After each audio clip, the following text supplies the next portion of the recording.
Hello everyone, and welcome back, Destroyers, to Five Nights at Freddy's Security Breach Ruin. So I would like to thank each and every one of you for stopping by tonight, and as always, remember that we are destruction.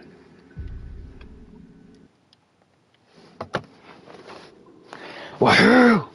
Without further ado, I think it's finally time we replay this DLC with you. Heyo, yeah, I know I said I was going to do this a couple days ago, and I screwed up as always, so you know what, let's just play the game. I think I gotta delete a save, right? Because you only get 3 saves in this, so profile 1, delete, and I guess we'll just chill. We'll try to get all 2 endings? Yeah, I think there's only 2 endings in this, right? So, yeah, let's just have fun, chillax, and, see if we find any new bugs this time, right? But without further ado, I just want to thank you for stopping by. Right then, let me see if I can fix some settings so we can have the chat on the screen.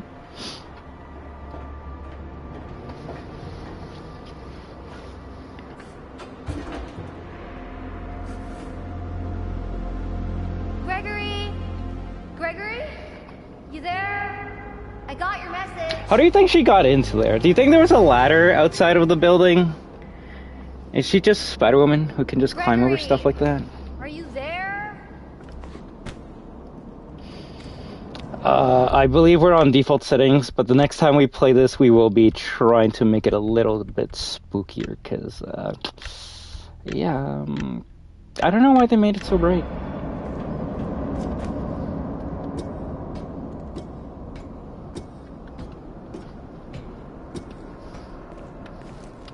I don't get it. Why would Gregory tell me to come to this old place and then not be here? What is that? Maybe if I get up there, I can see better. I bet you Secrets of the Mimic is gonna tell us that the Mimic can wirelessly call people across the world. Because I still don't know how Cassie even received the call in the first place.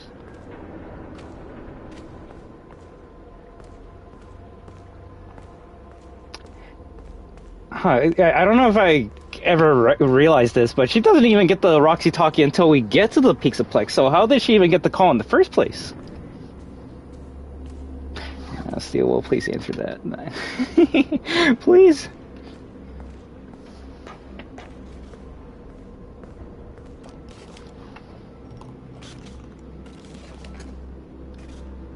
Nice.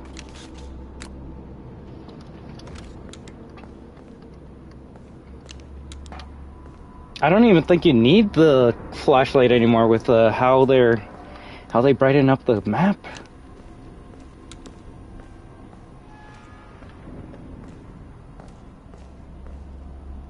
So spooky.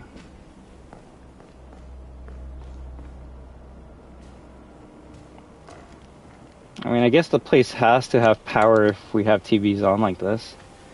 Then again, in the main game, you can see arcade cabinets that aren't plugged into anything, so.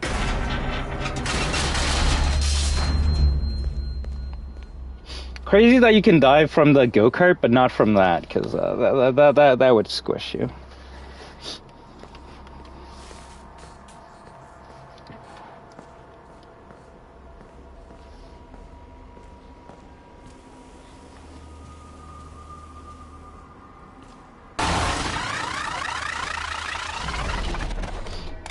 I personally think it would have been better if we got the flashlight off of this robot. Also, why did my flashlight turn off for no reason?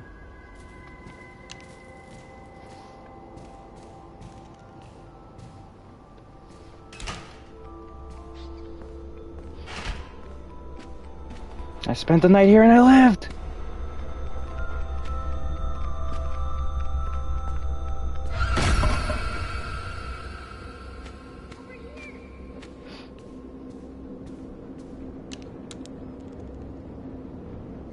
That's gonna be a character one day. Unless that's supposed to be Roxy, which I don't think so.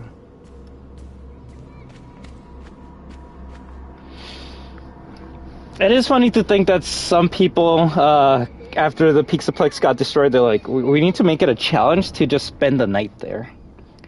Makes you wonder if people did that with any of the other past restaurants. I can see people doing it with maybe the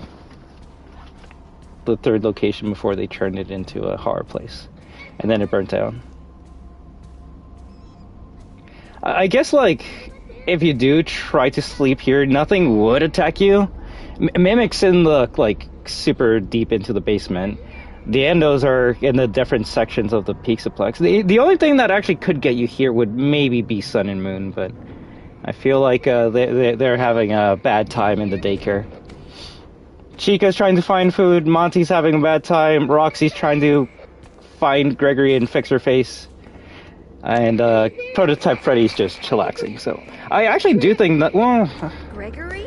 Maybe the mini Music Man, but all of them should be in the Bonnie Bowl. What I'm saying is that it would be easy to just sleep at the Pizzaplex if you're in the main entrance. Under Roxy Racers? That's all the way on the Hey, they're the other best side. channel. How you doing? I'm not even close. Also, how do you even get that? I played this so many times. I still can't get the voice line where Cassie says I was almost a Cassie sandwich. Only Daco has been able to get it. I do not know what the qualifications are to get that. Maybe one day.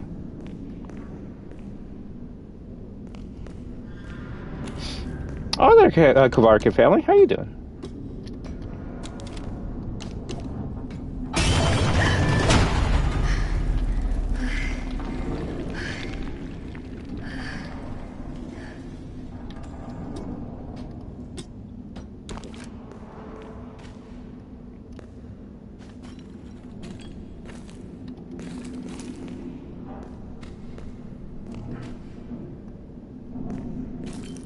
I don't know how to get that. Oh well. Pretty good, pretty good. We're just here playing some Ruin. It might be a maybe a 2-hour stream just because there's not much to do in Ruin. It doesn't take that long to get all of the mop bots to be able to get the secret ending, so that's what we're going to be doing. And if anyone wants to chill, watch, talk, have a good time, you're more than welcome to, alright?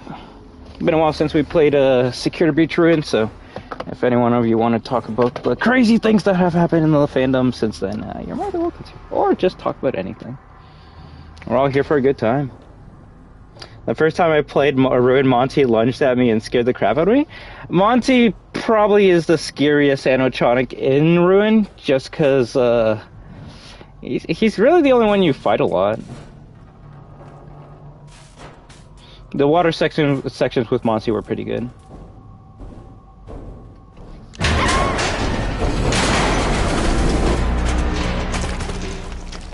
Do you play any games like different ones? I guess it depends what type of different games. I like to play different types of genres. Mostly horror games, action, shooters, platformers, racing. There's probably some other ones in there. I tried to play like many different types of games, but the ones that people mostly come to this channel for are like the indie horror ones, because I'm very bad at them and I get scared very easily. So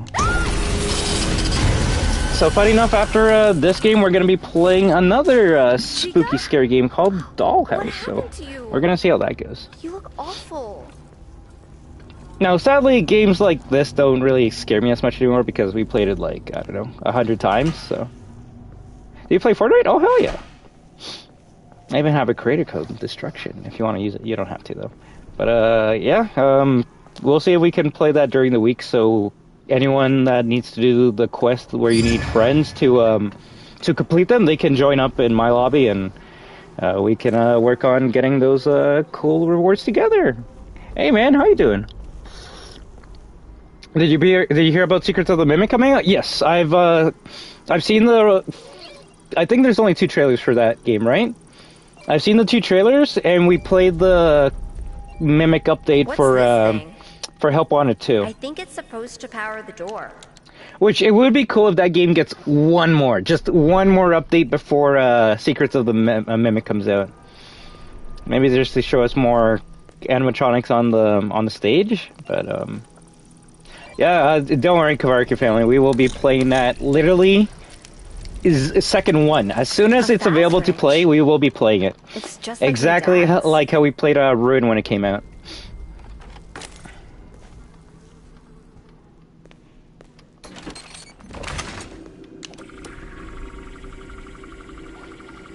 Let me see if I can make a poll while we're doing this. But any specific games that you were wondering if I played the best channel PS5? Also, nice username right there. If you're wondering, we're actually playing this on the PS5. Also, I love how the stream is saying we're playing FNaF 1. Nice. 2014. Can you believe FNaF, the series, is 11 years old now? Or it's gonna be, come this, summer.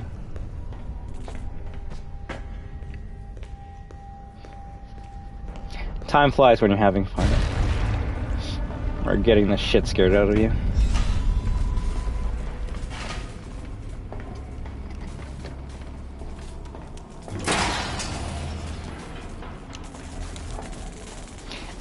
If there's one thing that Ruin did do pretty well, to some effect, I do like this like foggy steam kind of like engulfing the area, but I feel it's only in the beginning parts of the game. Ladies and gentlemen, thank you for visiting, and we hope you enjoyed the show. Do you even go anywhere? Do you even go in this place at all in the main game?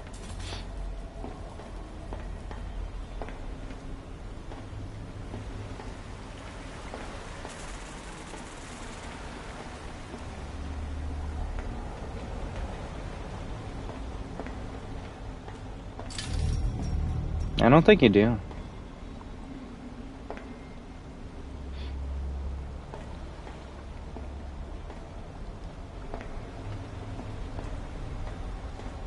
This and maybe the last section of the game are the only new spots added to the Pizzaplex.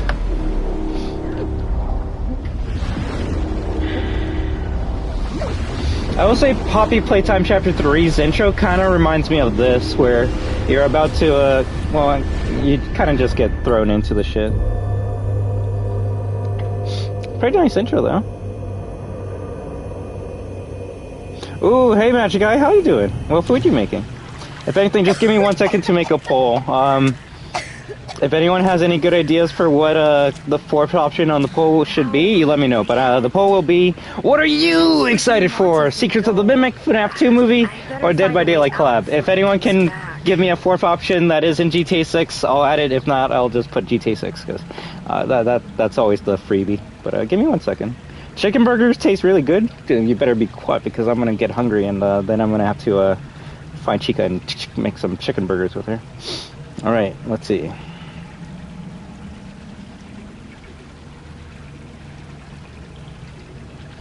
But hey, I thank every one of you for stopping by. Like I said, we're going to be playing this until we finish it, so there will not be a part 2.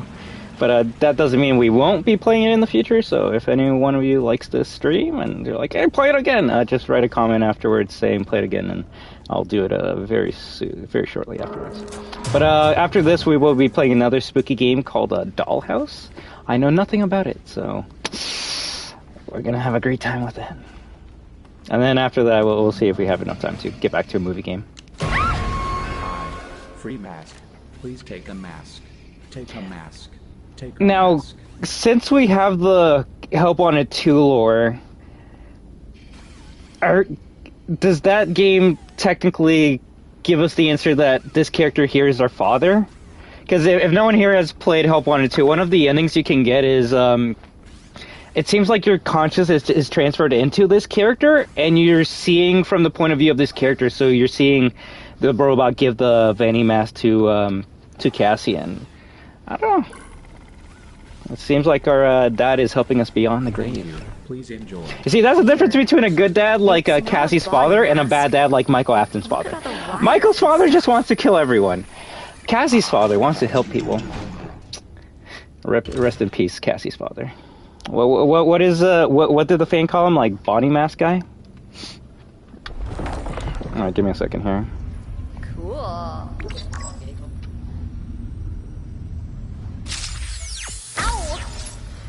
That hurts. I turned off camera shake. Actually, that is true. We don't know how if the father's dead.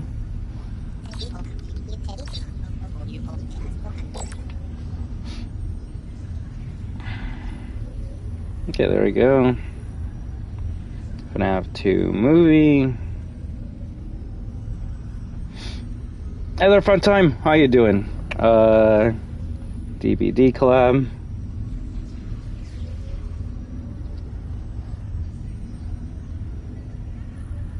Just grief? The second FNaF movie and Secrets of the Mimic are close. I have a feeling we actually might get a trailer to FNaF 2 maybe in May. That's when we got the trailer for the first movie. You know, I'll just put GTA 6. Screw it. And we'll see what gets the most votes at the end.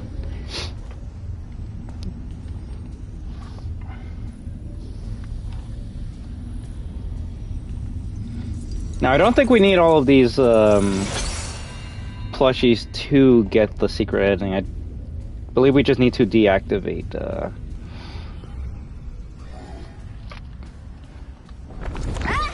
caution box? What are you still doing here? So I should probably read these, right? I mean, I don't care about them because I already read them, but for the fans. Luck for you, the transponder implant allows me to communicate wirelessly even when your mask is removed. Just another amazing benefit of being a Class 5 technician. Of course, you will have to put your mask back on to get any real work done. Imagine you're a Class 5 technician. You're on you're like chilling at home because it's your day off. You're just like sleeping in bed, and out of nowhere, like a purple like bear with a wrench shows up, and he's like, "Hey, you gotta come to work." And it's like, "It's my day off," and it's like, "But we need you." And I mean, you can say you're sick, you can stay home, but I'm still gonna be in your face, just telling you to come to work. So you're kind of screwed. Yeah, implants, not a good idea. Not a good idea. But I guess that would be another way for the Fazbear Corp to have a stronger hold on their employees, just always in their mind. Granted, it's only Class 5, but I would not want to be a Class 5 if that was the case. But let me make sure I'm not missing out any comments. There we go. Now, when it comes out, I'm going to be getting it on June 29th. Ooh. Going to be playing it day one. I think that's the first deactivation. Exactly how we played Into the Pit when it came out. Exactly how we played Into the Pit, which I still will play that game before Secrets of the Mimic. Don't worry. I've just been busy with too many other games. I swear that doorway was blocked.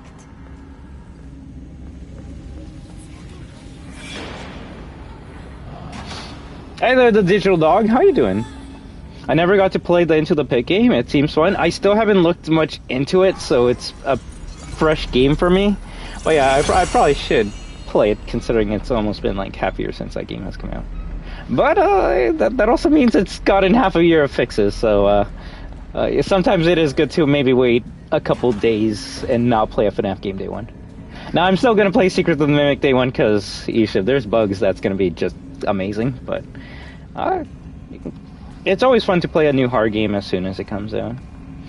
There's only a few that I care about getting when that happens. Now, hello again. Hey, Magic Guy. Just got back from Cookie Food. Let's see. I'm pretty sure. I think like the Monty Chase area. Oh, you mean this part right here? What's that supposed to be? Hey, chicken burgers. I'm more excited for the second FNaF movie. Oh, same here. I don't know. You can say I have high expectations for that movie. Not that I did not have any like expectations for FNaF 1, but FNaF 2 is like my favorite game, so I will be a bit more critical for that movie when I watch it, but I won't lie, all they gotta do is just make the puppet accurate, and it's probably a 10 out of 10 for me. And for the fans, all they gotta do is make Toy Chica accurate, and it's an 11 out of 10 for them. But no, I am very excited to see where they do take the story. It seems to be doing its own thing, and I don't know, I have a bad feeling that movie 3 is gonna be Security Breach. I don't want them to, but it just seems like that's gonna be the case. So yeah, we'll play a bit of Monty Golf. Why not? It's been a while. But yeah, I do not know that the father's dead, so maybe we could actually see them. We actually could see the. I was gonna say we could see the father in Secrets of the Mimic, but I guess it wouldn't align well because they would probably still be a kid at that point. Considering Fall Fest is what, 78 or 73? It's in the 70s. And the infamous bite is in the 3, so, or 87. People, do we know if the bite's in 83 or 87?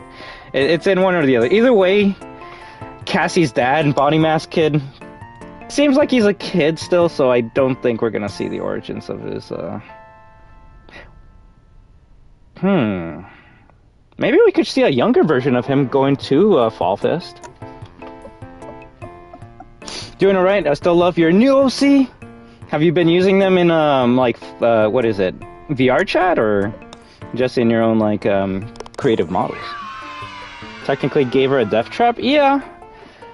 Although I guess it was either put on the mask where you have the death trap, or you just can't access any parts of the Pizzaplex because of the... Oh yeah, I messed up. Yeah, I was gonna say, I don't think it allows you to leave your ball up there. Wow. That's what happens when you don't play Monty Golf for 6 months.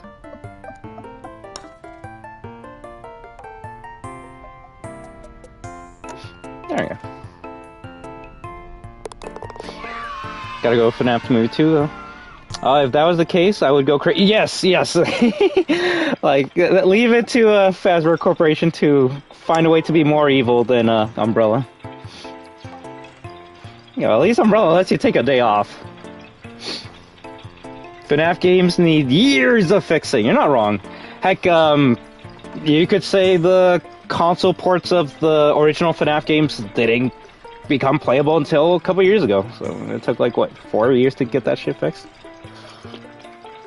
I remember when we first played FNaF 2 PS4 on stream, and for some reason, Phone Guy's audio calls were so muffled you could not hear what he was saying.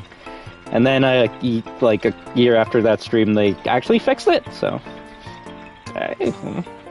they will fix a FNaF game, it just takes a couple years. That was BS. I hype for Secrets of the Memory because I'm getting it, so I won't be watching any streams about any videos before I beat it, or at least, and that's how you should play, not just Secrets of the Mimic, but any game that you care about. I love watching my favorite content creators play games that I love, but I also want to have my own experience and opinions when I play a game. So, don't worry, if anything, I would not be mad upset if 0 people watched me when I play Secrets of the Mimic, because I want you to play it the way you want to. I want you to not be spoiled by any of the secrets or jump scares because you watched someone else play it. So yeah, and the best part is once you finish it, then we can play it after a couple of days of it being out, and then we can just come up with theories. Physics theories. Oh my god. Moments, maybe we can try and find Easter eggs, we can see if we can do some glitches, maybe we can do a speedrun or something. Oh my god. Monty Golf is in ruin, it's the first arcade cabinet you can find. The thing is, the only reason you would be playing this is if you have fun with Monty Golf, which obviously 0 people have fun with Monty Golf, right? Especially with that trophy. So, yeah, this is technically the levels that were cut from the main game of SB.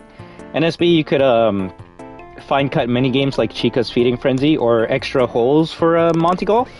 And these are the extra holes that were supposed to be a part of Security Breach.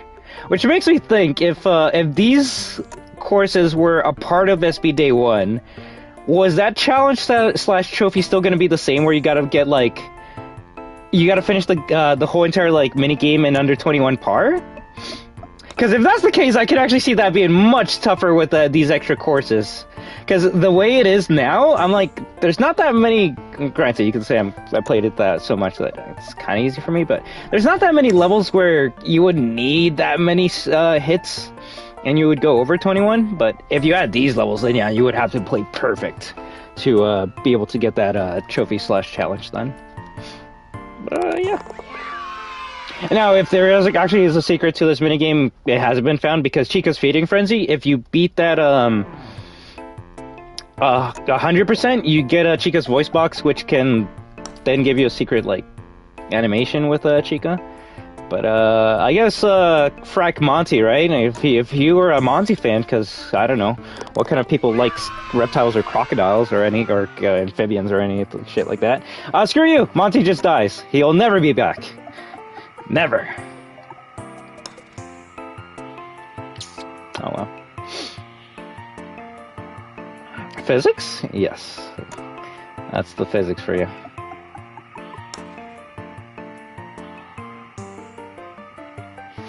It's gonna be one of the first FNaF games with actual gore? What? Secrets of the Mimic? I mean... because Monty's a bunny killer? He's not a bunny killer! I will not take this Monty slander! Monty did not kill Bonnie, it was Roxy. Roxy fans have been trying to make Monty fans look bad. It's Roxy that killed Monty, not the other way around.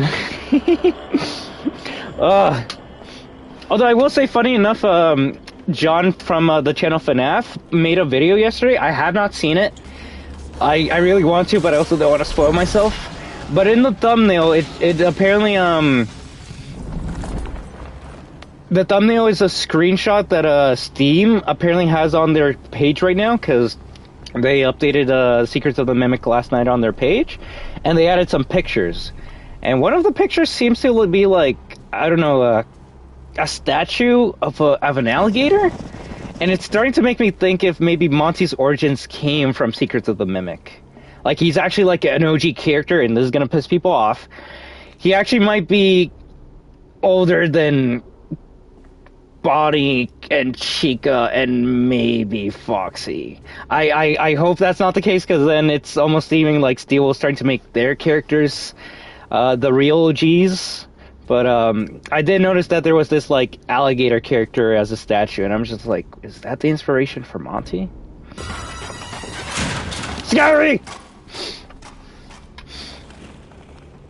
That MF is destroyed beyond belief, to be honest. Not surprised you can't give it. Yeah.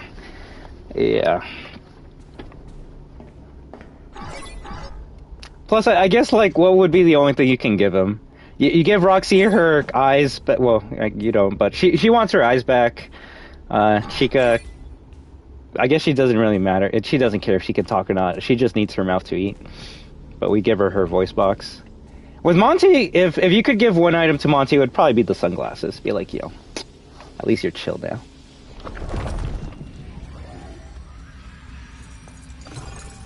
Yeah, exactly. You see? See, you gotta have those nice shades.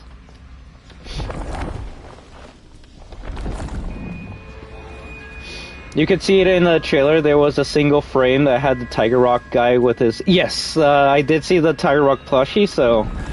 I don't know if that's going to be connecting the books more than before. I need your help. Gregory, I can hear you. If you can hear me, turn off all security. Turn it all off. Security? What are you talking about? None of this makes sense. Security knows. Find them and turn them all off. I can't get out until that happens. Gregory? security notes? What the heck are those? It's gonna be one of the first FNaF. Yeah. That door's electrified. Something's gotta be powering it. Or a robot. Yeah, I don't know where you heard that, Kavaric family. I mean, I'd be down for it, but it would be kind of weird if that game did just start having blood and gore for no reason. And I don't want to be that guy and be like, I'm actually a FNaF nerd, but unless I'm wrong, I believe the first FNaF game with blood and gore was literally FNaF 1, where you die and you see your eyeball kind of like hanging off of the Freddy's socket. So there is that, but I guess if you want more blood and gore, to me the first FNaF game that explicitly showed blood and gore on screen was Five Nights at Freddy's sister location. Spoilers for a game that I guess came out like, what, 5 years ago? At the end of the game, you get scoops.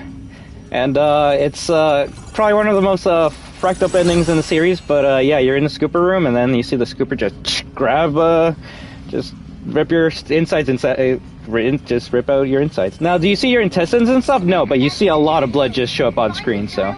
To me, I would say that's the first one, but that wouldn't even be accurate, because you could even say that the screenshots that they showed off for FNaF 3 were gory and disturbing as fuck.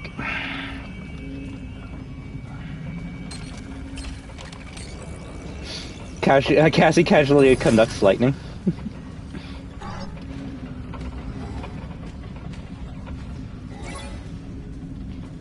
You know, it would be funny if everyone thought that Gregory was a robot, but it was actually Cassie that was a robot. No one's come up with that theory yet.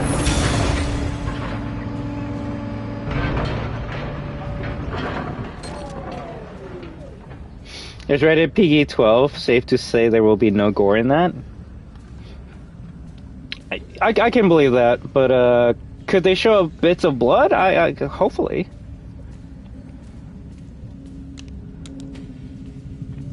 Because old FNaF games did at least try to reference blood and gore, but if you think about it with Security Breach and even Ruin, I don't remember any instances of blood or gore being shown off.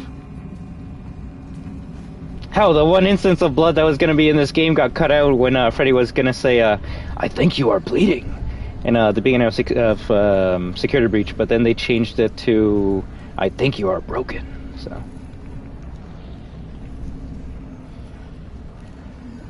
Hey, to me, all I can say is I don't need a game to be bloody or gory, I just need it to be scary.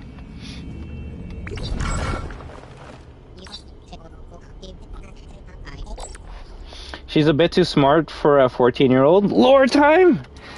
I mean, I don't know. This is the future, well, this is the future, right? You could say kids have gotten smarter over the years, or dumber, because of technology, so... I don't know. Granted, I don't really see Cassie doing anything that would make me go, damn, she's smart, because, I mean, she's just using what's given to her. Flashlight, the mask, information from Gregbot about where to go.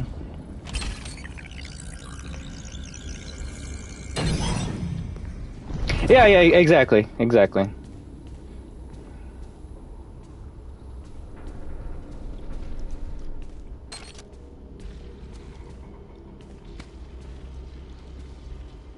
Hi, I never noticed the fast cams were there.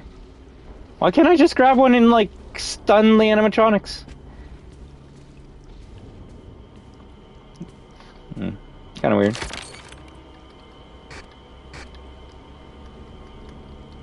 Ah, yes, because, why would you ever need to zoom in and out of a map? There's some weird choices in this game.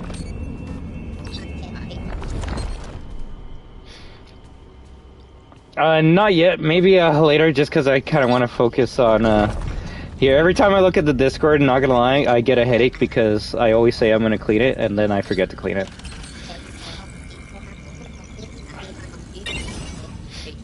But all I can say is I just hope you're happy with the model you've received.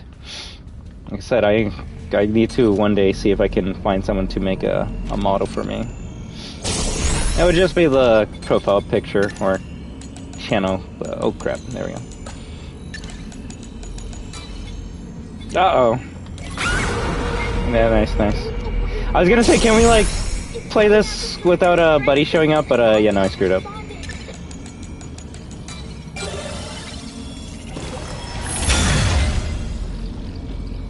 You know, maybe... Okay, first of all, he's stuck, so that's funny.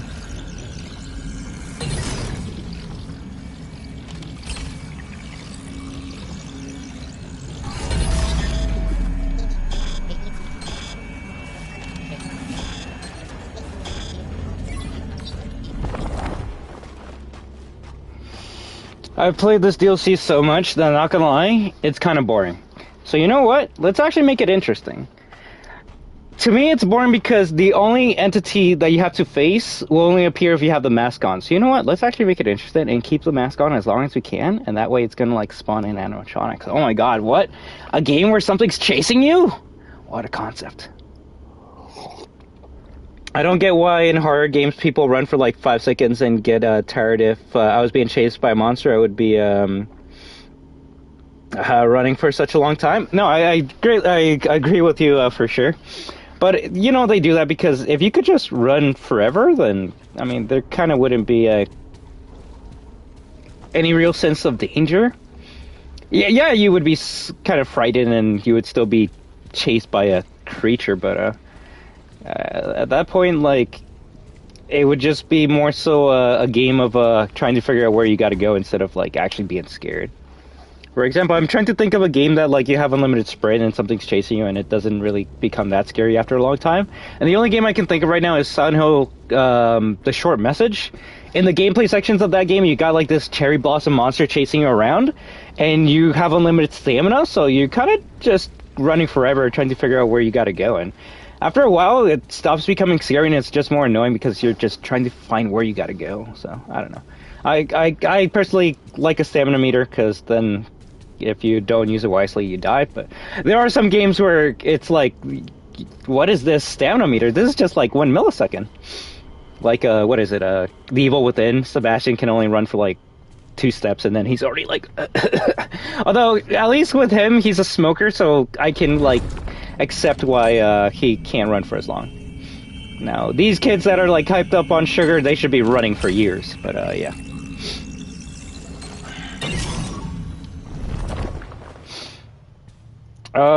You know what this could use? A chaos mod. It could use a mod that just makes it into Security Beach.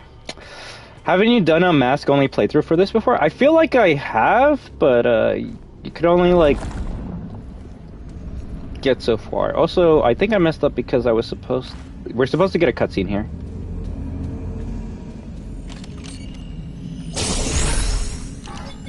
The sad thing is, even if you have if you're careful with the mask, and you avoid the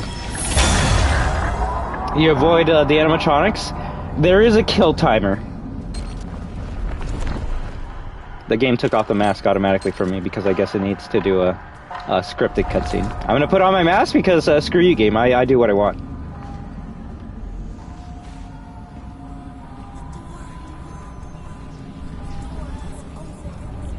Look in the camera.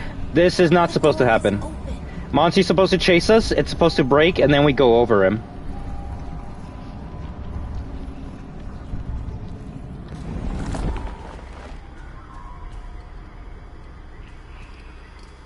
Am I wrong about that? I know it's been a while since I played this, guys, but I feel like that's supposed to happen. I'm gonna go back to confirm that. And if that's the case, then it only happens when you have the mask off, because the game took off my my mask when I got to this part.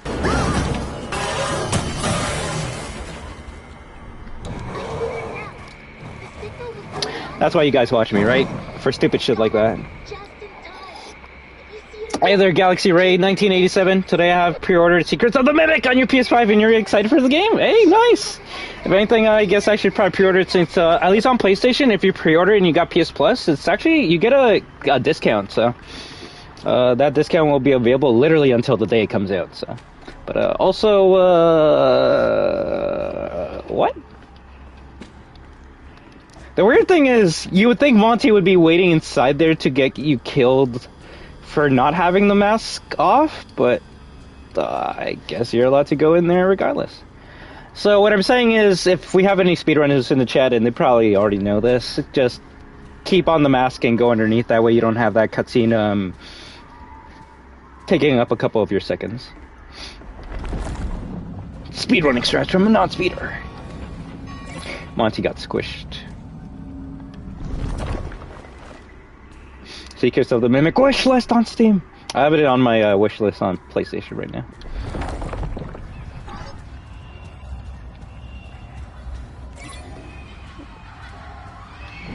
I usually pre-order games when it's like a week or two before it comes out. I don't really like paying full price for a game I won't play for like a year.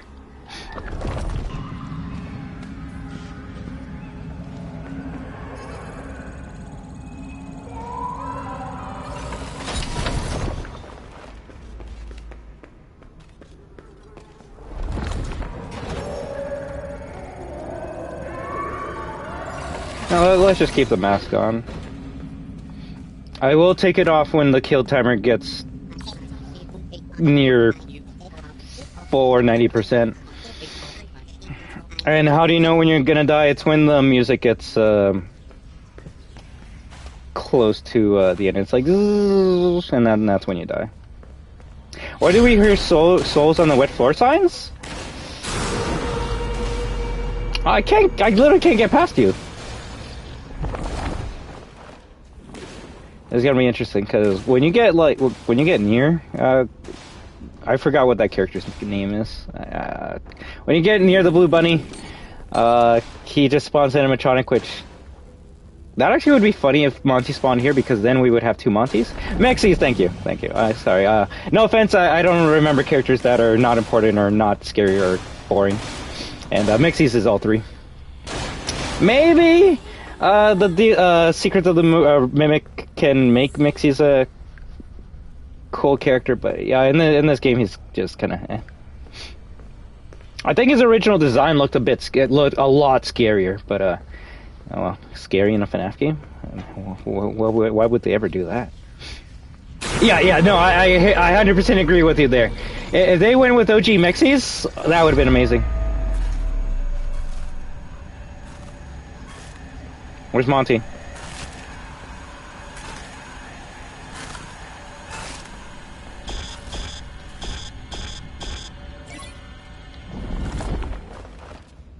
Oh, so the guy doesn't even summon the Monty in here.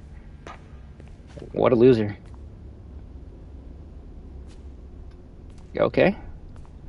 So the con of Mixie's getting near you is you can't take off,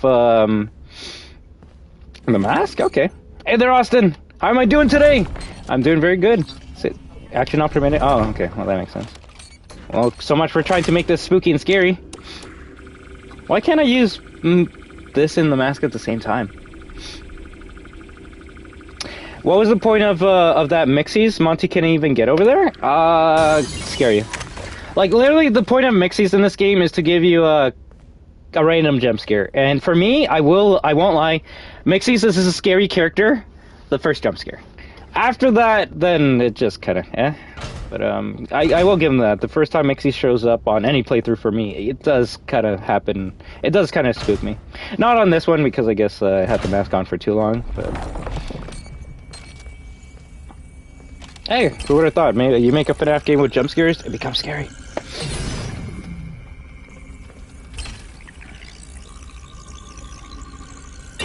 Oh, you're too cool, Austin. No one ever has to. Unlike Twitch, my YouTube streams, anyone can talk. You don't even need to be a follower. But, hey, all I can say is if you enjoy these streams and you like more of them, I can try and stream more Security Breach in the future. I used to do it almost like every week, but playing something all the time can get boring or tiring after a while. Isn't that right, Monty?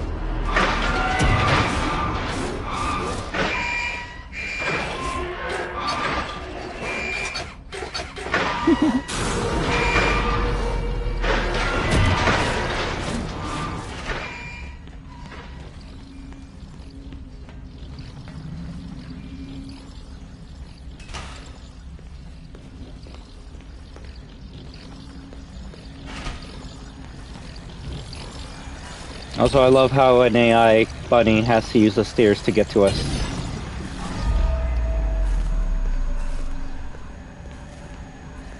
Okay, he locked onto me and he sent an animatronic after me.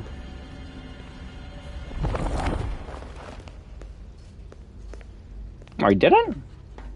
Usually when he locks onto, he summons an animatronic right away. Is Monty not allowed in here because he's still biting the cage? Yes, please, please. I actually want to know your theory, your opinions on that, man, because I saw that you recently played it, and yeesh. And I've been watching more people play that Backrooms 1998 game, and what I'm seeing is, at the end of the day, that game is a streamer game. And what is a streamer game? It's a game that you play if you're a streamer. If you're not, then you're not gonna have any enjoyment at all because you're gonna play like someone with brain cells. And what does that mean? Well, Backrooms 1988 has a feature that does not work on console where, ooh, this works. Ooh, nice. This is the only ball pit you can use in this game.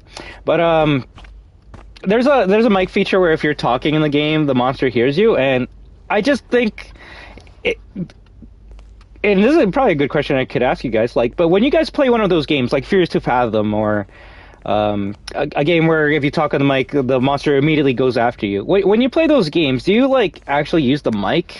Or do you, like, put the mute button on? Like, do you actually play the way the game's intended to? And there's no right or wrong answer. It's just, I feel, and I would do the same thing, I wouldn't have the mic on for any of those games, because, like, why would I?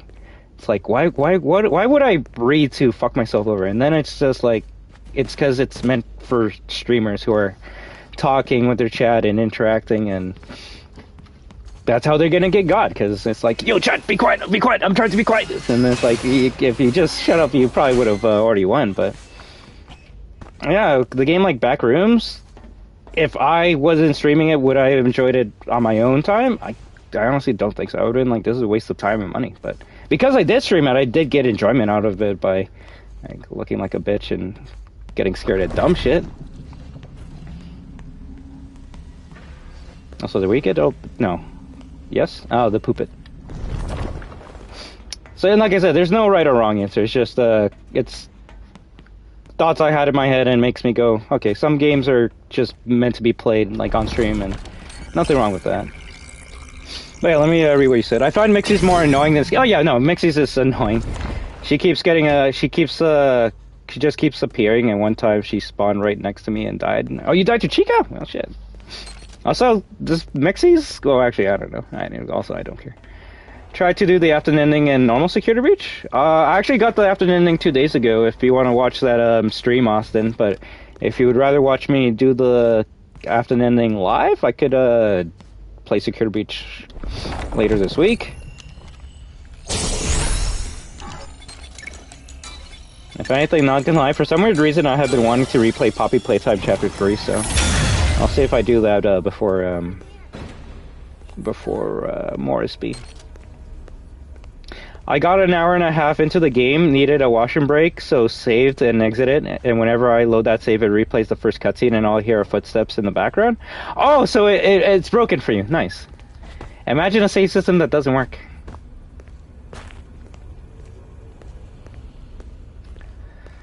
That game really disappointed me. The getting closer and the monster jump scares me before I can finish the tape. So you're gonna have to basically reset the whole game, huh?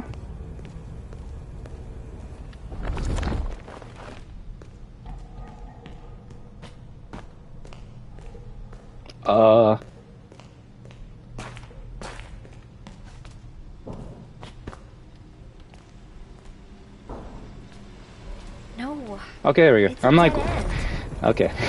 I was confusing myself. What is that?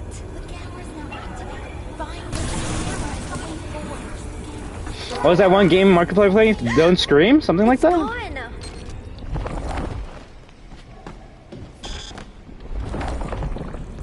Haven't seen that one, but at least you're giving me a video to watch after I walked this. through a big screen and now I'm in Superstar Daycare? No way. Yeah, I do. Yeah. That screen was there before I looked at the camera. I swear. And if you do, I can imagine like after a while where the mic is starting to like annoy you and get in the way of the game, you're just gonna like turn that feature off. Where are you? I'm in daycare. Is there a way out of here? Get to the daycare theater. There's a way down to the catwalks. Should help you get to the raceway. Me personally, I mute those games because I don't talk or audibly scream at jump scares. Most I'll do is flinch, so the mic mechanics in the game are useless to me. I can understand that.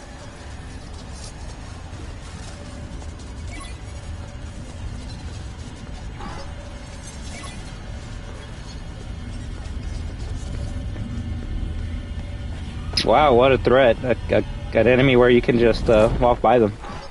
That's scary.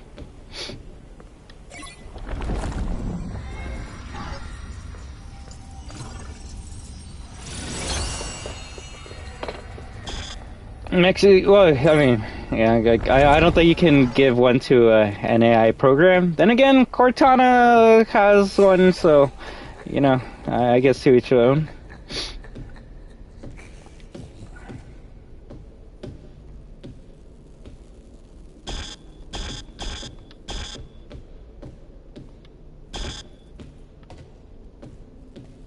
What about vanning?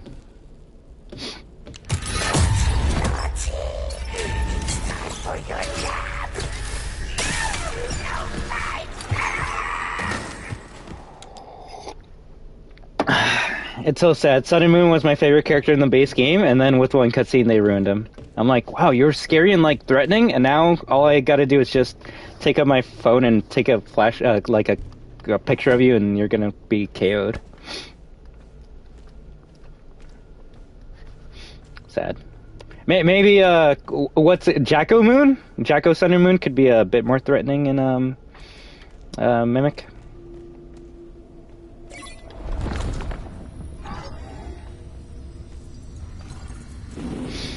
I deleted the game though.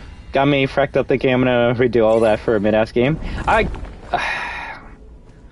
don't want to be too mean, but I wouldn't even consider it mid. Maybe like 2 tiers or 3 below that.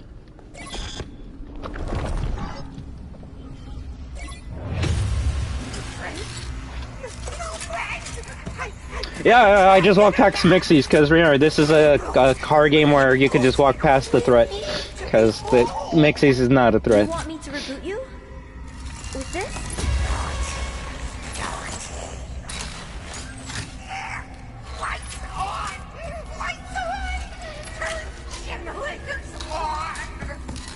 Also, biggest missed opportunity in this DLC was this whole Eclipse thing. It was, but if anything, I'll call this the section fans were right section.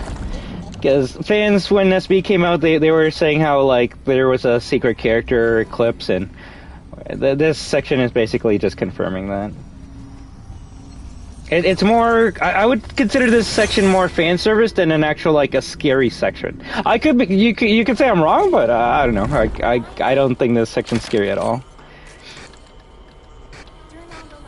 If you really think about it, this is the only section of the game where you do fix a character. Chica's optional. Monty's dead. Roxy. Alright, well, Roxy's an accident. So this is the only like animatronic you fix intentionally, knowing that it will fix them. With Roxy, you thought you were like putting her out of commission.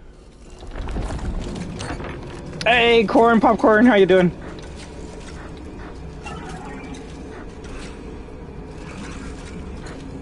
Oh hell yeah!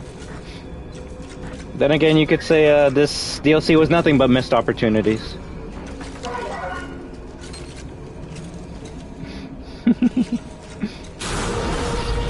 How you doing?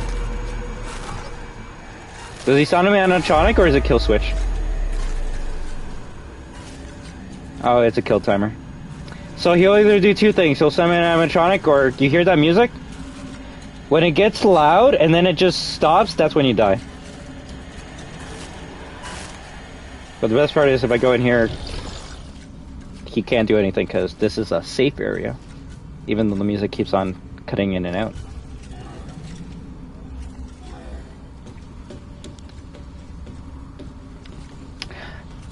You could probably tell what my thoughts are of this DLC with just the way I talk about it. It's not bad, I just, I expected a little bit more, so. We'll see how Secrets of the Mimic comes out. Roxy is an accident? How dare you! Gregory, there was an accident in the raceway.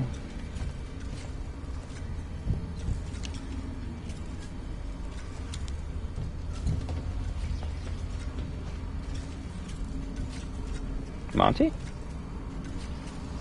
Cyberbullying at its finest. Also, Mixies is so useless. It just makes you go, why didn't they just stick with the animatronics they had instead of making this new mechanic?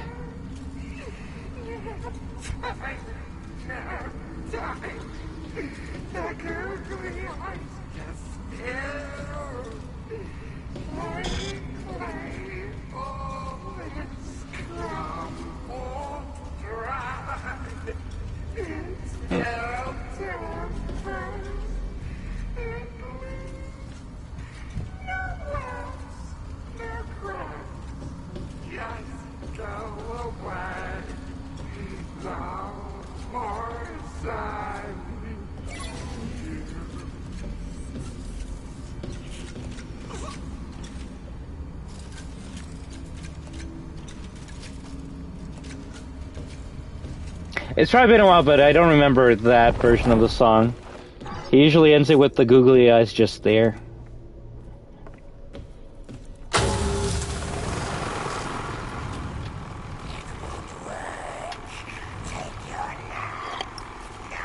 And they should have made Ruin its own game? No, no. No thank you, Fina. Just because if you think about it, if Ruin was its own standalone game, okay. If you meant Ruin should have been its own game and expanded upon, I agree with you. If you meant this DLC should have been its own game, hell no. I'm not paying any money for this shit. Remember that. This was a free DLC, so that's the best thing I can say about this. If it was standalone, oof. And I had to pay for it, oof. That's all I'm gonna say. I would have been a lot more harsher and critical on this if it was actually paid. So, thank you, Steel, for making it free. Also, it's weird that you have endoskeletons here, but they do nothing. Nothing. But these are just my own thoughts and opinions. No one ever has to agree with them. And if you dislike them, I please encourage you to press the dislike button. It actually helps with the algorithm.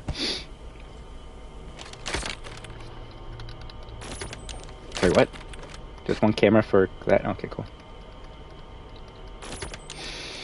If you said Chica was an accident, you'd have an angry Brit with a pitchfork outside your door? Uh-oh. Hey, I don't know.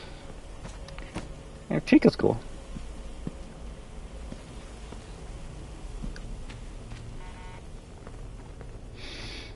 Sudden is the biggest crackhead in gaming history? Oh, yeah. That's what happens when you have multiple personalities in you. The thing I loved about SB was the free will to go anywhere in the building. Ruin's just a set path. You could say it's more linear than SB. Which, for a hard game, can be a good thing.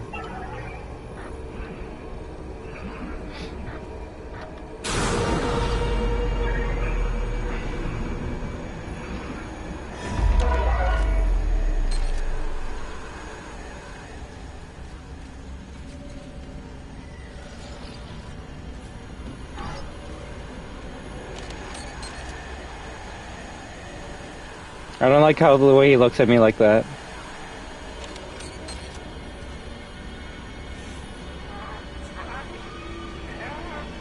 I'm gonna see if I can do a glitch. We should die in 2, 1, 0. Yeah. Okay, I wanted to see if I could, like, get close and then run inside of there, but I guess you can't. Also, excuse me, the endoskeletons are actually active in the daycare, but they're not because, why? You would think it would be Sun and Moon that kills you in here, not an endoskeleton.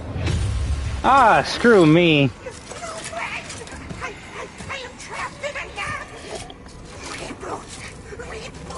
Also, excuse me, this game has checkpoints, but not goddamn SB? You want me to reboot you? What? Autosave? Checkpoints? The things people complain about in the main game? Noobs complain about?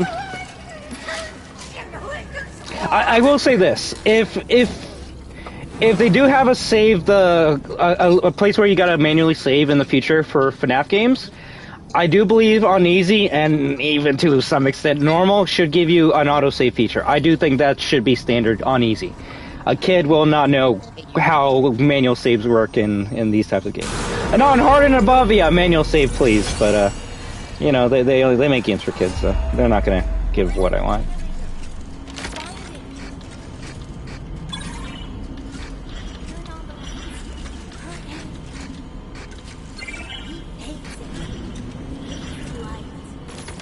Also, I meant it should be its own game, expanded to make a huge game. Oh, I agree with that, but I also don't think Steel has it in them to make something as big as Security Breach without breaking, but that's why I'm excited for Secrets of the Moon, because I want to see if they're gonna, like, scale things back, or if they're gonna just go even more bigger. I do, from the trailers, it seems like it is scaled back. Orders tickets to Canada? Uh-oh. Yeah, obviously, because we're gonna go watch the FNaF 2 movie together to see how amazing Chica is, right? But agreed. There was something mystical about. Yes, I mean that's the thing that kind of got me to want to play Security Breach in the first place. I'm just like, wow, a FNaF game where you can roam around and get lost in this giant pizzeria establishment, doing puzzles and finding a way to survive and fight against the animatronics. I want to play that, and I had a lot of fun with Security Breach. And then Ruin kind of like limited that, and I didn't have as much fun anymore. I don't know. I think something that Unbanned said a long time ago might be true. Things that people genuinely like, I don't really like as much, and things that people hate, I just love. People hated SB Day 1 because of how not scary it was and how people got lost and they didn't understand it and stuff. And people loved Ruin because of how scary the atmosphere was. It brought it back to its horror roots and stuff. And I don't know, to me I'd rather play Security Breach any day of the week over this. I'll say this, as much as people praise Ruin, I don't see many people replaying Ruin. Almost like scary linear games that have a good one-time experience are only good for that one time. Then every other time it's just boring. How long did Mixie's Mew before detecting Cassie? Oh my god. Not the Mew. Oh, I just noticed the stars over there. That's cool.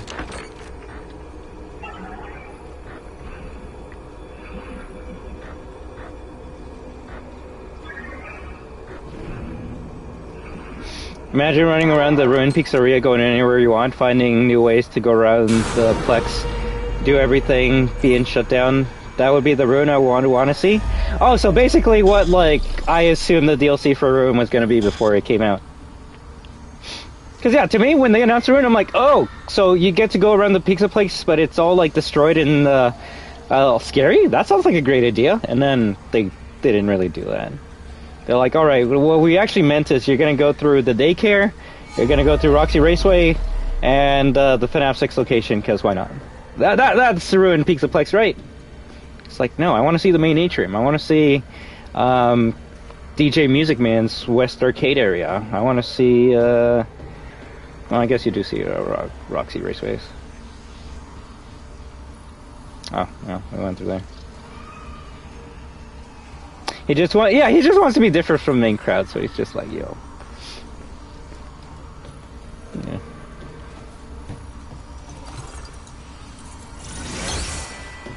Just Ruin had so much potential and Steel didn't. Okay, now this is where I do have to like put my foot down and be like, it's not Steel's fault. Steel did make the game, but if you're wondering who's to blame for making this story, these aesthetics, these changes to characters that like make their arcs feel weird, it's your boy Scott Cawthon. So please, if you want to like make fun of Steel because of the bugs and glitches that are in the game, feel free. You're more than welcome to. If you want to make fun of Steel because they didn't make the game that you wanted, you can blame Scott Cawthon for that, because even Steel can't make the game they want because they gotta abide to his weird rules. So. And if you don't like me shitting on Scott Cawthon, then please dislike the stream or unsubscribe, because I'm not gonna suck up to someone just because they made a game you like.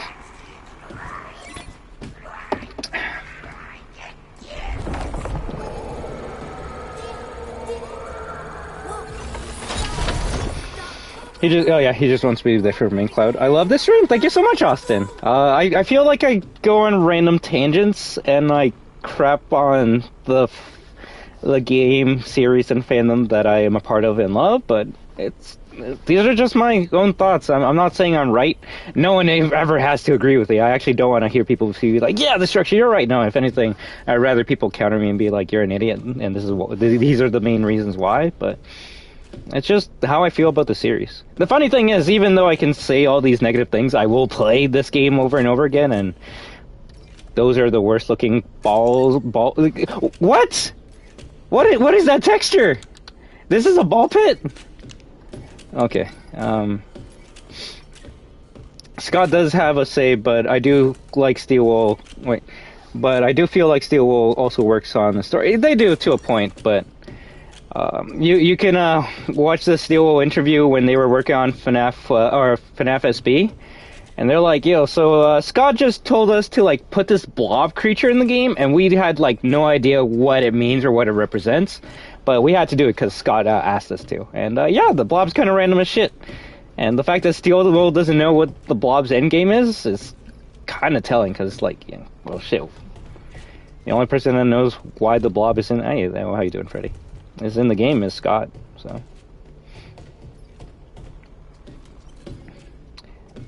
Every time I watched an interview, I kept on hearing that Steel has always wanted to make their own game, one that takes place in like the origins or in the past. So I don't know. I feel like Secrets of the Mimic might actually be the first game where they have a bit more control than before.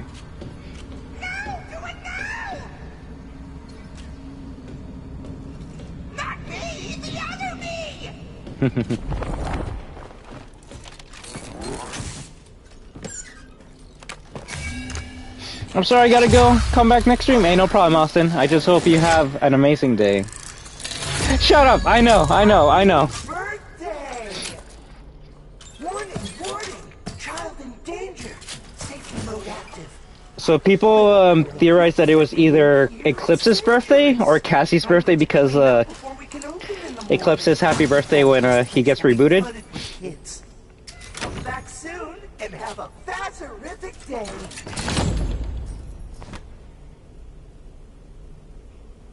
Thank you. The sad thing is, it's neither of those. Steel will confirm that the reason why Eclipse says happy birthday when he reboots is because it's a reference to Frosty the Snowman that says happy birthday as soon as he's born again or gets built. So, yeah. So more of the story. Sometimes words are just words. They're just there at face value. Not everything needs to be dissected and theorized. But hey, that's the fandom we live in, right? So. The Blob should return in. Wait, who quoted that? Corn popcorn. The Blob should return in ruin. The Blob appearing for 1 nanosecond. and the thing is, unless I'm wrong, I don't even think it's called the Blob anymore. It got renamed to Tangle, I think. So it's like, okay, is it even the Blob? Did the Blob even exist in Security Breach at all, or is it Tangle? I don't know, but that's FNaF for you. I love Security Breach. It was the first FNaF game I bought. I've seen people play it, but I wanted to explore where they didn't look. Ooh, making your own investigations, huh? Ruin didn't have anything near that mystical feeling that SB had. Yeah. And while you do still have the best antagonist in the game, which is the endoskeletons, in my opinion, I just feel that there aren't enough of them to make this game threatening or feel like you're in danger. Was it ever a reference as Blob, or was it just a fan name? That is a very good question. I believe it was Blob by fans, but maybe it actually is called Blob in the code, so I would need someone that knows a bit more FNaF lore than me to confirm that. Because that's how we know that in Ruin it's called Tangle, because in the code that's what that model is called, so... Tangle is crazy. Mango got a name competition, and I'll say both the names fit perfectly. I like Tangle more than Blob because Tangle is a tangle of like wires and animatronic pieces to make whatever that Blob-like figure is. Blob is just, I don't know. It's the first thing I'm gonna think of will be the movie The Blob. So.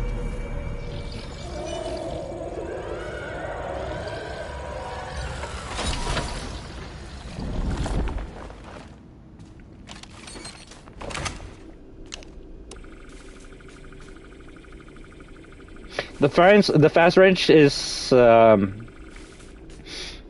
it sounds full and can even change. Oh, it's very useful. If anything, it makes you wonder. Almost like this is a pothole. It almost makes you wonder, like, shit. This Faz-Wrench like fixes everything. It like powers up areas. It activates doors. It can even reboot an animatronic back to their original state. So, when the animatronics were acting all weird and wonky in Security Breach, why didn't they just get a Fazbear technician to, like, reboot them? Shh! Don't use your brain! Don't use your brain! It's FNaF! There's no potholes! There's no potholes! Oh, shit, I forgot about that guy.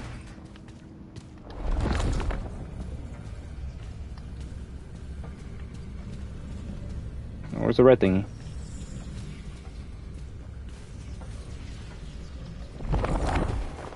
Or is it the sun? Yeah.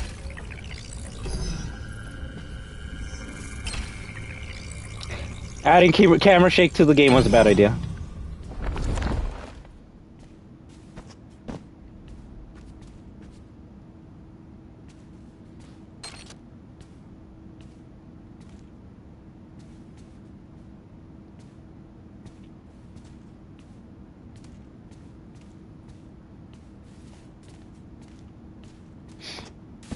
Because glitch trap wires? That's a good one. But wouldn't glitch trap still be infecting these animatronics?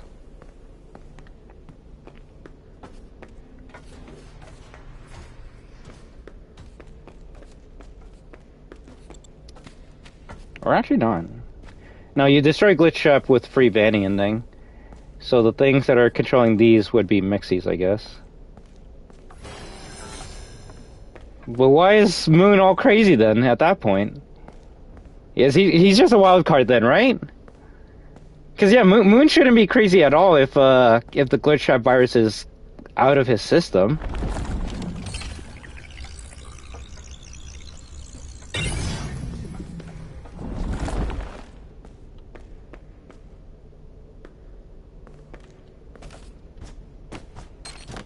Markiplier versus the Pat Pats.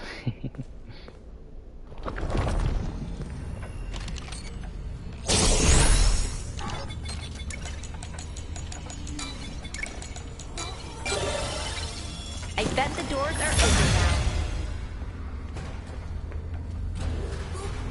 What is that?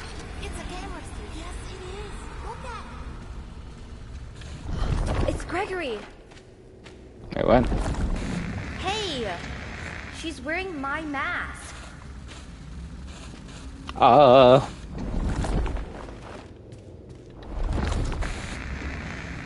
Okay, broke, whatever.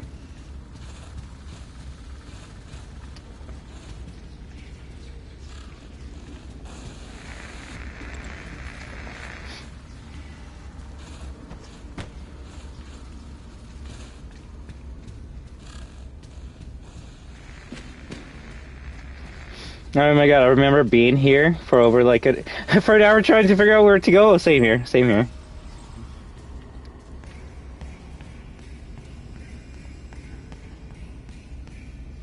I think your footsteps always sounded weird in VR mode.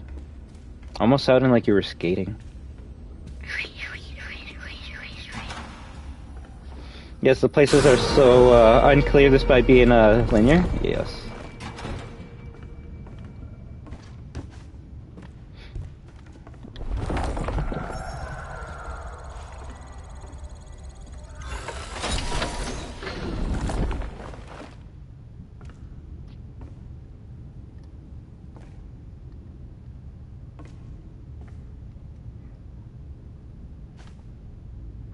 I've never seen that book ever in my life. How to Treat? That's interesting.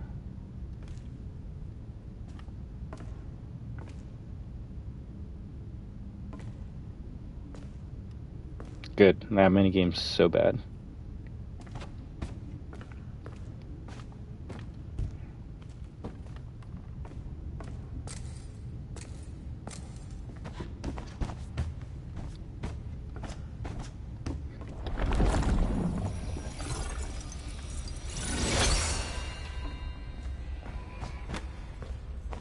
And that's probably the best Easter egg here. Just look up. I actually remember you were streaming at the time, and I looked at your stream to see where to go. Go to my part, it's like, oh shit, he can't figure out where to go either. Crap. Provide the endos with a copy of the Law of Robotics.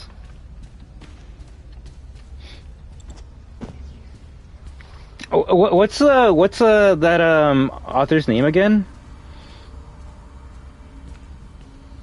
I'm actually gonna search it up just because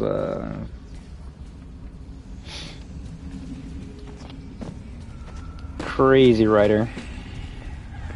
Can you believe I think he made a iRobot, or like the original story of iRobot. But yeah, don't harm humans. Don't attack humans. Obey humans.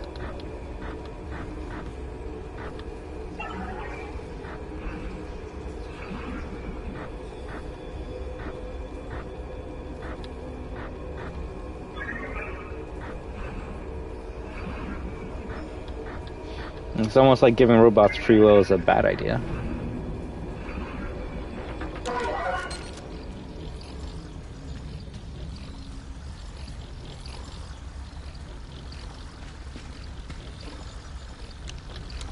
My favorite part about Mixie is when he gets stuck.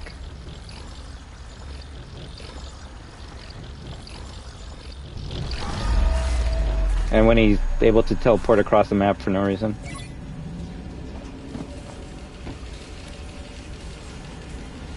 So you can only like summon animatronics in certain parts of the game, it seems.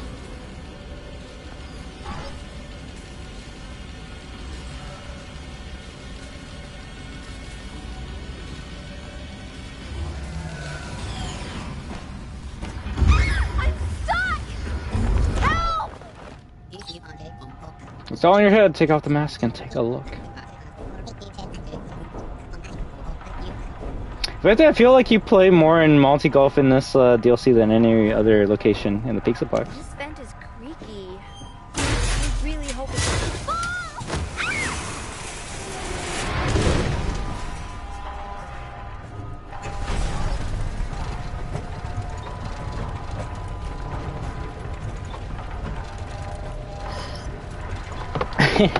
That's a good one, corn popcorn. But that's a weird thing. Like, is Freddy a robot, or is Freddy an animatronic possessed by a soul? And in original SB with the brain trap ending, I could say yes, that's Michael Afton's soul in Glamrock Freddy. Considering that's not the real ending anymore, and the real ending is Free Vanny, I totally think that Freddy's a robot. Michael Afton being Freddy makes zero sense at this point. If they went with the burn trap ending, it would make sense, but with the canon lore that we have now, Freddy's a robot. I don't see how he would not be otherwise.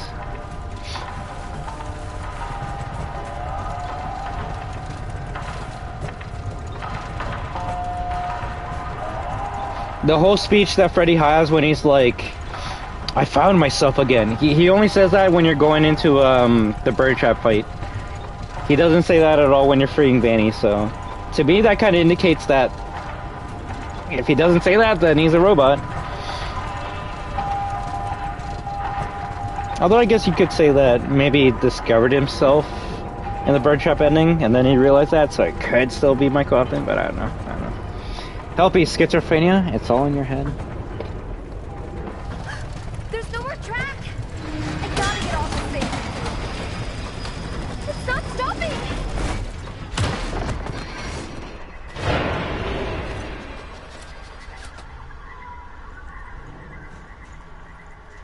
If you really think about it, Cassie probably did the most crazy action movie shit in the whole entire series right now. I made it to catwalks.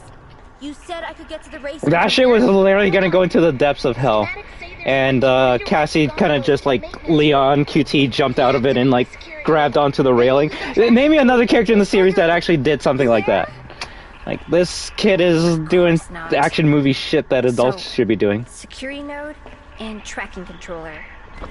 Whatever that is.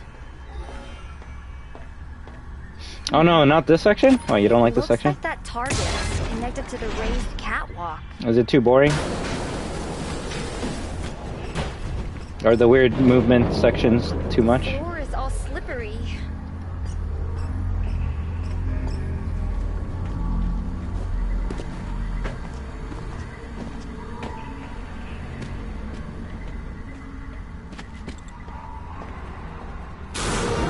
If someone wants to counter what I said, please name me something else that someone else did that's just as cool. Minecraft and burning a Pizzaplex or a Pizza, that is cool, but he's not doing like Tom Cruise jumping off of a moving vehicle before it descends into a bottomless pit.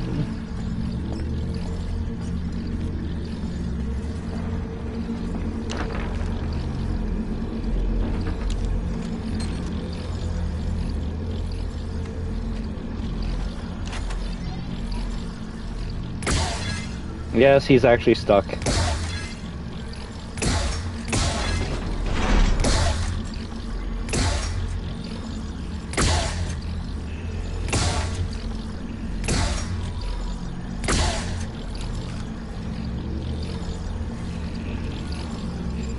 The villain of ruin, everyone. Cassie has that upper arm strength?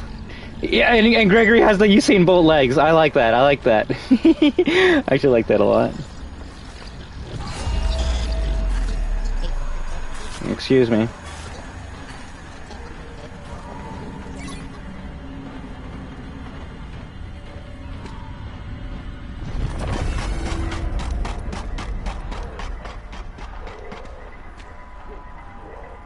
I was gonna say, how can there be two Montys if Monty's behind me and then he just shows up there?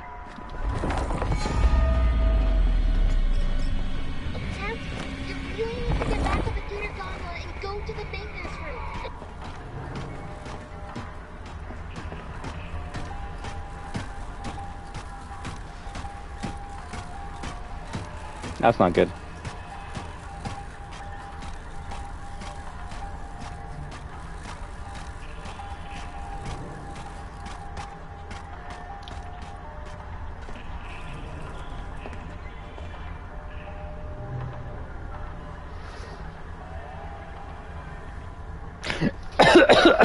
Sorry, I'm dying.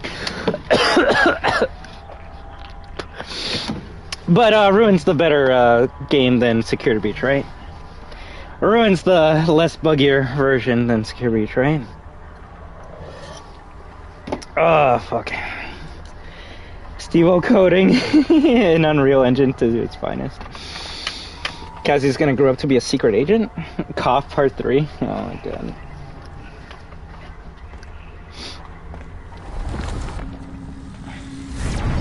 Ugh, I'm gonna puke.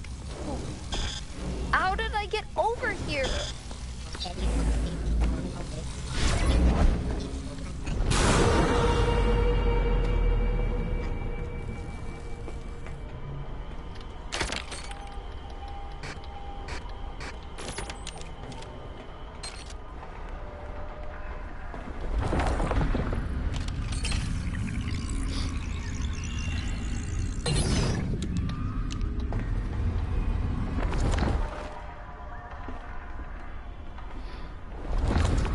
Okay, let's go to the secret area.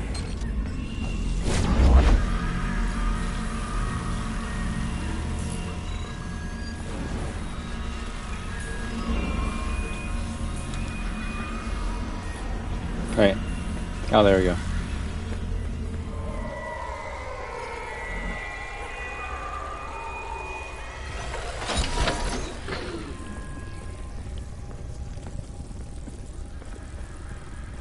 The security system won't let you leave unless you deactivate the child nodes first.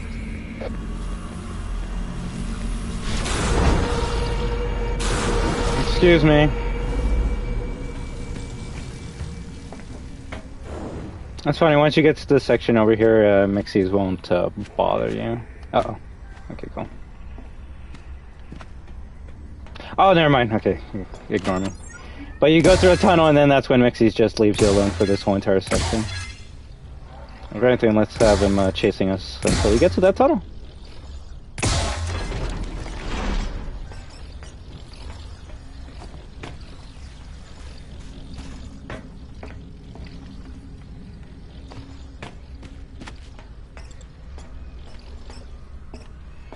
I believe this is the computer for the scooper ending.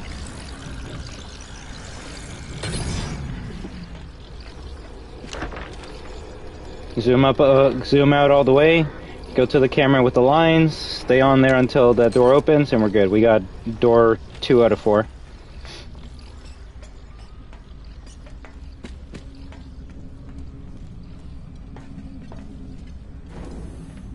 Also, is he really stuck? How does a ghost AI get stuck on an object?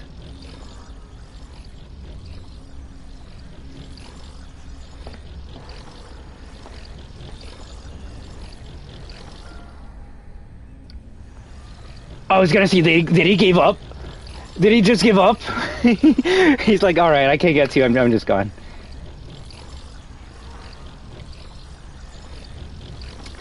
How does a 10-foot walking, talking chicken have better AI than this ghost bunny? Someone needs to explain that to me. Imagine the protagonist creating traps for the animatronics. Oh wait, that already happened! Yeah, that was FNaF 4 now. Oh no, that was FNaF Pizza Sim? The protagonist makes a trap for all the animatronics. Yeah, I think we could stay here all day and Buddy would not get to me.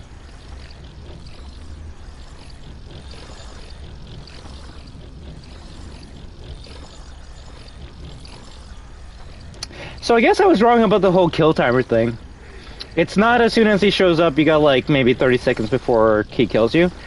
It's he shows up, he gets near you, and that's when the music starts and right, gaming station? And once the music starts, then you have like 30 seconds to take off the mask or finish your objective before you die. So I'm just gonna walk away because Mixie's is probably the least scariest character in the whole entire series.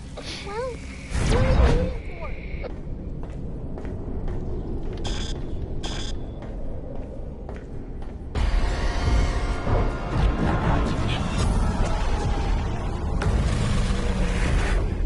What? What happened to it? Horrible digital scream.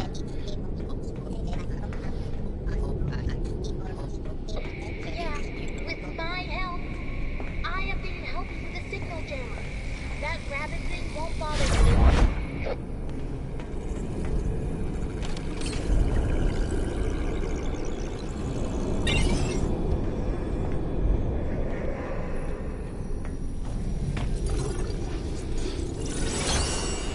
Like lore-wise, what is that rabbit? That rabbit is a security system. So think of it like Jarvis from Iron Man, that controls all of the technology inside the Pizzaplex. So that if anyone for some reason enters the Pizzaplex, Mixies can control all the animatronics or anything and stop that person from entering the Pizzaplex. Why? Well, that's because the person who installed Mixies, Gregory, Vanessa, and Freddy's head, they don't want anyone to go into the Pizzaplex, especially deep underground. So that's why they installed this security measure that will unfortunately kill anyone that tries to go inside of the pizzeria. Now, I probably would have just had like a camera that like sends an alarm to my phone when someone goes into the pizzeria. That would be that way. I'd be like, oh shit, Gregory's friend is entering the pizzeria. We should like go over there and help them out or some shit, instead of just putting basically a gun that kills anyone that enters the pizzeria. Someone could say I'm going extreme with that, but what is Mixie supposed to do? He kills you. It kills you. So yeah, no. Vanessa, Gregory, and Freddy installed a gun that kills people in this area as a defensive measure. Because if someone goes deep underground, they're gonna free a mimic, and apparently that's way worse than whatever else Fazbear Entertainment has cooked up over the years. Oh, messed up. Kinda.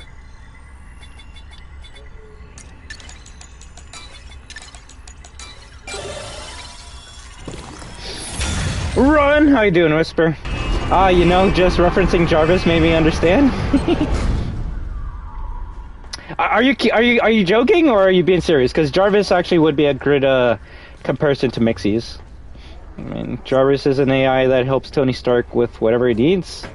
Mixie's is an AI that does whatever Vanessa and the other people want. And what do they want? They want no one to go into this pizzeria at all costs. Oh, it's all good. We're just replaying this game for the 100th time, so nothing wrong with that.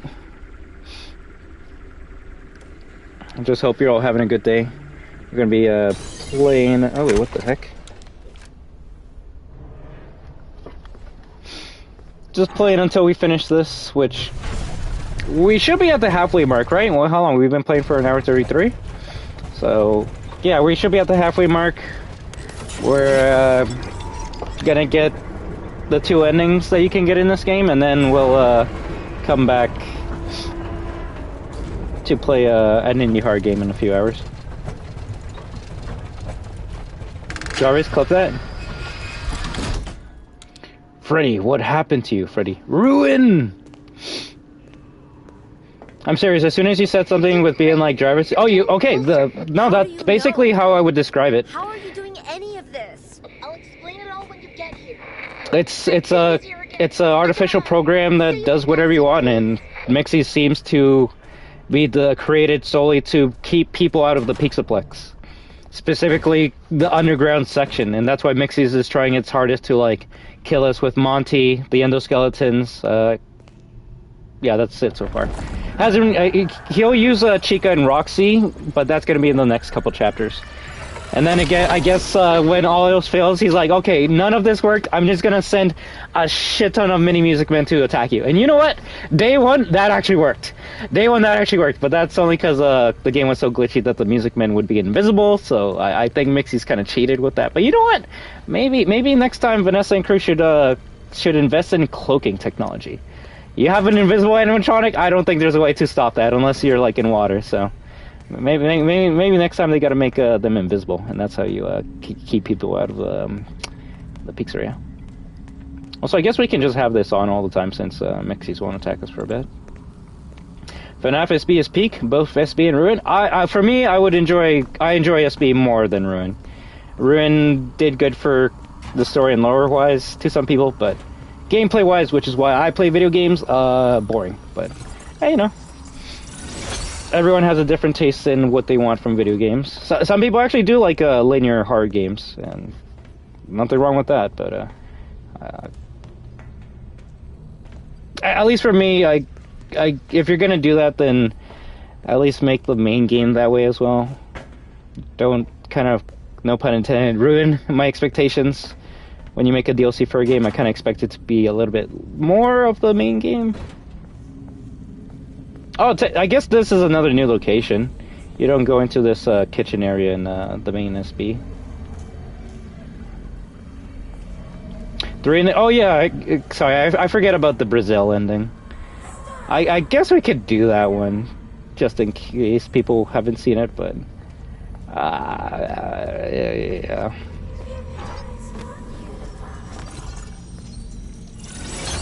Oh, okay. I was gonna say I don't remember what's in there.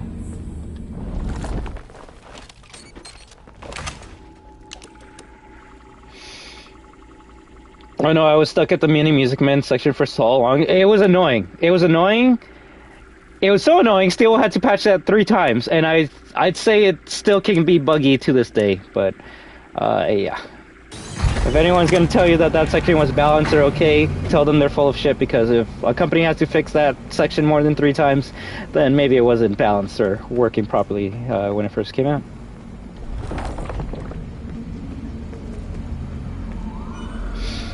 Expecting something based on a game, based on gameplay, Ruin becomes pretty disappointed. Secure Breach had some gameplay, but Ruin has the same one copy pasted.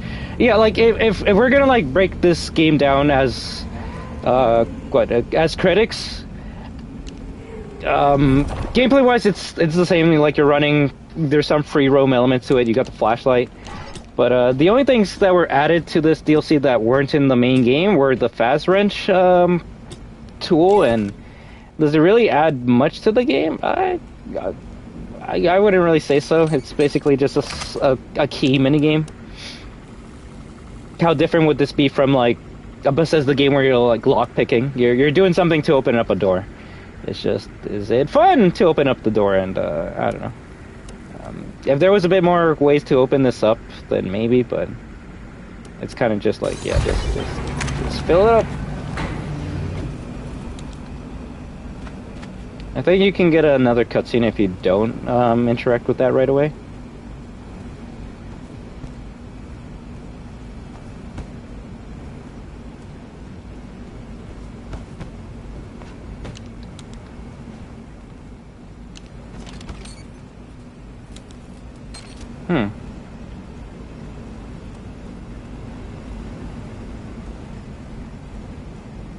I will say this, it does make me wonder what happened between Security Breach and Ruin for Steel to go full in on the yellow paint. I don't mind yellow paint in kids games because it makes sense. Yellow paint in like rated T or M games, that's just kind of disrespectful in my opinion. But it is kind of weird that Steel seemed to either A, respect players enough, or B, feel that their layout for SB was so good that it did not require yellow paint to lead players to where they had to go. But I guess something happened between SB and Ruin where they're like, okay, apparently gamers do not know how to play games, so we gotta hold their hands and tell them where to go. And you know what, considering how many people got lost in the Pizzaplex, I can see why they went with yellow paint for the DLC. I just hope yellow paint's not a thing they do in Secrets of the Mimic. Ruin, false security ending, elevator, neutral ending, scooper ending, canon, yes. We know scooper ending as canon, as Mimic will be back 100% in the future. Whoa, I guess. I mean, we don't know that I won't be in the future, but yeah. It's just, I don't know, I'm not holding my breath for the sequel to Ruin, which won't be out until like 2028.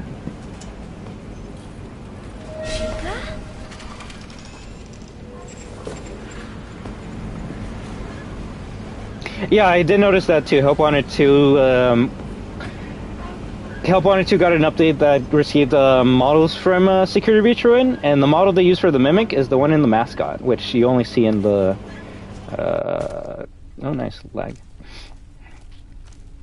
In the scooper ending. Oh, let me see. The yellow paint was added because so many players complained in the base game that there was no direction because 90% of them missed the voice lines telling you what to do. I can agree to a point with that, but I won't lie. I can play SB right now. Some of those voice lines do not give you an indication as to where to go. For example, as soon as you go to main atrium, you got Freddy Fazbear saying, "Oh, you could go to L Chips or to the Fazbats with Chica," but he just says that, and then you're kind of left on your own to like. And I'm okay with this because I'm a gamer, but you're left to like your own senses to try and figure out where El Chips is and where the fizzy fast vats are. Now, if the map actually worked in the game, that would not be a problem because you go to the main the main map area, and then you go, oh, oil chips is up here, or hell, even the map on your watch. But the map does not work, nor is it good at all. It's actually probably the worst maps I've ever seen in a video game. So you're not wrong with the voice lines, but if I say, hey, you gotta go save the people, it's like, well, I guess I gave you a direction, but where is that direction? All I can say is, I can see why the yellow paint was added. A lot of kids play games, and yeah, you give a kid a giant mall to run around in, it will be hard for them to explore, but at least for me, I thought that kind of was the whole point of the game. Being a kid lost in a mall, I feel like they captured that perfectly, but if that was not the intention, then shit. I guess they really screwed up there, but all I can say is, if you're a teenager and over, and you got lost in the Pizzaplex, and you needed yellow paint to play the game, I would like to introduce you to a game called Mario 64. Maybe it might be a bit up your alley, but even then, that actually might be too hard for you.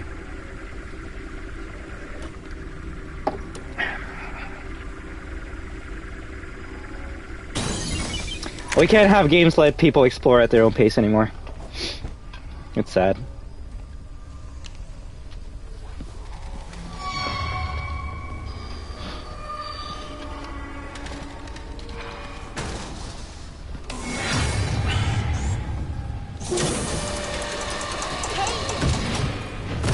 Wait, I forgot what happens after Speedrunning. I know what happens, but after that, it just cuts to black. There's no after credit scene. The only after credit scene in Ruin is the elevator ending, which I will say that is kind of interesting. Also, something I always forget, the cupcake actually looks at you in this section. I think that's actually kind of cool and cute. Probably one of the only like creepy things that happens in this DLC for me. He sells when the map needs a map, literally. He says El Chips is on the 3rd floor balcony, plus salads and sides in down.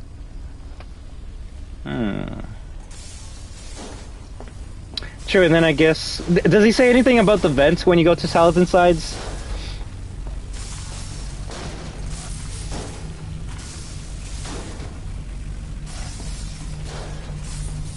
Either way, all I can say, Whisper, is that's not descriptive enough to the modern gamer. You and I, we can understand what that means. And hell, even if the voice line wasn't given to me, I would just keep on searching until I find it, right? But I guess gamers today do need a little bit more hand-holding to find items, and it is kind of sad, but if the main criticism of the base game is people got lost and didn't know what to do, or the game really didn't give them a good sense of direction as to where they had to go, I can see White Steel said, alright then, let me just paint you where you gotta go. I personally would have wished they didn't do that, or have an option that removes it, but oh well. I mean, this is a kid's game after all. I guess if I want to be respected in the horror game genre, I should play a mature adult game like Resident Evil 4 Remake, which definitely doesn't have yellow paint indicating where you gotta go. Oh wait, yes it does. Never mind. No games respect you nowadays. Shit, even RPGs like Final Fantasy Rebirth have yellow paint for no reason at all. Like, why? Yellow paint to me should only be in kids' games. Gregory, are you there? Hey, that's my voice. Do not stop me while I'm trying to move, please. Man, I love battery acid? Ooh. Yeah, it does. When you try to enter Salads and Sides, he says that it's too high of security and to look for the open vent next to the entrance of Salads and Sides. I'm starting to feel that most of these lines were added afterwards. Because there is that too. Most of the lines that actually tell you where you gotta go were added months, if not a year after the fact. For example, and I know this one off by heart, when you go to Bonnie Bowl, if you play right now, you get a voice line from Glamrock Freddy telling you that you should go to the back section to find the Monty's Mystery Mix, because that's because Chica goes cuckoo for Monty's Mystery Mix. That line was not there day one. Now, if you want to say that was there in the files day one, I'll give you that, but it was not in the main game that you purchased on PS5 day one. So you can see why people did have, and rightfully so, gripes with how the game told you where to go and get sense of direction, because you could say it didn't have that day one. That was added in throughout months of additional updates. To the point where some notes literally had to be changed because it didn't make sense. Anyone here remember Move the Blue Walls? Move the Blue Walls? Move the Blue Walls and then you'll figure it out. Mazer size, day one? Steel Wool? No, there are actual gripes that people rightfully have with SB, and I will not defend it at all. I'll call out people on their bullshit if they're gonna say that it did not have that shit day one. I was there. Hey there, Liam Taylor. How you doing? Yeah, fuck your blue walls. And it wasn't even that, oh, like, it was so tough that they had to change it from blue walls to green walls. No, it was never blue walls. It was always the green wall. So, them changing that note was admitting defeat. I don't know. To me, maybe you should have some people. You should pay some people to test your game before you just throw it out there. I will say Security Breach was probably one of the first games I played where it did feel like all of us were the playtesters. We paid early access to playtest the game.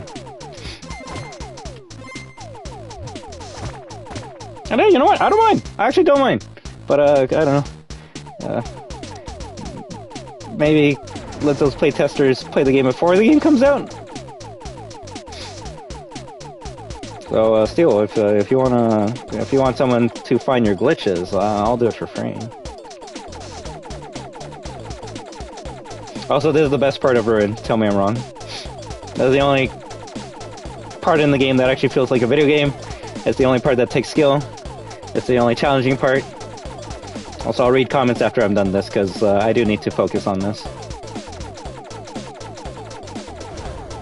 And even though I can, like, shit on SB, I love it. It's still one of my favorite games. I enjoy the most AAA hard games that have come out in the past couple years, but to say that it's a perfect game or not flawed would be, stupid.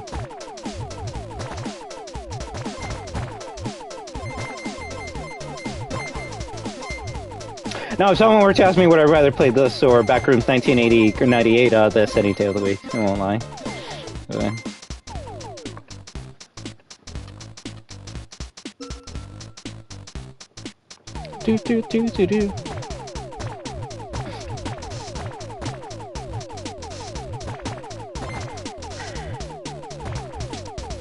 If anything, I think I asked this before, but why does Chica have green eyes in here and then she has blue eyes in the main game? Was that did they mess up there?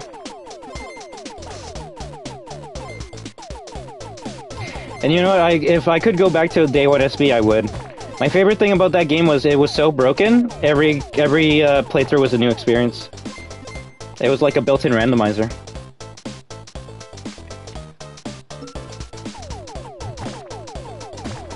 I'd rather have a game that gives me unlimited content than a good game than just you play once and then that's it.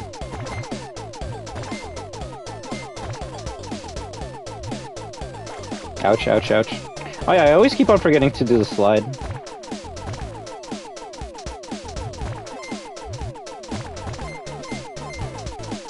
I will say it is weird that this DLC didn't get any trophies or achievements to go after. Fuck your blue walls, bro. Don't get me started. Oh man. The day ones of SB. We're always gonna have amazing stories to tell. It's a great game now, but it was something special day one. It was something special.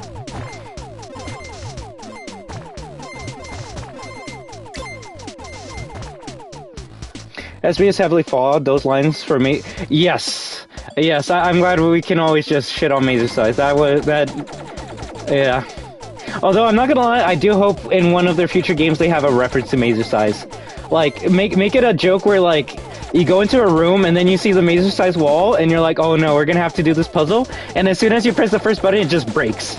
And then it's like, oh, we gotta figure out a different way to do it. I think that would be a cute callback to one of the most infamous broken puzzles in FNaF history.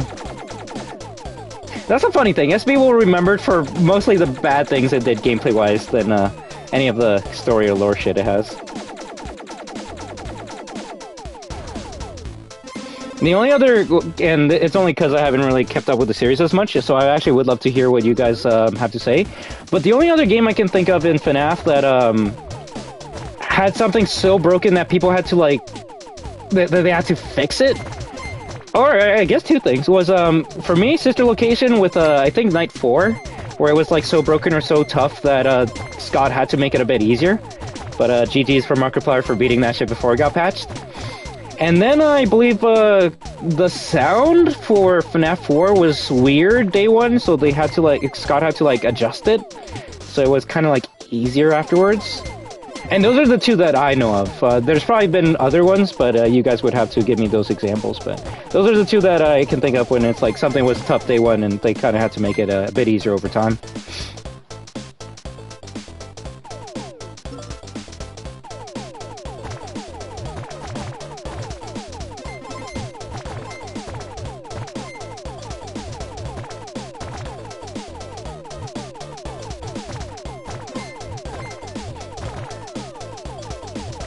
Ow. Okay, okay. We gotta be careful. We gotta be careful. If anything, we need some health. Oof, oof. 2 more hits and we're dead. Nice.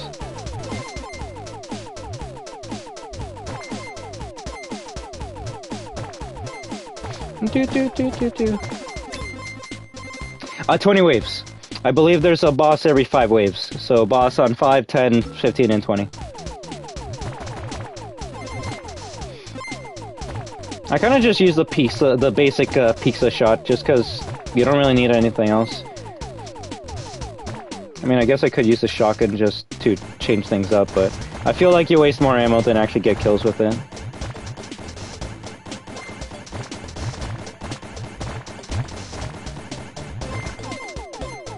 Yeah.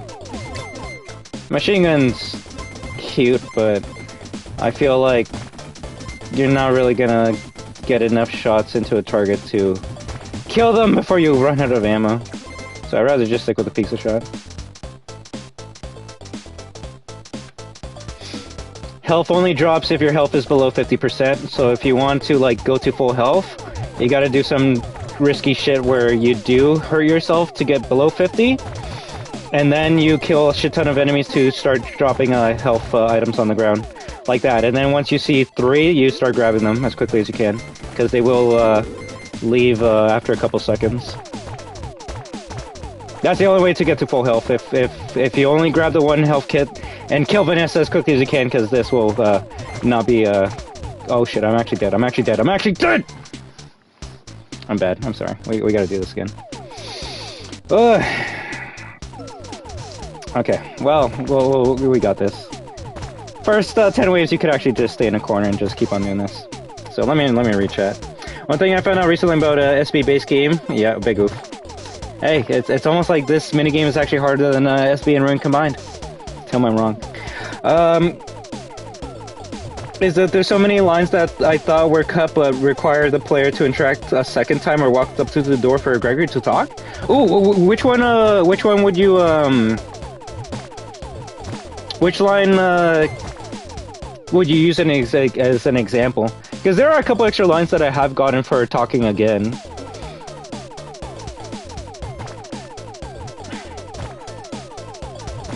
But yeah, you're only gonna notice that if you really interact with you.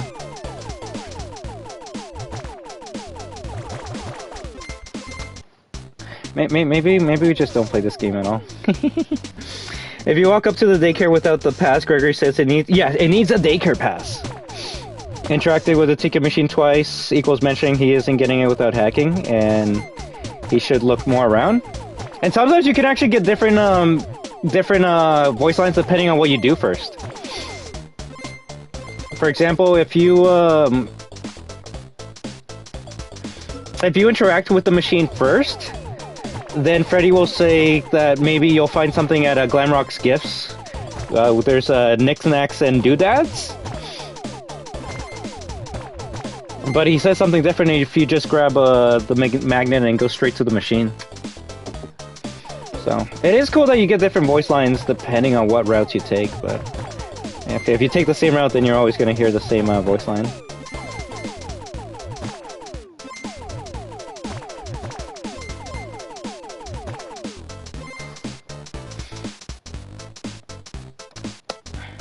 There was this one line where if you bring Freddy to Roxy Raceways to the broken cart, he tells you he would love to ride with you, but he's too big. Wait, really? I don't think I've heard that one before. You see, that's the shit I love in video games. That's the shit that, like, if I heard that from a friend or from a YouTube video, that would make me want to, like, put SB on right away just so I could see that for myself. That's the shit I love in video games. That's the shit that gives it replayability.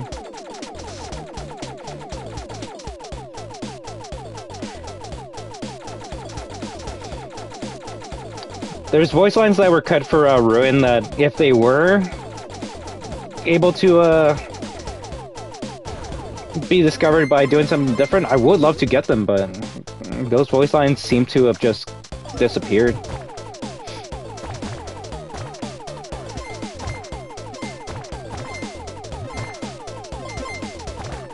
I mean, maybe staying still could work. You just need a better shot.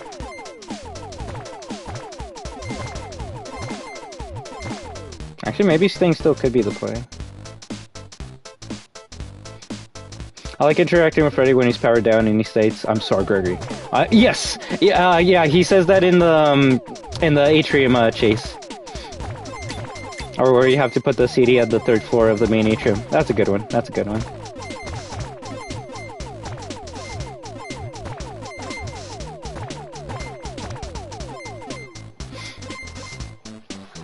I usually found those lines by accident. Like, I would be replaying the game for the 100th time, and I'm like, you know what, let me just press square again and see what happens. And yeah, that's how I would discover most of those lines by accident. It's like, yo, that's cool! We're seeing something new for the first time. I'd rather discover something like that in-game by accident than watch a video that compiles all the voice lines that were cut or didn't make it. Did anyone notice before they patched the locked used item on one of the machines in the lobby? In which way? Also, I need help. I need help. I need help. I need help. I need help. I need help. Oh no.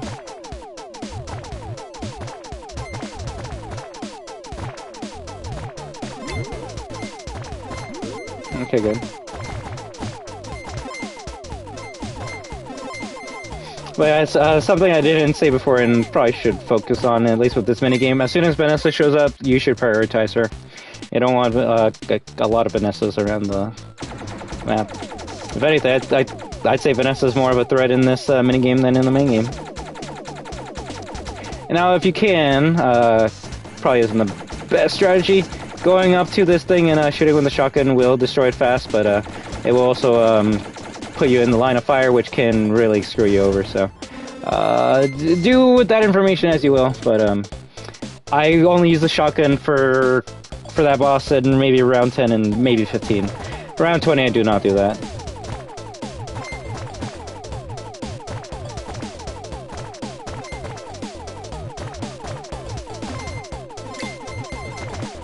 Also, yes, I will call them by gun names and not bottle, pepperoni, and pizza.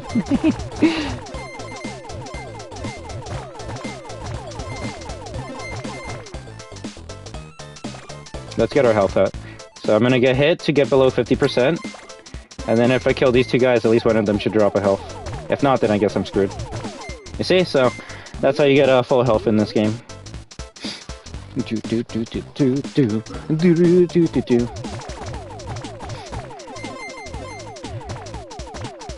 I mean, I think that just lets you eat anything easily, but the best part about this stupid power-up, everyone loves to run away from you super fast.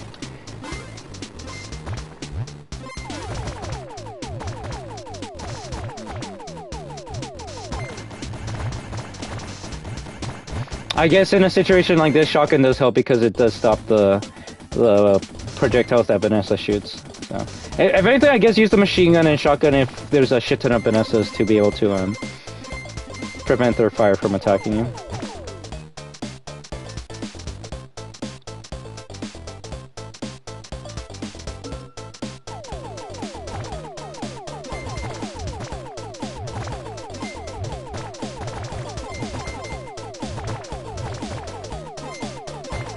Like for me, usually like shooting in a straight line and strafing is the best tactic because other than Vanessa and Mapbot because he stays still, they're gonna attack you in a straight line, and shit, even Vanessa will usually just shoot at a straight line so that way you can hit the projectiles.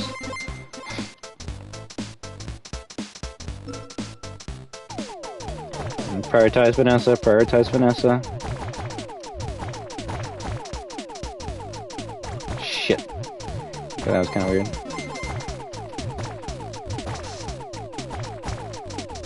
As long as you're moving, those pixels won't hit you.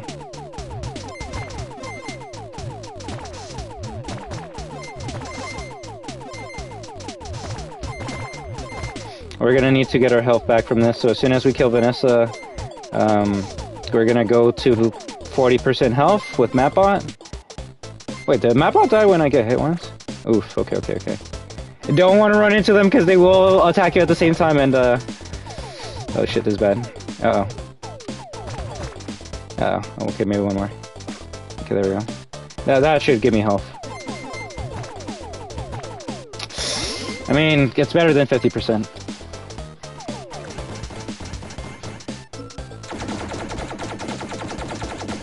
And as you can see, you can't... Oh, well, I ran out of ammo there. Can't shoot the boss's projectiles, so... Best strategy I can give to you is try to stay far away from it so you can go in between its bullets.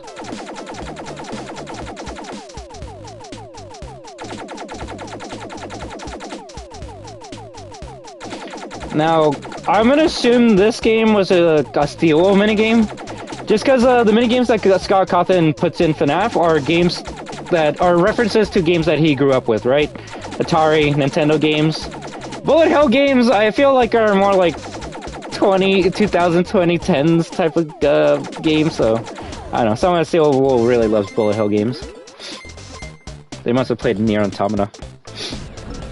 Oh, grenade launcher. I forget if it's good or not.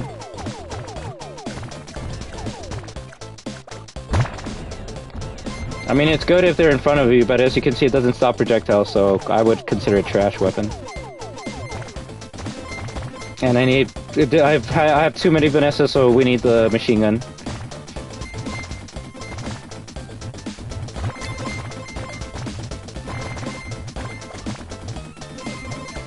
Okay, Vanessa's kind of puttered out.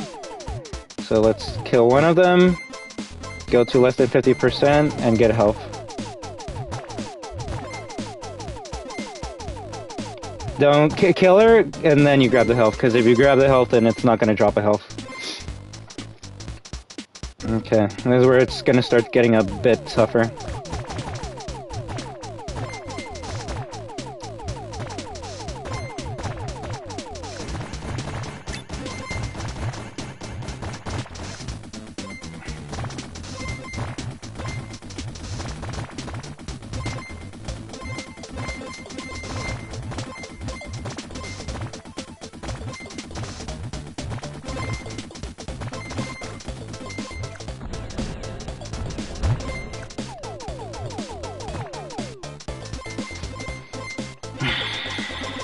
I guess I could do the next round with the health I got, but I kind of just want to get full.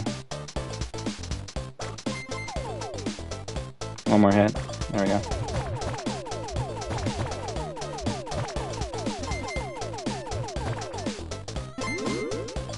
Nice. Do do do do do do do.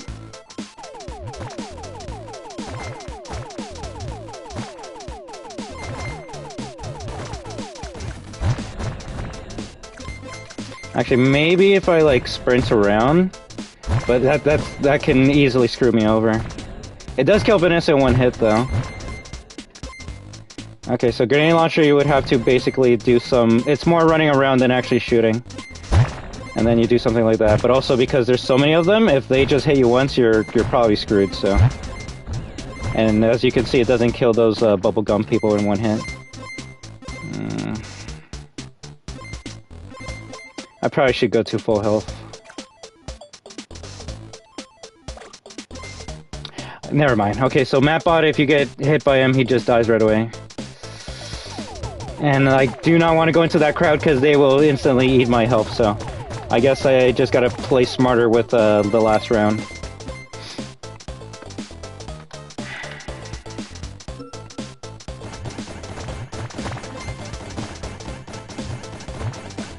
Might as well use up all my ammo for this fight. Ooh, we can grab that. Please grab that, please grab that. Also, if anything, I realized what I was doing wrong with the cupcake, and it took me... How many years did this game come out? You're supposed to slide with the oh, okay, ooh, okay. You're supposed to slide with the cupcake to be able to grab all those people as quickly as possible. No. Yeah, I need to get rid of those bullets. Grenade launcher is good for getting rid of people in front of me, but if you have this many Vanessas, you need to focus on her.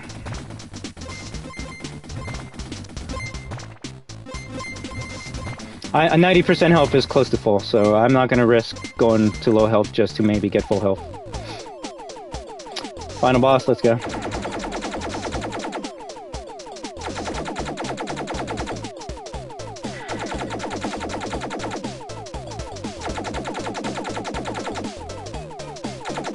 Like I said, just keep her distance and that's how you'll win.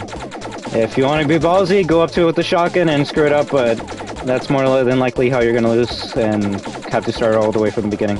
Ooh, okay.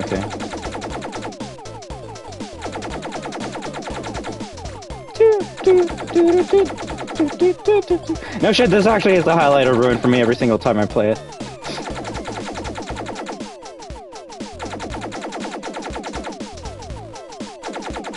If anything, you should do this for the real ending. Screw finding 4 cameras and then, oh, you got the scooper, and then, no, save Chica, how about that? Save Chica and then you get the scooper ending.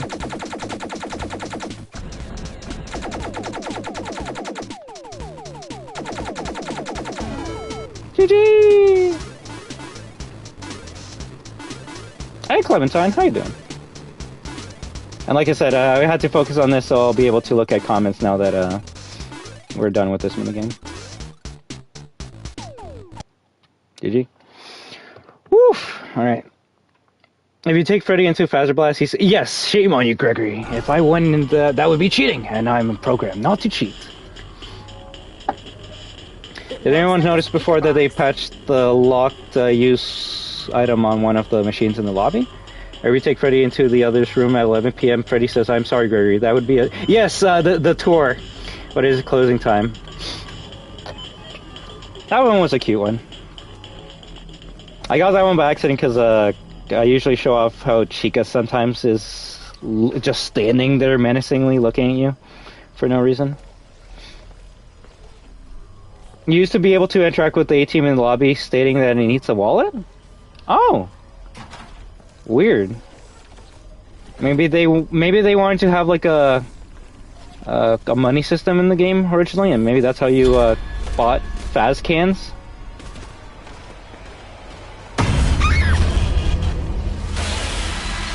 Yeah, Agent Ollie, that's Whisper050 just brought that one up. I like lines like that. They're cute.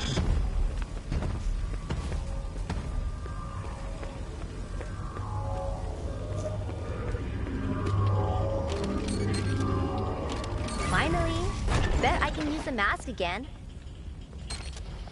Where was that voice box stored? In that arcade? Apparently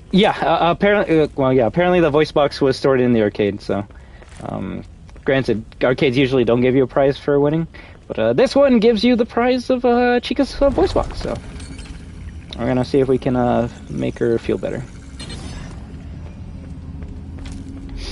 Let's just hope all of you are having a great day. As you can see, we're like 2.5 hours into Ruin.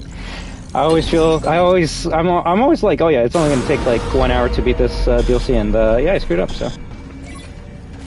Oh, Chica's here. I'm dead. I'm actually dead. There's like nowhere else I can go. I'm actually dead. Oh, never mind. I forgot. It's Ruin. Ruin sucks. No offense to any Ruin fans.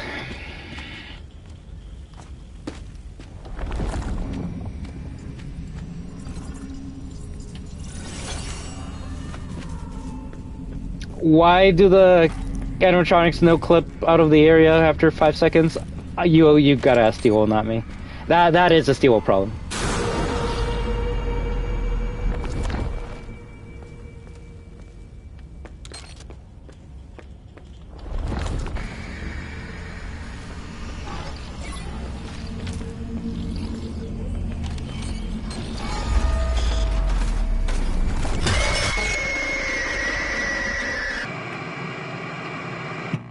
Fuck me then. What? I thought they got rid of Chica's teleporting in front of you bullshit, right? Okay then. Yeah, that's the greatest character of all time, right? A character that makes other characters do its bidding. Cassie only noticed it when beating the minigame law. It was just stashed next to it. I can only imagine she just noticed it late, or she got angry and punched the screen and it was on the screen. I like the one where it was inside of the arcade, but I'll combine a bit of yours, and she smashed the arcade when she won, and then it dropped out. I don't know. There's so many things you find in random places in this series. They don't disappear on fast on PC, they constantly chase you for a bit until you hide? Hide where? There's literally no hiding spots in Ruin. Now you're just fucking with me.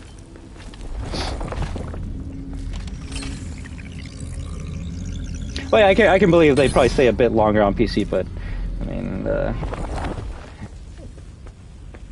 yeah.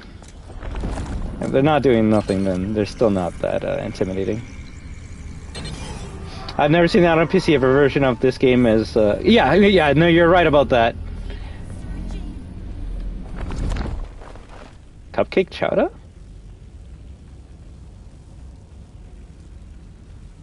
How many of you would ever eat cupcake chowder? Because I probably would try it, I'm not gonna lie. And also, us Americans, we eat the most disgusting and sugary shit of all time. So, yeah, that would be on the list. Hey, Alien Benny! There's 5 phases. Oh no, we're dead.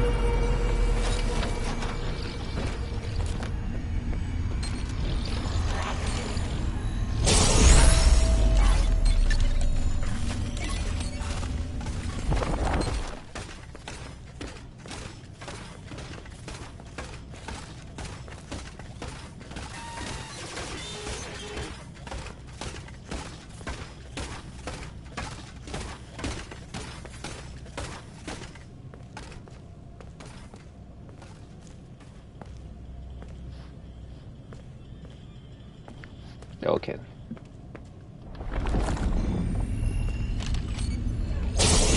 The funny thing was, first, that's been the case since day one. That was something I made fun of the game for day one, so, yeah.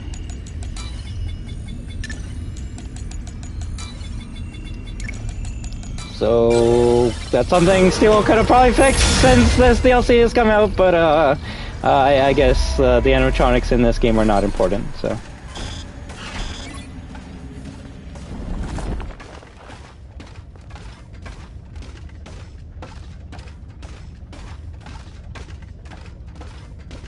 They can't even open doors.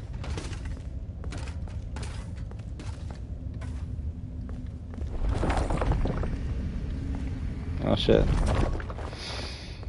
There's 5 phases of grief. Emo phase, crying constantly. I'm in love with emo girl, and then the goth phase, I'm numb, wear black, and the atheist phase. Too many. Let's eat with Chica, check in.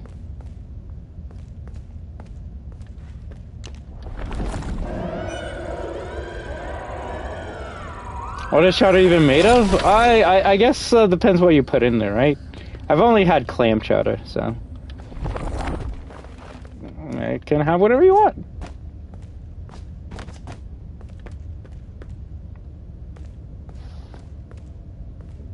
She's walking like Jack Sparrow. Oh, with a hand. Chica might be a little bit drunk on food. Oh, this part. Good job, technician. You have gained access to the Upper East server room. Does this place even exist? You should be safe from the entity here. You have to use the surroundings on PC. The AI is pretty good in base game. And ruin to where if you use objects, you it's like hide behind like a counter or something. I can see that, but yeah, I don't know. I guess on console versions they're like, yeah, this shit's so linear that you don't gotta hide because they'll just pop out within 2 seconds. Like on console, if the animatronic appears, it's because you're probably dead. But sometimes you can get lucky and they just no clip out. Dead by Daylight? Like what? You want to play Dead by Daylight later, or what? Or are you asking why Dead by Daylight is on the poll? Which, if people don't know, remember Dead by Daylight and Five Nights at Freddy's is gonna have a crossover this summer, unless it gets delayed, which I wouldn't be surprised. And honestly, I don't think people would care if it got delayed. If anything, if it got delayed, that would be good because then they could fix the game more.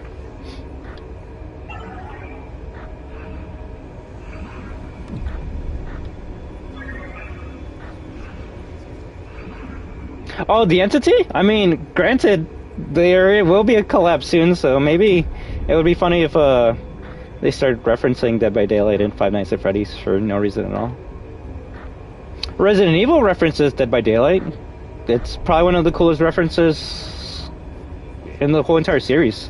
When you enter inside of Lady Dimitrescu's castle in Resident Evil 8 for the first time, you hear a woman scream, and that scream is literally the audio file from the intro cutscene to Dead by Daylight whenever you boot up that game. And yeah, if anyone's like, why is that scream in there? I guess it was to tease that there was going to be a Resident Evil Dead by Daylight collab in the future. So it'd be kind of cool if they have like a Dead by Daylight reference in and maybe in Secrets of the Mimic they could have a DBD reference. I'd be down with that.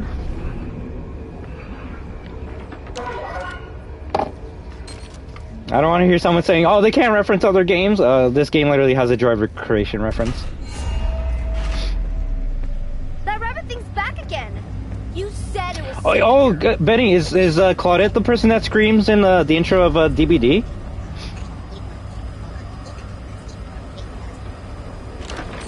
Because I always wondered who it was. I kind of always assumed it was Meg. Star?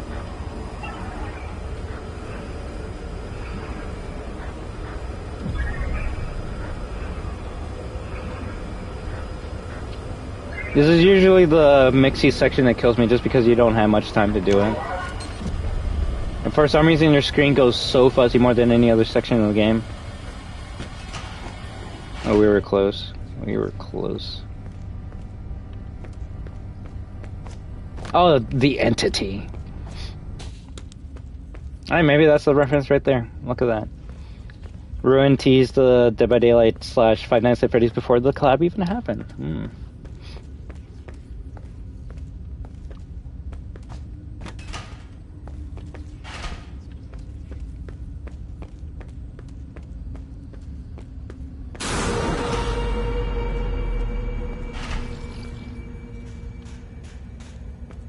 I guess it's chasing us.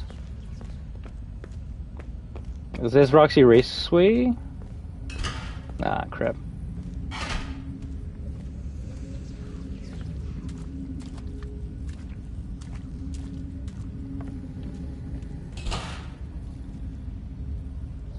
I was gonna say, is it still chasing us? Also, not gonna lie, I don't know if I actually grabbed all the mop bots at this point in time.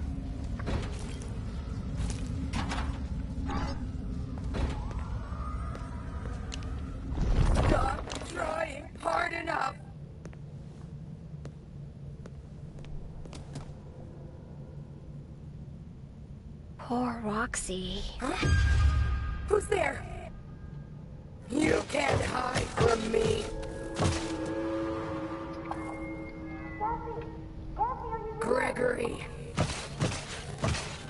No! Gregory, run! Roxy's after you! Gregory, are you there? Cassie, I'm okay. I found a spot to hide. I was gonna say weird because that cutscene's pretty dark, but I guess because the flashlight's off. Hurry, she's close.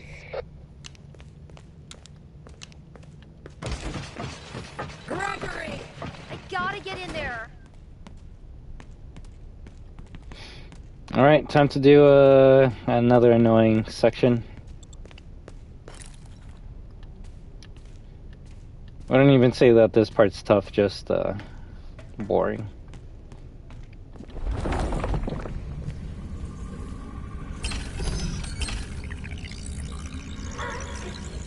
I can't get the mask off again. It is weird though, because like in the beginning of the game we have a Monty section. We just got past the Chica section. So you kind of assume that this would be Roxy's section because you're in Roxy Raceway, you just met her. And I mean, it's Roxy themed, but it's not really her section, it's Mixie's section again. Now I know someone could say Mixie's is there all the time, but like no, like Eyeballs.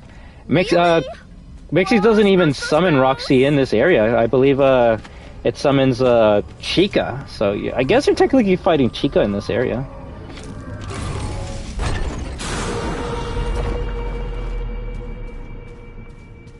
Are you gonna press that? No.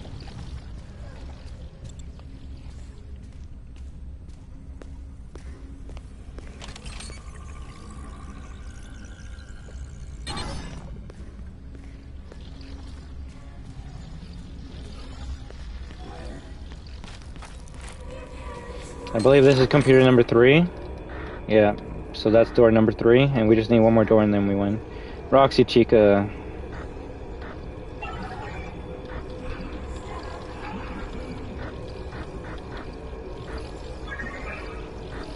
Knife or scissors?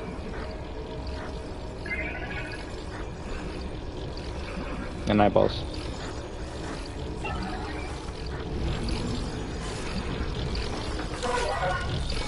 Yo, bud, it took you like 20 years to get to me. You suck.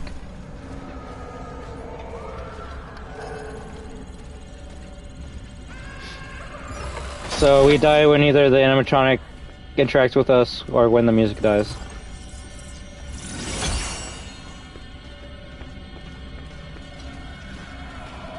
If anything, I should probably get to the section where I can turn off, take off my mask. Oh. That was close.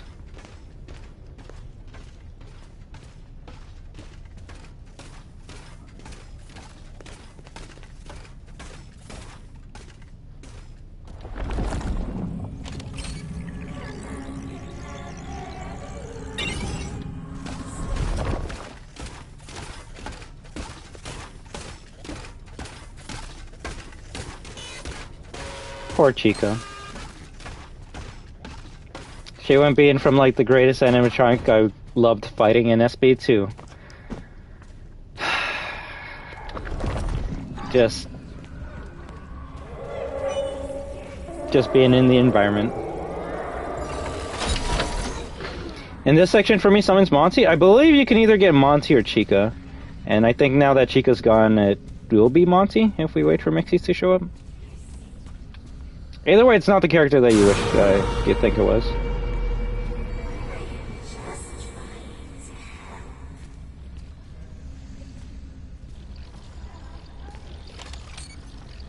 So what do these missing posters imply then?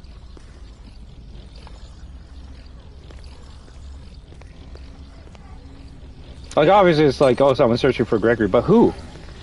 Like, we don't know if Gregory has parents or family. If anything, at this point, his family is Vanessa and Freddy's head. Oh yeah, you're right, look at that. So I guess it's Chica in the beginning and then it's Monty afterwards. Now, why do the AI not go after you? I don't know. That's another question you can answer.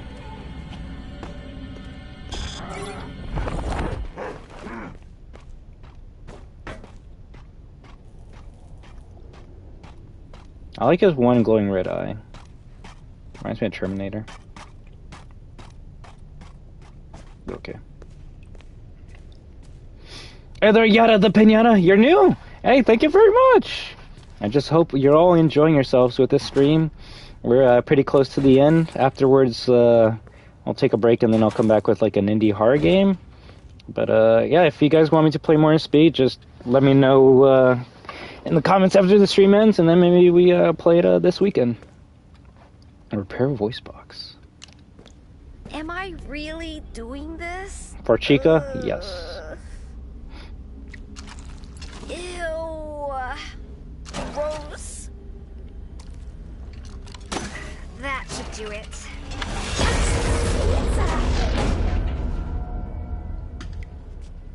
Rest in peace.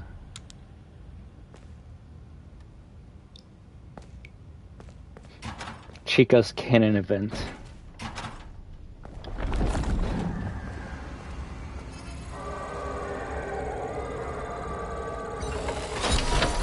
I'm actually playing High on Life. Recently bought the DLC since it's on sale. Ooh, how has that game been treating you, Clementine?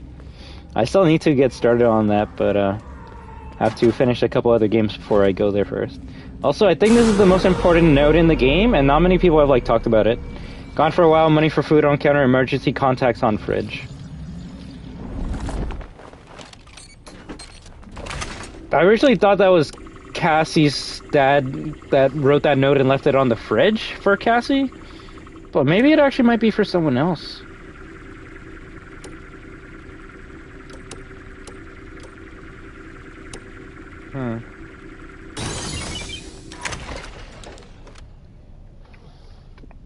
You got jump scared from Chica saying pizza? Uh-oh.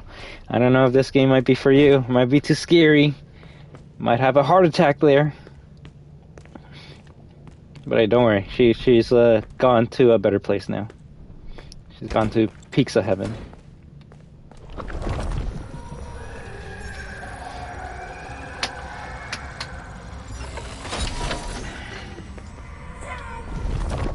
You're it. Yeah, some of the voice lines that were cut in the game were actually put into like the VR, the background of the VR mask.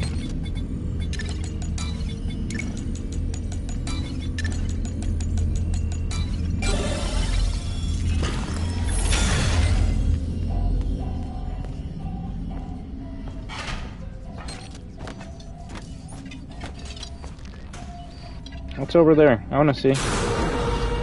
Never mind.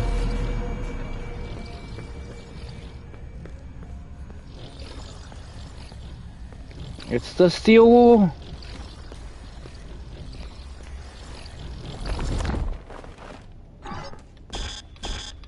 I can't put it on here? Oh, that sucks.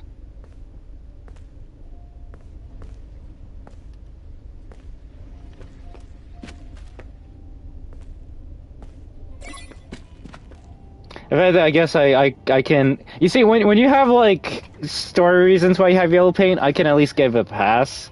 Like, yeah, the yellow paint's here to like tell you where to go, but also it's like, no, Roxy in her blind rage knocked over this bucket, and now she's leaving footprints to be able to follow her. So, see, that's cool. That's storytelling, environmental storytelling. Now, where she goes after this, I don't know. I'm going to assume she just fell straight down and got washed away into the sewers. Because, yeah, I kind of...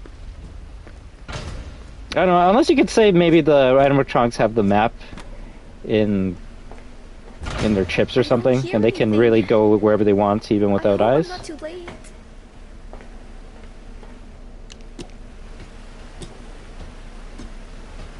Yeah, you take it easy, right? Thank you very much for stopping by. I wonder what the place looks without the mask. Like the Mixie's only section? Same here. It almost makes you think that those sections don't exist at all. Like when you're on the catwalks of Monty Golf and you take off the mask, you just see a broken bridge, a bottomless pit. But then you put on the mask and you're able to walk on it? Makes you wonder if someone looked up, you would just see Cassie like just walking on air.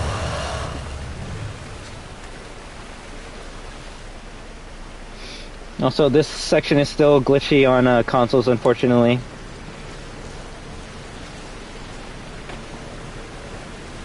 Uh-oh.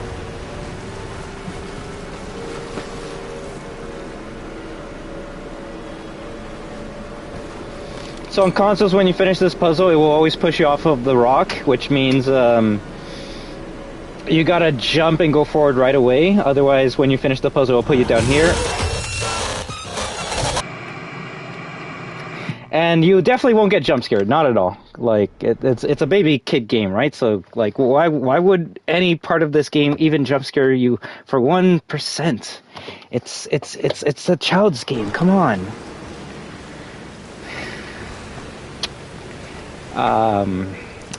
He usually doesn't wait there.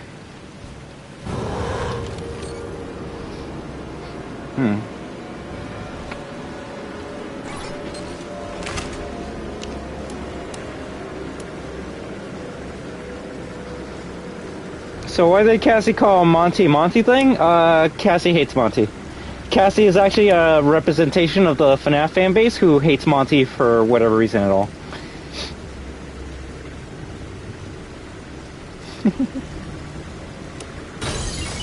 Jump forward, jump forward, jump forward! Oh, thank goodness. Yeah.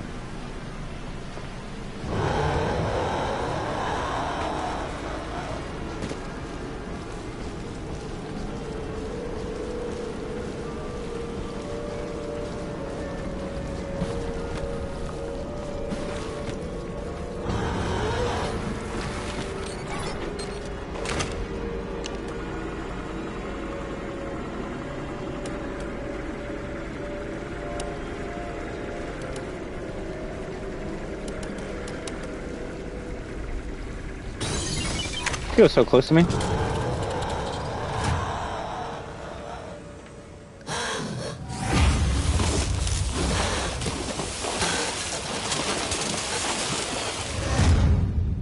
So do we think that Monty's dead there? Because the thing is, we gave animatronics controlled shocks before. Although I guess you could say that's not a controlled shock, that's just shocking.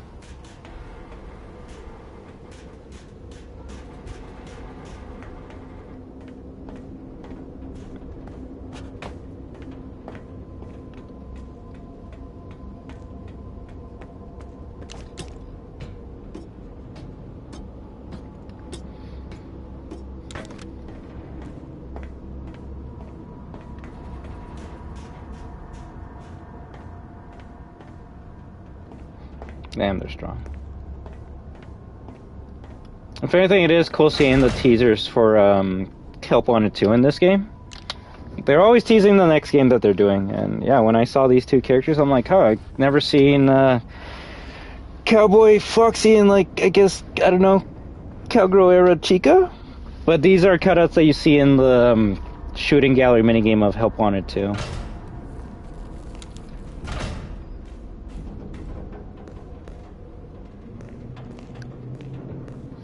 Captain America staff bot right there.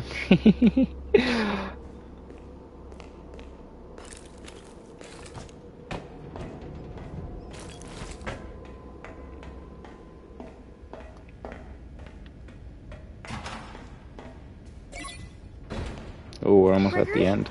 Gregory, I made it to the raceway. Are you okay?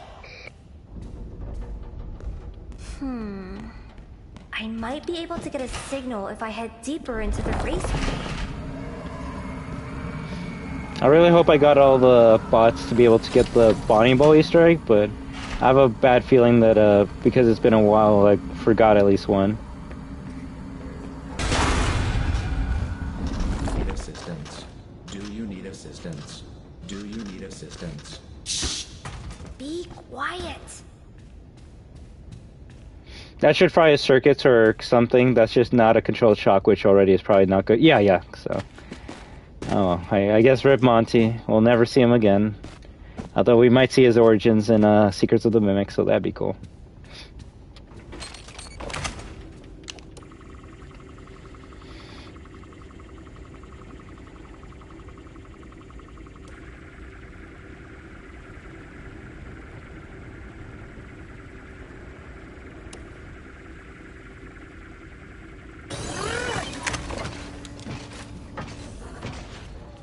Now the character with the biggest hitbox for no reason at all.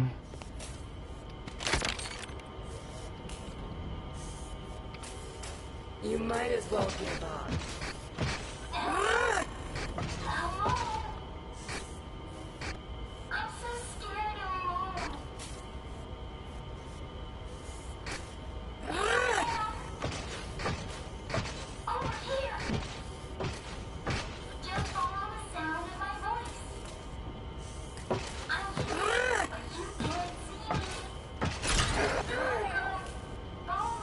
That's the one I like.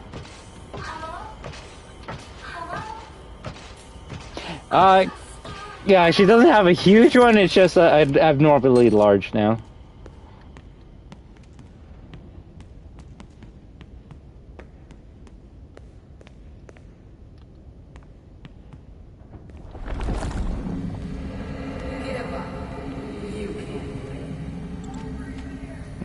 She hasn't found him yet. I'd better find him first.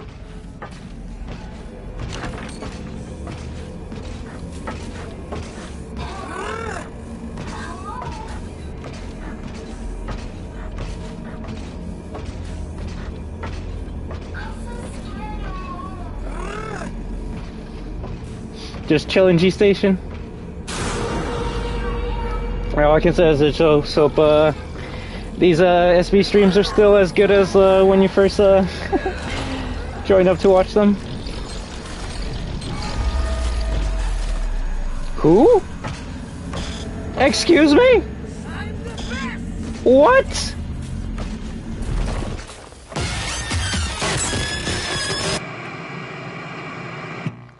You're the worst animatronic of all time, and I don't care how many people get mad at me at that. Roxy sucks. What? Okay then. She was in front of me, then she was behind me. I guess Mixie's can summon her, but only when he wants to. Ugh. Gregory? You can't hide forever. She hasn't found him yet. I'd better find him first. Also, no, she still has a BS hitbox. That wasn't even close.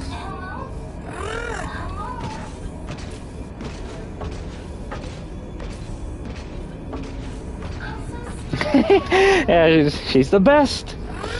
Yeah, I remember when I first played through, her hitbox was larger than the low tape, then the low taper fade, and now it's all good.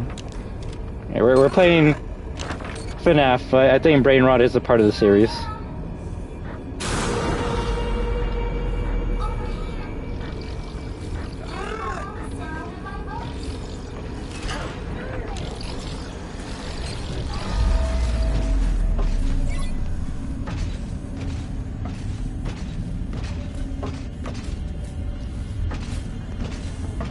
What the fuck?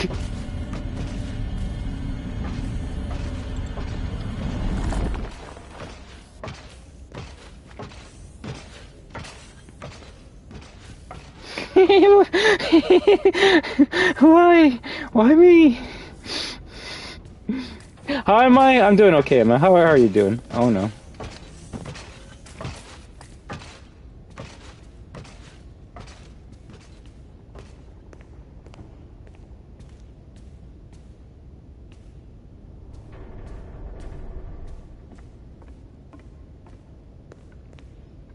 See, for a split second, this game turned into Day 1 SB, where I could not predict what I was going to do next. And when you can't predict what the game's going to do, that's the fear of the unknown, my friend.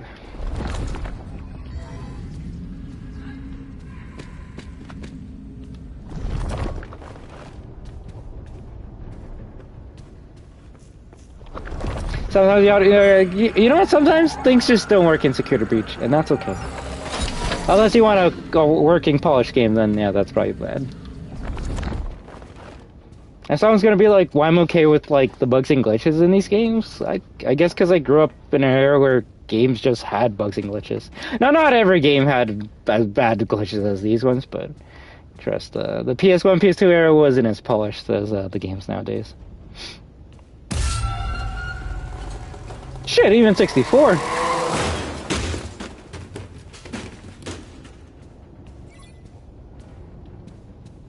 Can you access Bonnie now? I hope so. To be able to access bonding, we have to make sure we don't miss one bot, and I do have a bad feeling that I probably missed out on a few.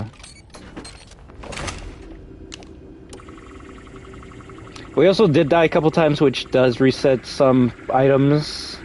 So we'll see when we get to bonding bow if we saved him or not. And if we don't, then I can just load up a save file that has him.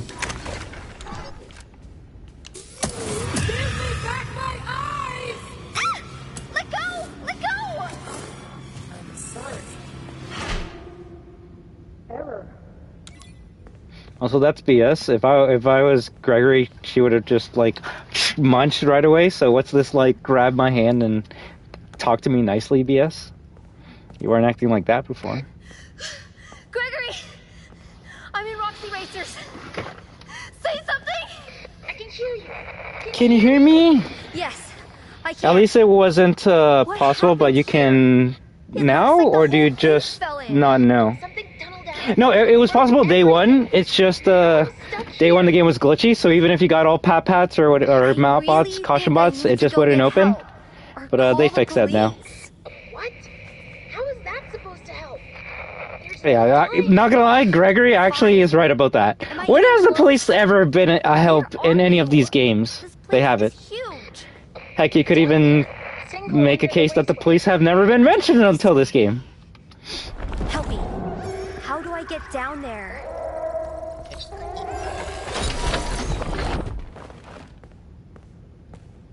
Or at least I don't remember the game, any of the other games outright stating like police. Uh-oh.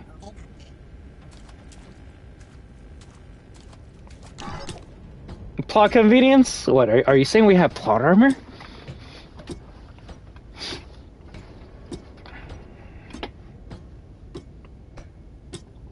The police? That would be too simple.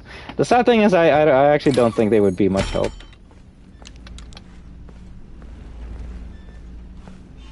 You kind of need someone like, I don't know, Sarah Connor to deal with these animatronics. Alright there, man. Did you have a food break? As you can see, we're almost nearing the end of the DLC, so gonna take a small break after that, and we'll be back to play some Dollhouse if anyone wants to chill for that. And for tomorrow, we're more than likely gonna get back on the story game grind, so continue Beyond Two Souls, and then see if we can go to Detroit or Until Dawn after that. Either way, just want to thank all of you for stopping by, whether you're a returning destroyer or a new lurking viewer. We like to play SB every now and then. Not as much as a year or two ago, but heck, I do notice we always have new people stopping by that enjoy the game and enjoy the vibes around here. So even if I don't have as much fun as before, I probably should do more SB streams just to just for the chills and the talks, so we can have this on all the time, right? Yeah. I think the military could. I honestly think so too. Like, these monsters are scary because they're isolated. In isolation, yeah, a robot in a warehouse and you're stuck in there by yourself, yeah, that's scary and would be, like, almost near impossible to take out. I don't know, William Afton versus a tank, I think the tank is gonna win 10-1. So you just send, like, a good SWAT team in here with maybe an EMP. Actually, that's the only thing you would need. You just need an EMP, and all these animatronics are kind of screwed. So just get an 11 kill streak and call it in. You take out any animatronic in the series. The only thing that an EMP wouldn't take out would be, I guess, entities that don't require any electricity. So the Puppet. That's why Puppet's strong. It doesn't require power.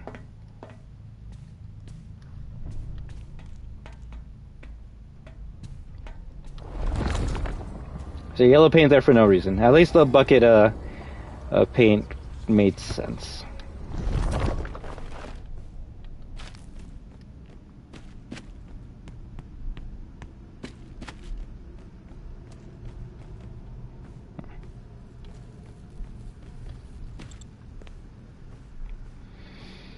Time for the glitchiest part of the game.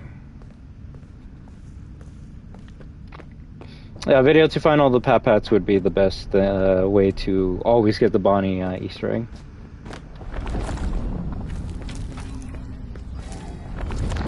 How do they pay the electricity bill? Do they have a nuclear generator in the basement? I feel like that's how you would have to power this shit up. You know, kind of like the Terminators have a nuclear reactor powering themselves. Yeah. That's probably what they have down here.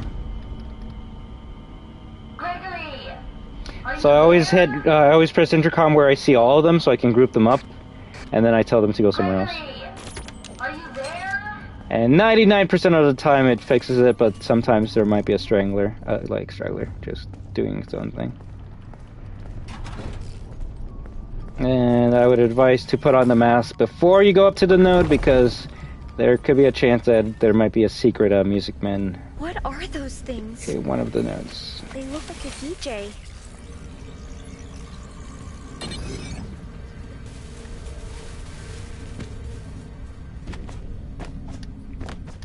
Who does Mixie summon in this area?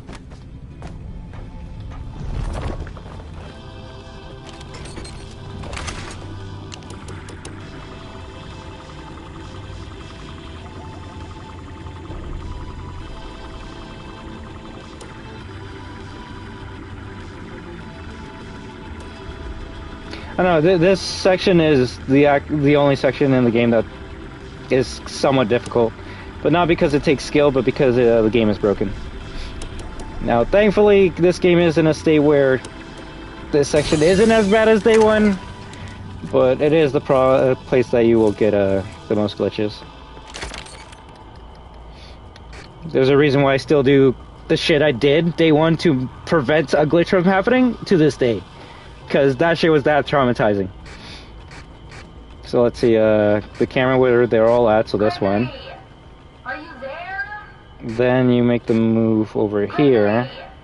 Are you there? But I believe some of them will be going your way to be able to access that area. Oh no? Okay, okay. Turn this off. We wait over here. That one's not on, and there's none by this one, so we're good. Okay, and then turn the node off as quickly as you can. Nice.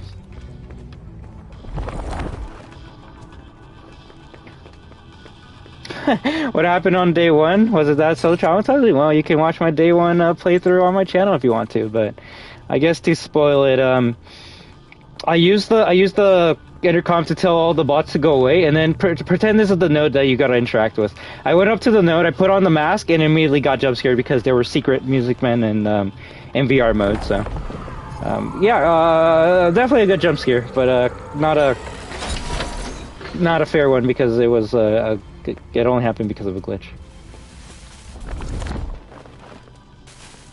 Should I do your tactic for that? I don't think so, Clementine. The only reason I do my tactics is just because I have a suspicion that sometimes it might glitch out, but I don't think it will. Out of the 4 nodes that can glitch out, this one was infamous for being glitchy, so we'll see if that one has a secret Music Man. If we don't find any secret Music Man on the stream, then they kind of did fix that problem. Oh, fuck! There's also that, too. Some random Music Man might just activate for no reason at all, and you just gotta deal with it. That's not a glitch, that's just gameplay. So the only tactic I have here, also we've been streaming this for how long, and this is the first time animatronics chasing us? Wow, imagine that. Something resembling the fucking base game.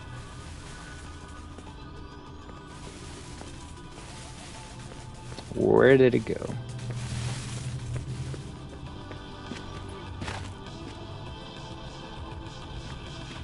I think it's heading to its crew.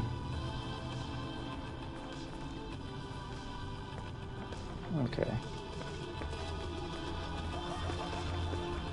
Did it see me? No. Shit, I gotta start high alive. We good? Okay. Gregory, So click on where they are, and then make them go anywhere else. Gregory, are you there? If you're fast enough, you could go underneath the gate before they start making their way over here.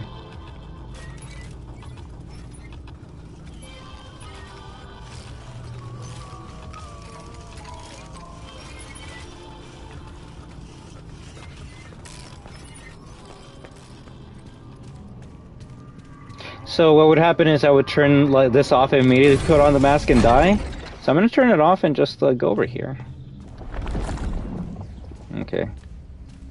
So far, no secret music meant, so that's kind of been good.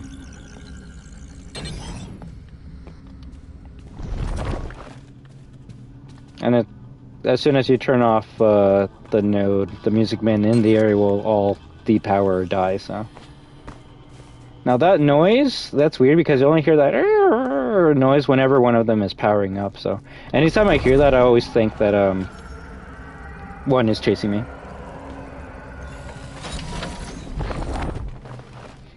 Were they there the entire time in SB? What, the music men? Like in the area? I don't think so. Lore-wise, I think, when Vanessa, Gregory, and, Freddy's head... turned on the Mixie's program, they're like, we should probably have some extra things around the Pizzaplex for security, just in case. And Vanessa's like, I have an idea. I'm gonna use what I used to almost kill you, Gregory. And Gregory's like, please don't bring that up again, please. And then Vanessa's like, okay, but we're still gonna use that plan. And the plan was use a shit ton of music men to get people, and it seems to be working. Heyo, Moin the Stole Man, how you doing?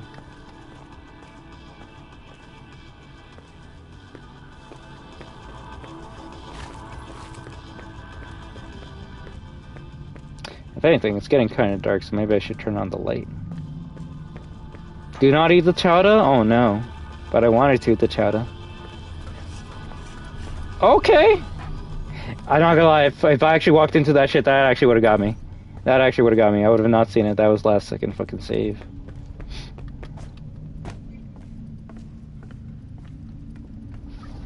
Ooh, someone clipped your hair? Just a bit. Thank you very much. I know, we gotta be ready for the springtime. Okay, someone's chasing me, so I gotta go very fast, so... last door, cool. Nope, nope. Nope, okay, get all of these ones together, and then move them over here.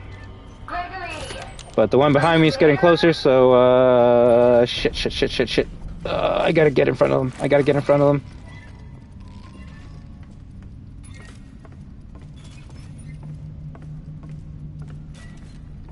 Unless they all saw me and now they're all attacking me, which could be the case. That actually could be the case, oh my god. No, they should be... Yeah, okay, last lane. One of these ones should turn on.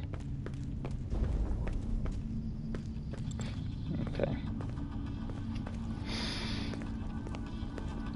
This should be the last Pat. If not, then I guess I screwed up and have to replay the game.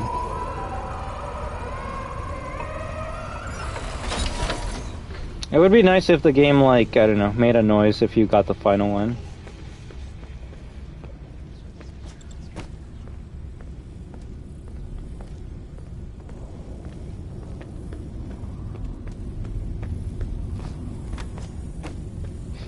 Oh, shoot! Look at that! Hey, come on, you gotta give me a like for that. Maybe a GG in the chat. Haven't played this shit in months, and the fact that we actually remember where all of them are, you gotta give me something for that. Come on, guys. I think on the last one I screwed up, so nice.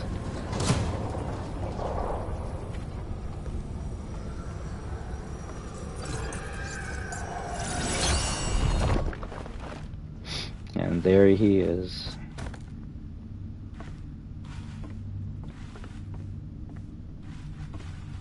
Thank you. That's all I need. Rest in peace, Bonnie. I like how you can actually see his model in Help Wanted 2 as well. But yeah. probably one of the best Easter eggs in the game. They didn't have to do that. If anything, this was another fan service Easter egg, and I'm okay with that.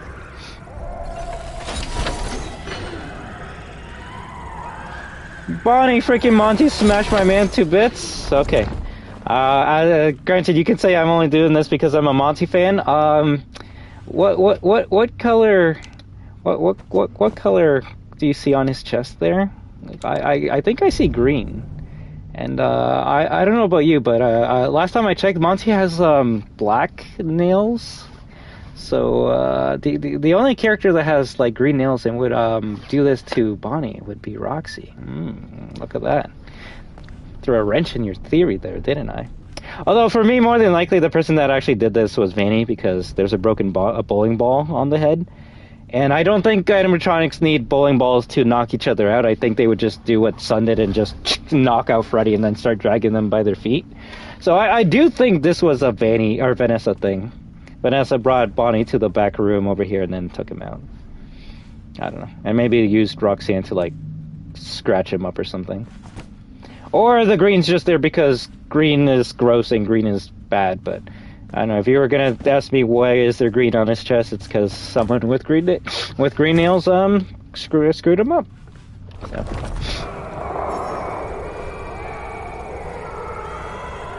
Brother dead and dancing on him? Well, I mean, at least we're not teabagging him.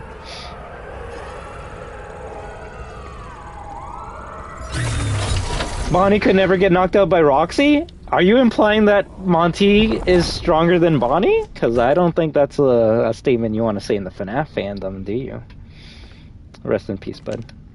Maybe we'll see a fully realized Glamrock Bonnie in the future. Also, I guess this version of Bonnie has red eyes, huh?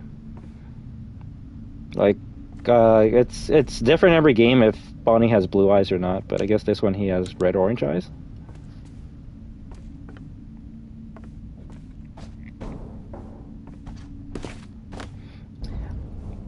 Look, if in the end, if at the end of the day Steel like says, "Oh yeah, it was actually Monty that did it," then well, shit. I mean, can't argue with facts. But if someone's gonna say, "Oh, it's Monty because he hates Bonnie," I'm gonna be like, "Damn, that's a statement." But that's more so a theory than an actual factual statement. But yeah, that's anyways the only things I noticed. I'm like, well, Bonnie does have a lot of green scratch marks on his chest. I don't see why it would be Monty. Now, yeah, you can say Monty. Wait, what? Oh yeah, I gotta do that. You can say Monty's jealous of Bonnie and wanting to replace him, but I don't know. I feel the one character that actually is jealous is Roxy. She's the one that always says she's the best. And if anyone replaced anyone, Roxy replaced Foxy now. Gregory, are you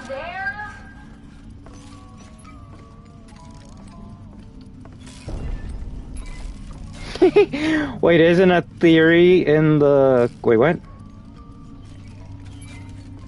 Black Statement! Heck, you could say the lore of this whole entire franchise just kind of came about because of theories. Bullshit!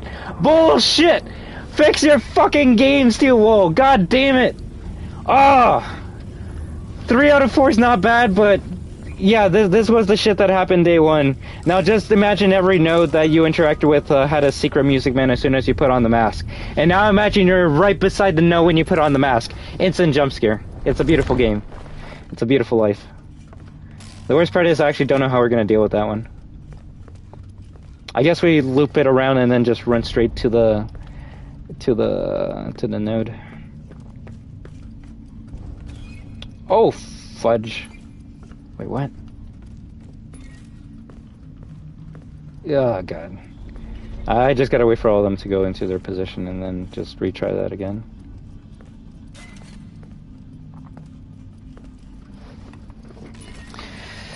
By robot strength standards, mostly go ahead. By robot strength standards, Monty appears bigger and stronger to me? All I gotta say, my friend, is size does not matter. If I went off of by robot strength standard, I would say that Freddy would be the strongest, and then you get a cutscene of the small, lanky, tiny robot just knocking him out and dragging him by his feet. So, by cutscenes, by the cutscenes that we've seen in the game, technically, Staffbots and Sun and Moon are the strongest animatronics. Because I don't know about you, but I clearly remember Freddy getting pushed by two robots with no legs and then completely getting ripped apart afterwards. So maybe it's the small robots that are the strongest in the universe. Gregory, are you there?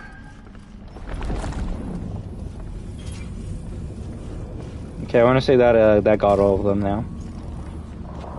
Oh, Freddy got jumped. And that's the canon route too. So canon, technically, Freddy's not stronger than staff bots. So, funny enough, I guess if Vanessa and Gregory wanted to keep people out of the Pizzaplex, the ruined Pizzaplex, they should have not installed Mixies or have these music men around. They should have just put a staff bot in all of the locations, and then if you try getting past one, they'll just like grab you and hold you in place. Staff bots are the strongest animatronics in the series. Tell me I'm wrong.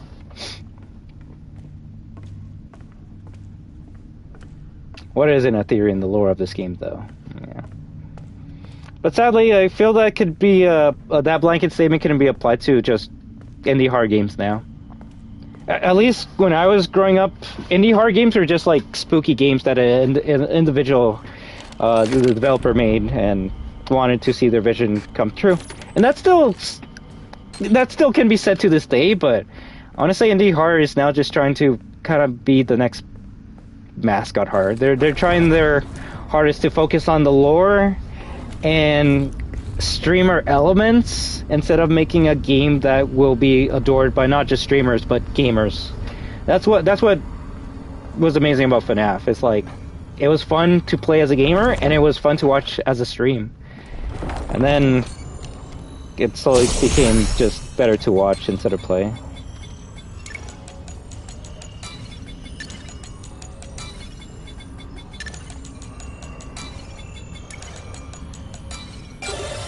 Map out lore? I'm down with map out lore.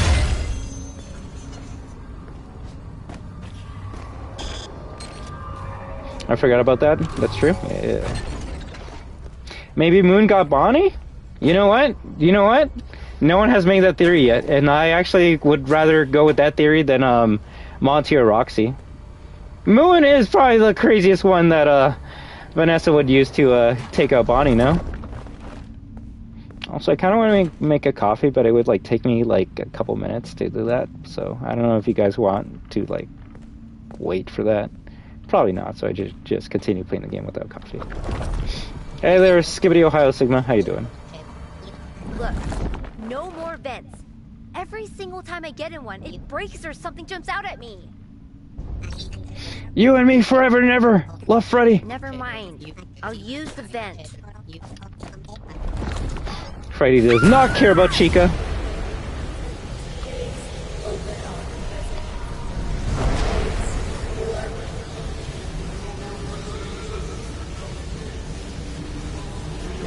Interesting that Freddy and Roxy sing Happy Birthday here. No Monty or Chica.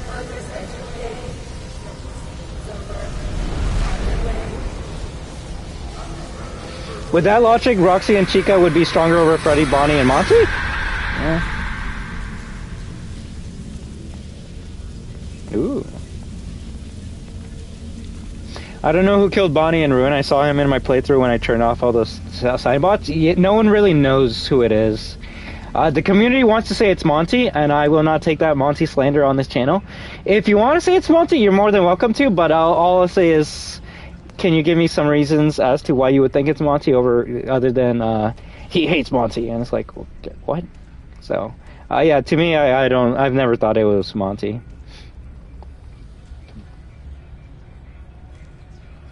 If anything, all I can say is, I bet those security nodes are all the way down there.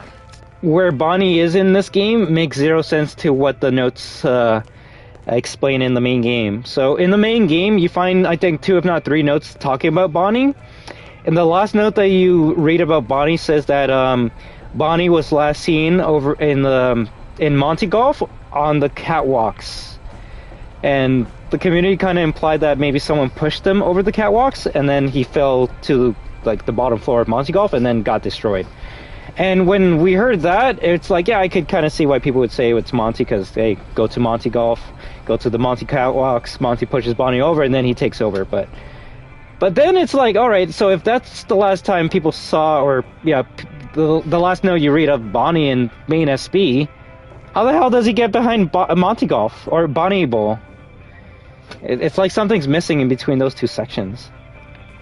Maybe you can make a case that Bonnie went to the Monty Golf catwalks, and Vanessa / Vanny, with the help of Sun and Moon or Roxy or Mons, whoever you want to use, pushed them over.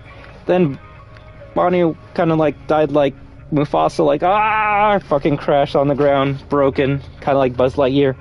And then Vanessa's like, well, we gotta get rid of this evidence. Just stash him behind Monty Golf. Or Bonnie Bowl. Now, I was gonna say, how does the bowling ball come into play?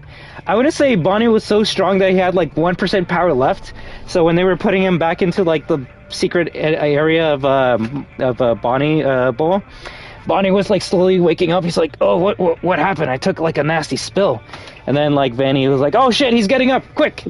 Grab the bowling ball and just knocked him out, and then that's how he appears there. That's the only answer I can come up with, because otherwise I don't know how he appeared in the back of Bonnie Bowl, considering we do have lore in the main game that tells us where he was last seen. So that's my dumb story for today. If you guys liked it, I can make up other ones later, but yeah. Also, a good thing about reaching Bonnie Bowl, we don't have to find any more Pat-Pats, so. Oh, yeah, no, Monty's been framed since they... Oh, wait, give me a second. I'll read that in a second. Can't take off the mask, and you do gotta go fast in this section. Granted, fast just means going to this one part over here, but you gotta go fast. Sonic! Uh-oh.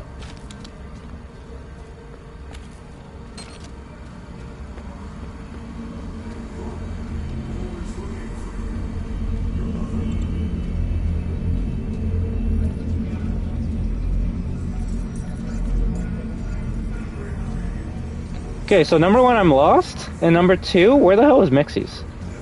He should have appeared 20... Oh, there we go.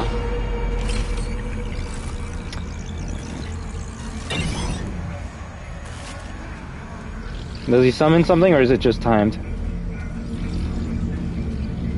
I think it's just timed. He would have summoned something if I was right back, if I was near him there.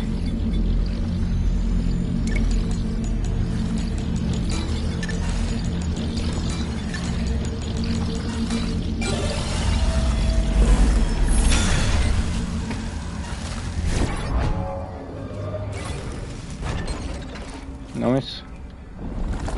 Alright, let me make sure I'm not missing anything else.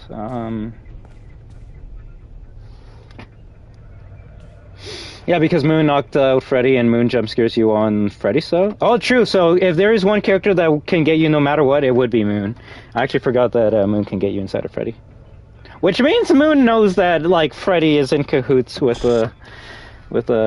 Gregory.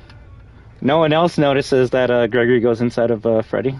So, yeah, because, yes. So, nice one, Clementine. Vanny wanted to replace Bonnie with Monty, so she sent Moon to jump Bonnie? Makes sense. And if someone's gonna ask why that is, maybe Bonnie's just so strong that he wasn't affected by the glitch trap virus. So he's like, alright, we gotta replace you with someone that is dumb enough to get replaced with the glitch trap virus, and that's Monty for you. I always believe that Monty didn't kill Bonnie? Yeah. People just want to hate on Monty for any reason at all. Skibbity Ohio Sigma. Bonnie got destroyed. Maybe he got hit in the head with a bowling ball. That definitely happened, because there is evidence to support that. It's just, I don't think a bowling ball hitting an animatronic on their head would, like, take them out.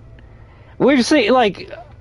what's heavier, guys? A bowling ball being cracked over an animatronic's head, or a go-kart going, like, I don't know, 20 miles per hour, just going straight into Roxy's face, and Roxy's able to survive after that. Like, I don't know. Bonnie got destroyed. Maybe he got hit in the head with a bowling ball, and his chest has claw scratches. So I think it's Monty, though. Monty has black nails, so those scratches wouldn't make sense. The only person in this game who has green nails is Roxy. So if you want to admit the fact that Roxy's the one that killed Bonnie, go ahead, because that's where I'm leading to. Freddy! Freddy? Are you okay? Please be functional. I actually would love to get a toy like that. Oh shit, oh shit, oh shit. Okay, there we go.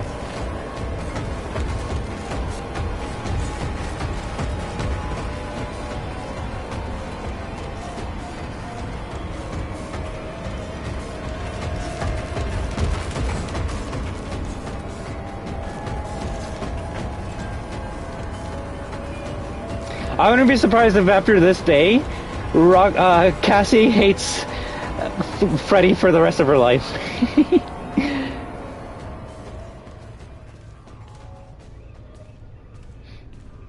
I wonder why the hothead alligator who is outshined by Bonnie would kill Bonnie, huh? Wow. Well, he's technically outshined by Freddy as well.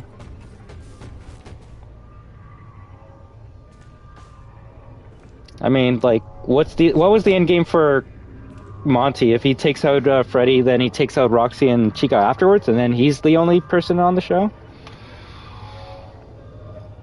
It's practically confirmed with it's Monty. Uh-oh. Not only the most aggro, his claw matches the chest claws. I call BS on that one, Whisper, just because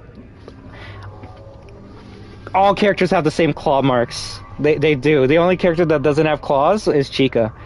And yeah, if you're gonna say the claw marks fit Monty, the claw marks can also fit Freddy and Roxy. But there's green paint on the chest, so I'm not gonna say it's Freddy's blue nails, and I'm not gonna say it's Monty's black nails. I'm gonna go with Roxy's green nails.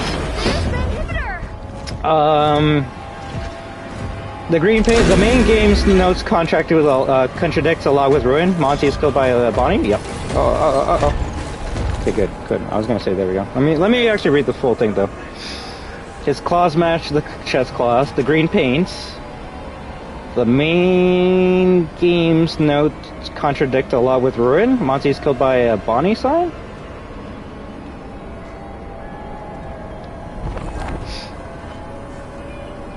Monty is killed by a Bonnie sign?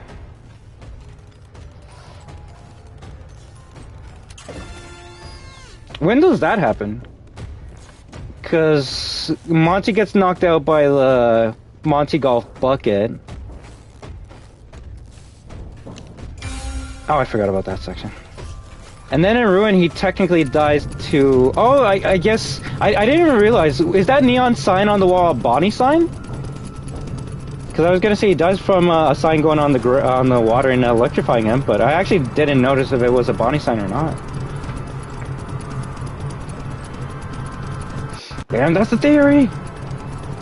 There's something missing. The stories do not properly combine together. You are right by that. Yes, with the whole, like, notes. Also, the claw marks, the Bonnie bowl over his head, plus being slammed against the wall, plus dragged. Definitely was dragged, and the person we were thinking could have been the one to drag him would be Moon, because kind of drags Freddy in the main game. I think that Bonnie signed Ed for Monty might symbolize that he was frightened. I don't know. I'm a Monty defender. Yeah. I think Monty got controlled by Vanessa because Vanessa controls every animatronic, but not Freddy.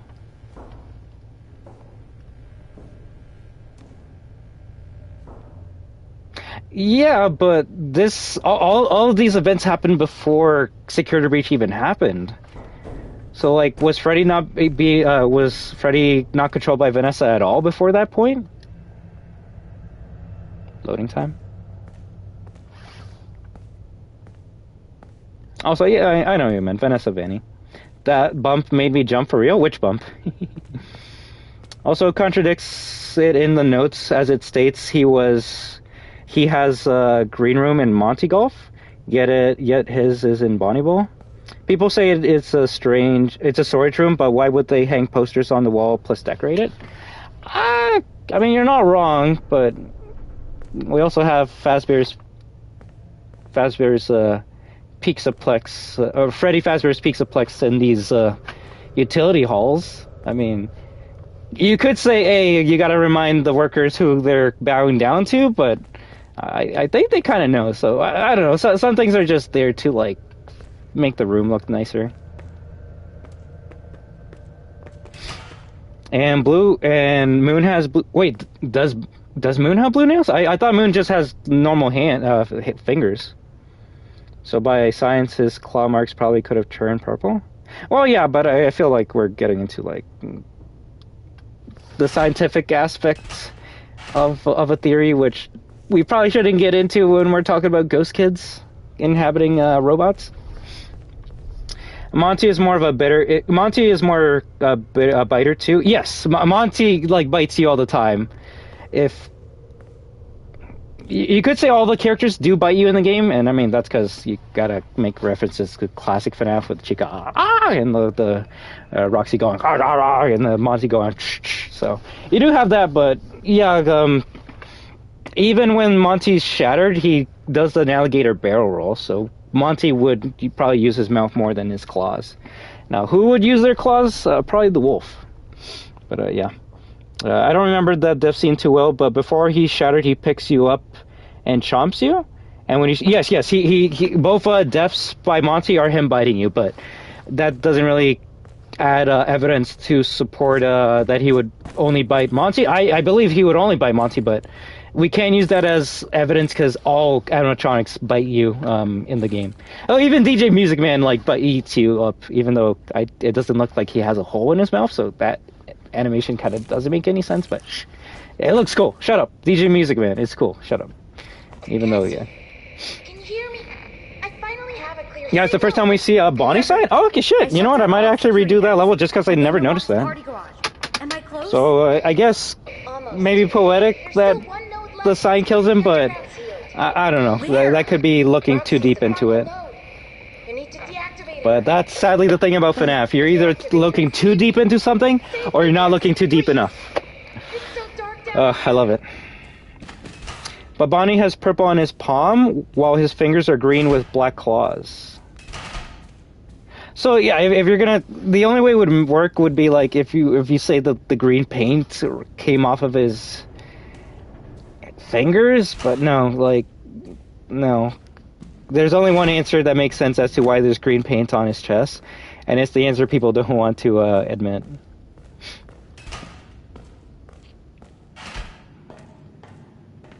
I'm not saying that Roxy is an evil character if she did kill Bonnie. We have all the answers right here. She was controlled by Vanny, and she was made to kill Bonnie. That does not make Roxy an evil character or make her hate Bonnie. She just did something that she had no control over. We also know that Monty doesn't like Freddy in base game, as in Monty's game.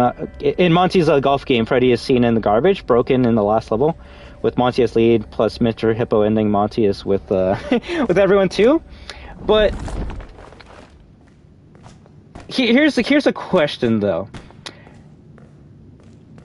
And funny enough, this could actually go back to the Isaac Asimov's 3 Laws of Robotics. Do you think these animatronics dream? Now we're getting deep into this shit. Because if these animatronics have their own personalities, then what's to say they don't have ambitions like Monty thinking, oh, I wish I could be the lead of the band. Maybe he might not go through with his like plans to kill Freddy, but hey, you can have ambitions to want to be the lead. Be like, oh, I hate Freddy, I wish he was in the fucking trash and I was the lead. I don't know, maybe it's just looking into the insides of Monty. It doesn't actually mean that he would go through with that shit. I only bring that up because these animatronics are more human than any of the animatronics previously encountered. So I don't know, what's to say that some of these characters have hopes and dreams that they wouldn't actually like fulfill, and Monty's would be, hey, I actually want to be a main lead, a part of the band, but he would never actually like fight or kill Freddy or do anything. in the game, he doesn't actually attack or fight Freddy. The only person Monty's fighting is Gregory. So I don't know. Maybe now I'm going a bit too deep with it. But Freddy in FNaF 1, robot that only has programmed voice lines that are in the disc. Glamrock Freddy in this game, shit, you could say he might as well be a human. Cassie. Cassie. Welcome back, Cassie. You remember me?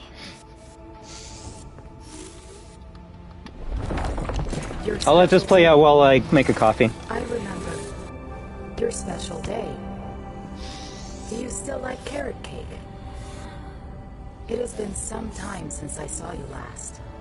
If I remember correctly, it is on the 11th. I remember because you are number 1. Twice.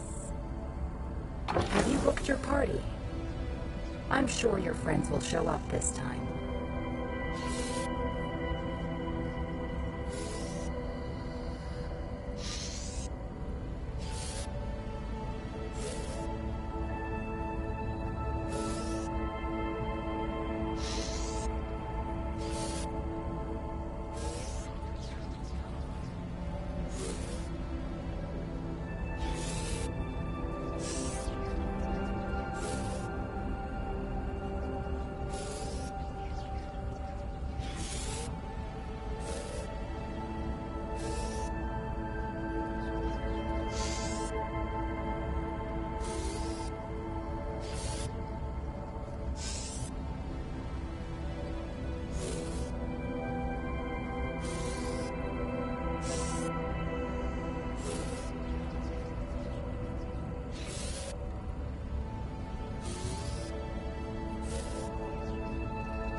Cassie, what are you doing? And we are back, chat. If anything, I know I have a lot of comments to read over, so let's read them while we're going down the elevator, all right? So don't worry, if I miss your comment, I'll be reading it in the next minute. Happy birthday, Cassie. Fox, I'm sorry. I'm so sorry. The saddest animatronic death in FNaF history. I'm actually trying to think if there was a animatronic death that was somewhat like emotional before this one. There's been emotional like human deaths in the series, but I'm not sure if there was one for an animatronic. I guess you could say if you really cared, the ending scene of Pixasem, because I mean, at the time that was like, oh my god, I'm seeing these characters burn. This is gonna be the last time I see them ever in my life, until someone wanted more money. All right, let me make sure I'm okay. Let's see.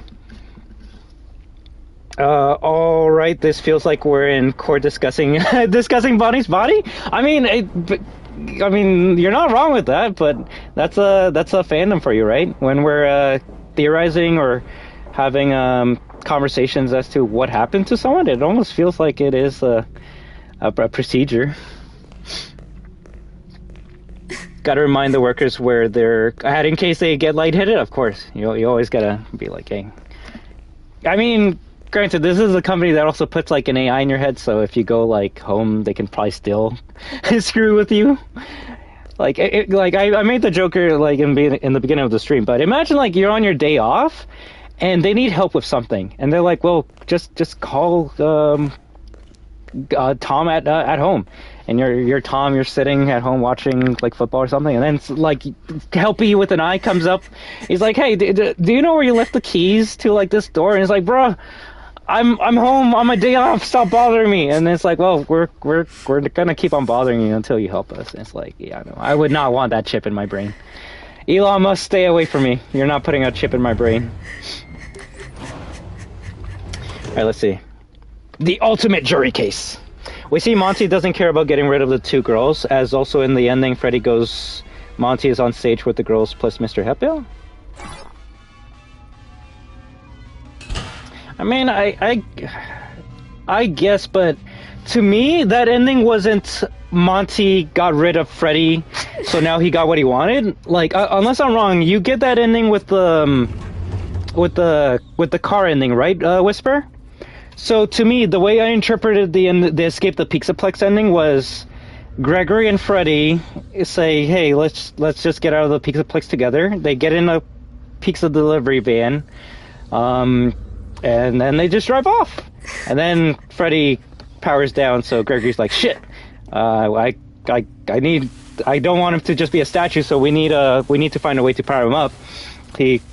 He's a technician apparently, and he's able to like use the car battery to bring him back to life. Which I'm gonna assume the recharge stations have a nuke inside, because that makes sense how it would power up these animatronics. Car battery, I don't know if that would be enough, but hey, that's why it's not a canon ending, right? But anyways, in the end credits scene of that ending, I believe that's where you see Freddy, Monty's the lead. Chica and Roxy are still there, and then you see Mr. Hippo in the back. So to me, that wasn't oh, Monty got what he wanted in the end, he's finally the lead, and Mr. Hippo's just there because why not? To me, that was Fazbear Corporation being like, they arrived to work the next day, and they're like, where the fuck is Freddy? And they're like, oh shit, he's just gone, we don't know where he is, and we have a show tonight, so Monty, you're on lead, and thank God we just made this Mr. Hippo animatronic just in case someone got knocked out or got broken, so they can be replaced with Mr. Hippo for that one day. That's the way I interpret that ending. Now, before someone starts using logic, I'm going to say it again, it's a non-canon ending, because the logic would be, well, just take endoskeleton and put Freddy's shell casing on there. But I guess the shell casings they only have one of, which, bad idea. You should have at least 2 shell casings. But they have 1 million endoskeletons, so whenever like something happens to an animatronic, you just take the shell, you put it on another endo, and then you got a new Freddy. But I guess if they only have 1 shell, and Freddy's gone with Gregory in the van, then yeah, they don't have anything to make a new Freddy, so... I guess you would have to assume that they already had a Mr. Hippo shell just in case something went wrong, and yeah. Make Monty the lead, and Hippo will be the replacement to Freddy. But that's the way I interpreted that ending. If people took that ending as, oh, Monty killed Freddy and is now the lead, then what jumps did you guys make to get to there? But whatever. Also, Monty is the one who claws and destroys staff bots. We know this from inside Monty's room. I'll give you that, but that was more so that the glitch trap virus was just making him go crazy, no? I don't think Monty acts that way normally. No, please, look, if anyone rambles on this stream, it's probably the guy on the top left corner that's not moving.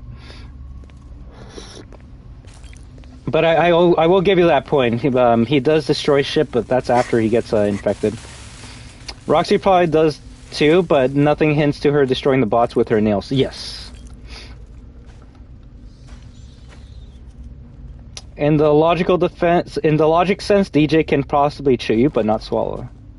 I like that. You know what? If anything, that's probably a worse death from DJ Music Man. Because if you're swallowed by DJ Music Man, you can probably assume you'll be in a compartment, and yeah, I guess you will like die and just be stuck in there like that one fucked up FNaF book where like the two girls get stuck in that like pig animatronic. I swear, the books of FNaF are actually way worse than anything the games have to offer. Which maybe that's why they're starting to pull from the books, huh? But let me see. Also, looking too deep, Steel will purposely put details in certain locations for world building. So having the Bonnie sign kill off Monty when it's already heavily theorized is very poetic.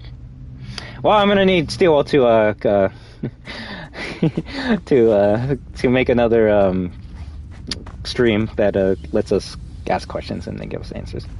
We need to call Phoenix Wright! You know, Phoenix Wright? No, what? Phoenix Wright!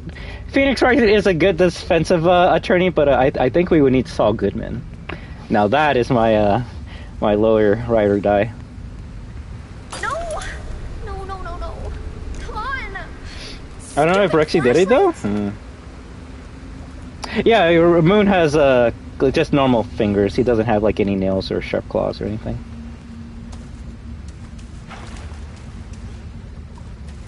Well, we're almost near the end of the game, guys, and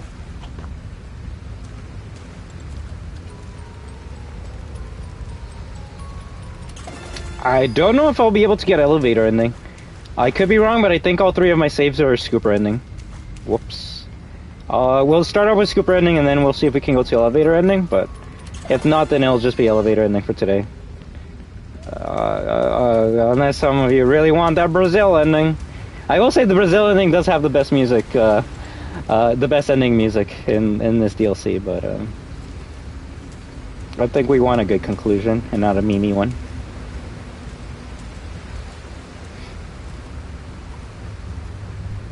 Roxy sucks ass as a character, though. I don't mind pinning the blame on her.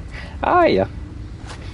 And, I mean, everyone has their own opinion, but I'll say at least compared to Foxy, I'm not simping for Roxy. She's a cool character, but you can't beat Pirate Boy. I'm sorry, you just can't beat Pirate Boy. So let's hope Foxy is in the next game.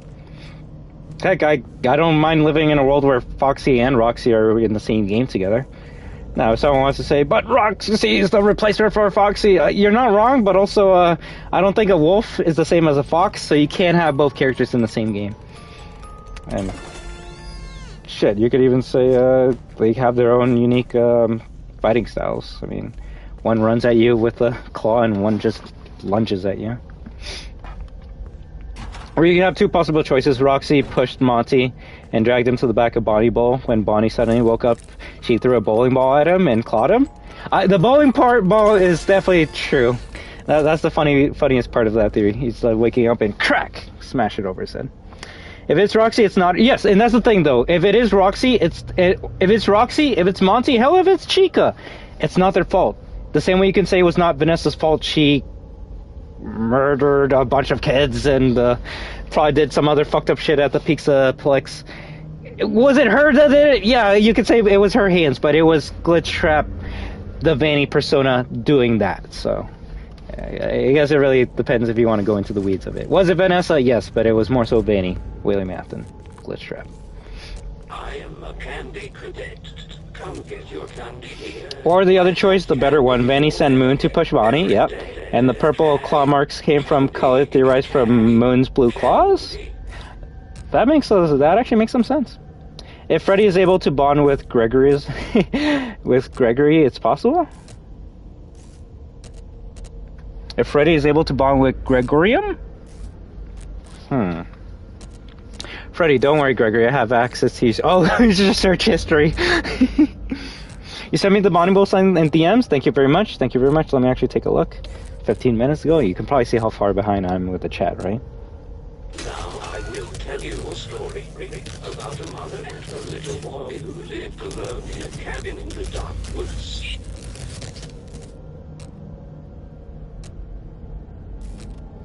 Oh, I guess. Yeah, I didn't even notice there was a Bonnie sign to the right. Granted, it's because the water is like up to its nose, so you only see like the top and the ears. But yeah, once you see the ears, it is that.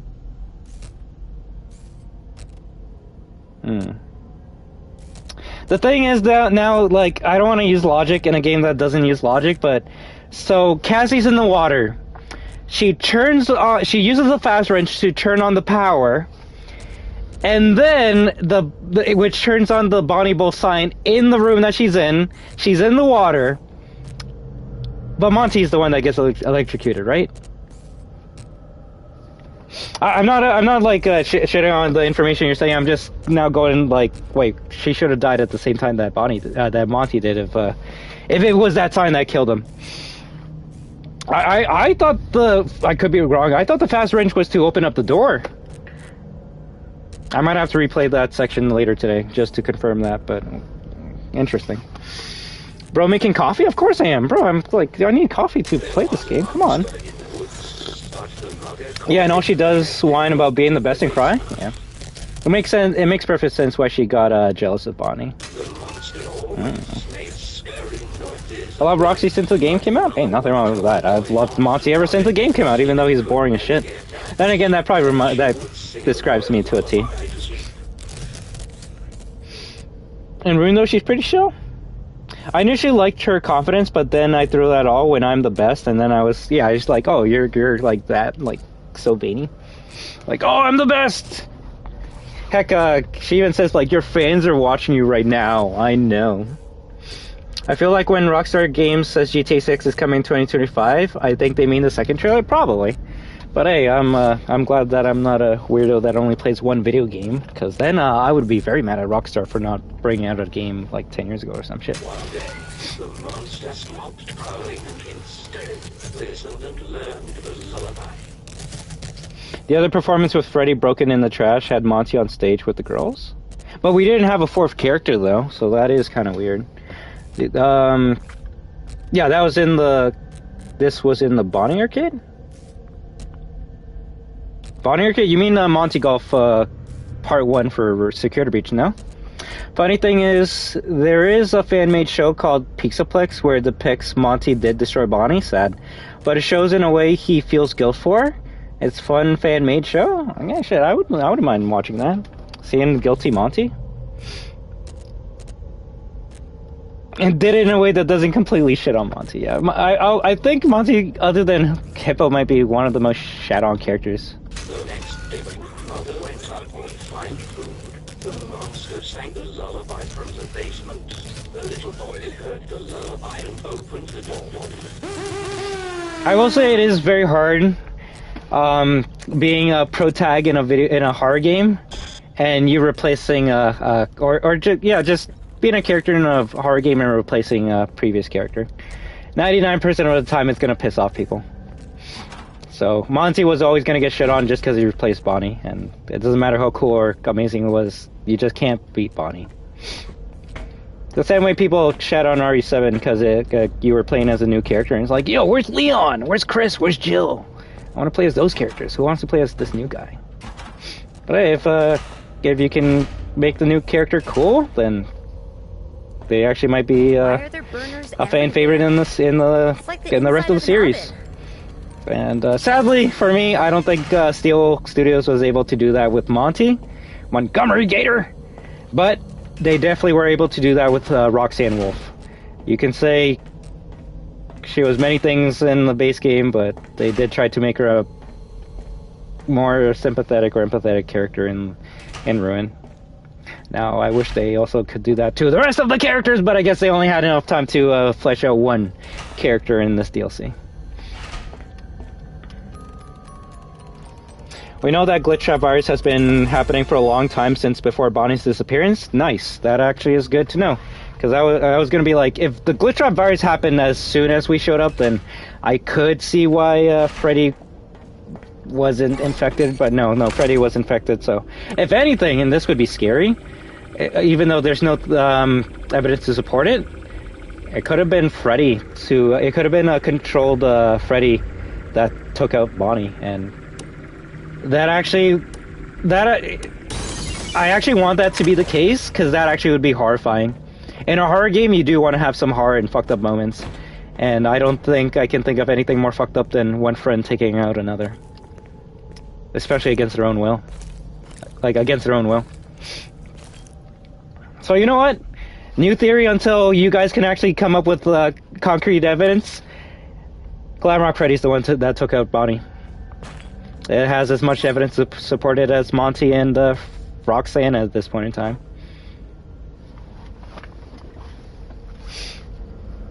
Yeah, Monty is friendly at first, but since the virus is going crazy. Also, Mimic wasn't a retcon? Who said it was a retcon? We know that as a fact. We have Steam page logs for Secrets of the Mimic. It dates back to November 2022, before Ruin. This is next big game. Ruin plus Help 1 and 2 were smaller titles to keep us busy. Well, yeah, no shit, but the funny thing is, if they didn't do the Ruin DLC, then I guess we just would have got a Secrets of the Mimic, and then everyone at that point would have been like, what the fuck is a Mimic? Although maybe people would have just gone to the book lore if we just got that right away. Glitch Trap is the mastermind behind this whole thing? Oh, hell yeah. She ain't in the water, she steps out of the water in the cutscene? But you're in the water when you turn on the power, though. Unless it's one of those dumb things where she turns on the power, she goes on the steps, and it takes like 5 to 10 seconds for the power to slowly turn on in that area, and by the time she got out of the water, the power was fully turned on, and then Monty got screwed up by the Bonnie wall thing. A lot of coincidences.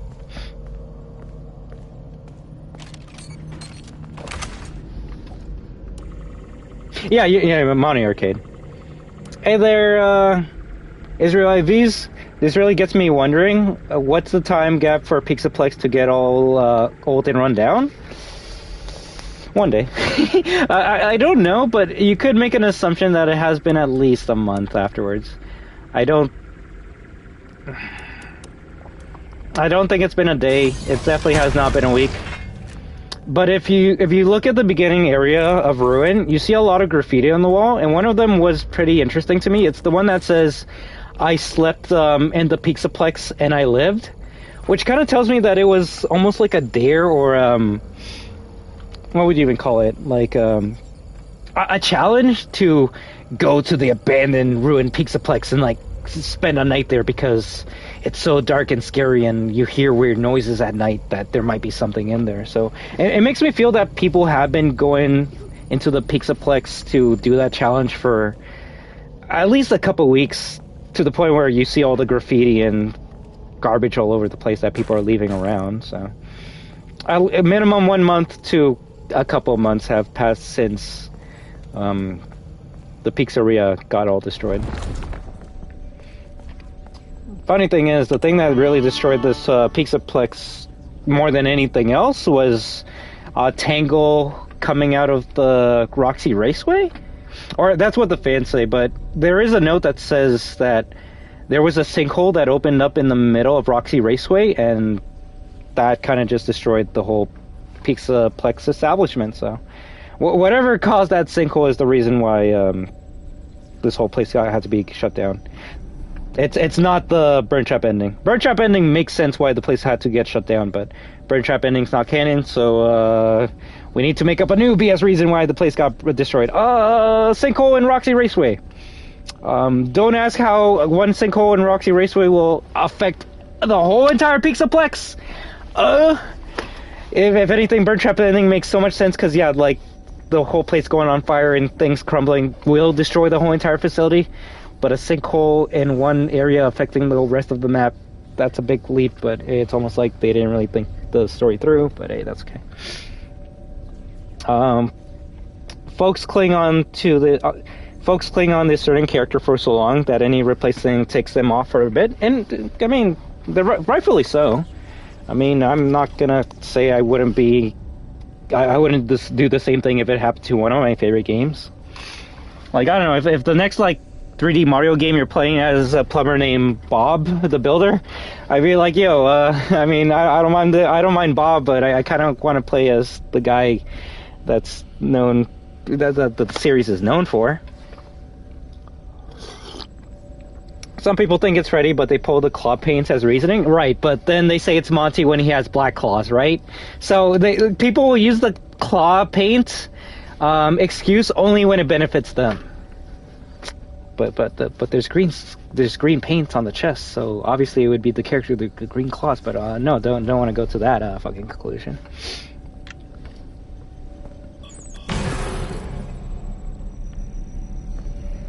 And I blame Monty for scrapping Bonnie. Hey, nothing wrong with that.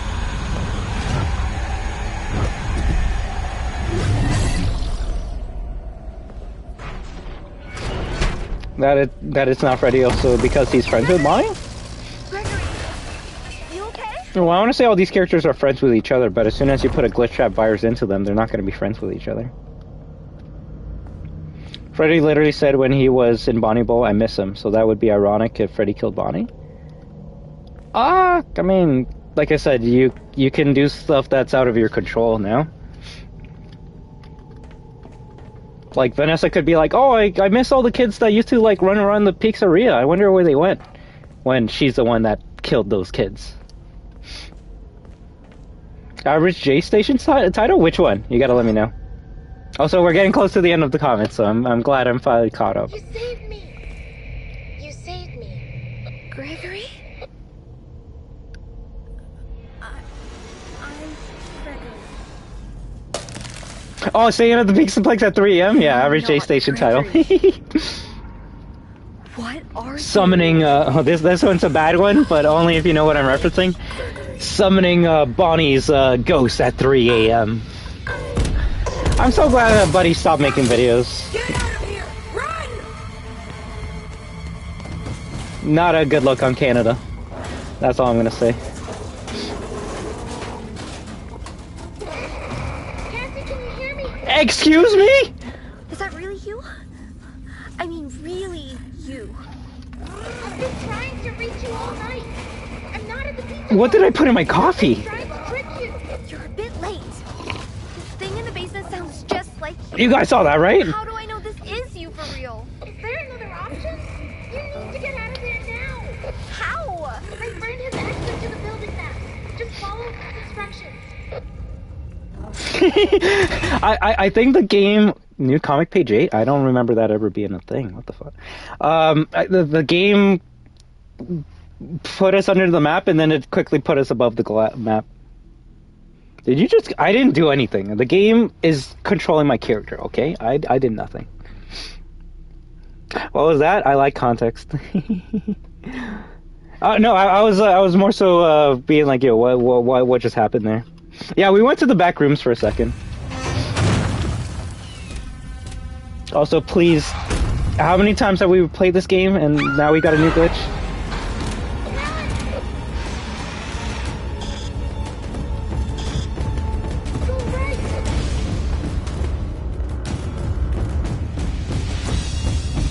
It's right behind you.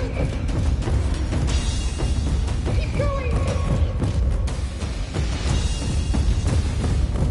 Go right. Right. Hurry. Almost there. You don't want to lose all your stamina.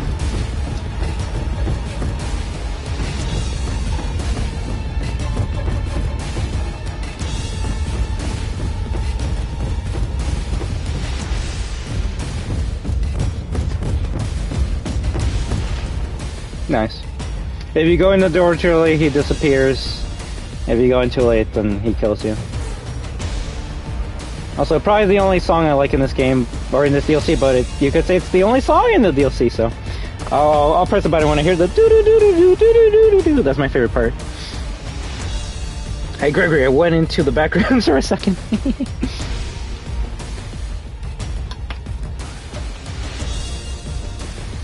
You know, he's just chilling.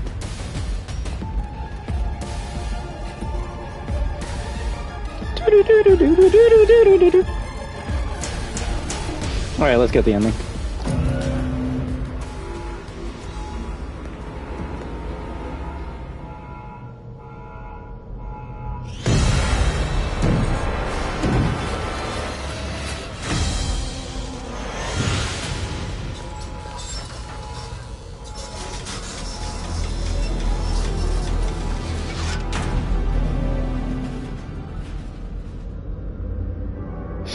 It's so sad. Why did we have to kill him? It didn't know any better. It was just doing what it thought it was doing.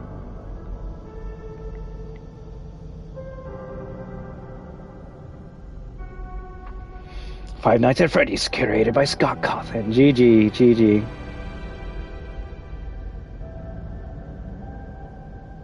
Also, yeah, I had to confirm that unbanned. Yeah, he literally was born on the Capitol. So, yeah, I'll say it again. Not a great look for Canadians, but I'm glad that he kind of got run off of YouTube. And hell, even he got into so much controversies. Even the police in this area had to get involved with him. So, yeah, no, I'm just glad that shit is done, dead and gone. So, nice. Oof, alright, let me see what I missed out on.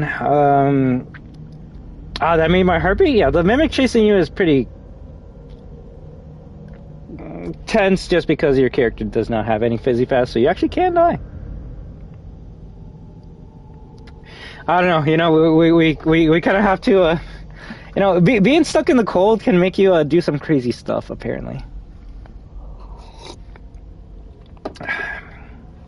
I hope I can at least somewhat change that perception. Although you can say I'm crazy in my own way. Mimic is still alive? Oh hell yeah.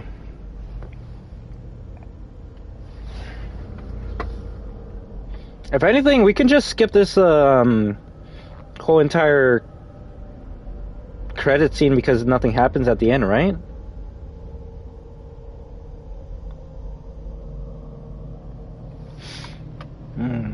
Also, has anything crazy happened today?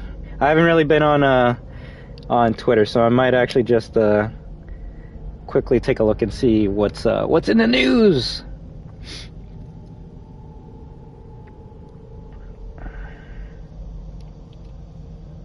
Apparently, there's a picture for the new Mortal Kombat. Wait, ooh, give me a second. Yeah, there's like a new Mortal Kombat movie trailer coming out.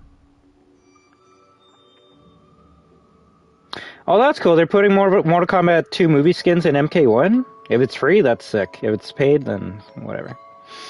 Alright then. Well, we got the scooper ending, so I guess at this point, let's see if we can...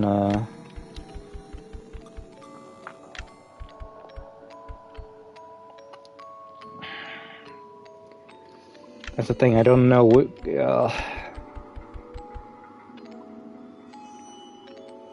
I'm gonna click on this one just to see if this is the non-scooper ending. Then we can show that off. If not, then well.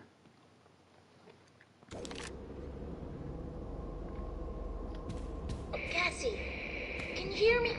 I finally have a clear signal.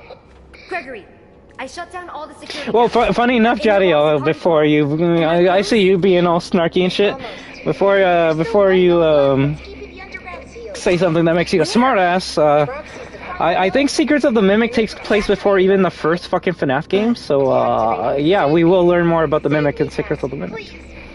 It's so dark down here. But Clementine, I don't think it implies that the Mimic is dead because with the scooper ending, if you look closely at the mascot, you don't see the Mimic inside of it. So it's kind of implying that the Mimic escaped the scooper, so we might see it after Ruin, but all I'm going to say is if Secrets of the Mimic doesn't make it an interesting or scary or threatening character, I do not want another game with the Mimic, because, like, at this point it's almost like they're setting shit up that can never have a payoff.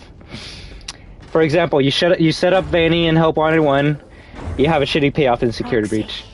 You set up Mimic in Ruin, I hope we don't have a shitty payoff in Secrets of the Mimic.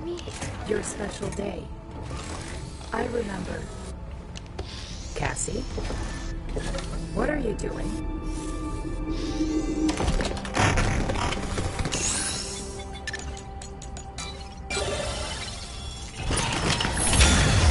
Sorry. I love carrot Jadiel. I mean, the next game is Secrets of the Mimic, so we will see it. I'm so sorry. We'll see it in the past. Not gonna lie, a Minecraft movie is growing on me. I kind of hate it at first, but the devs cooked with the movie. I could be wrong, but I don't think none of the devs had anything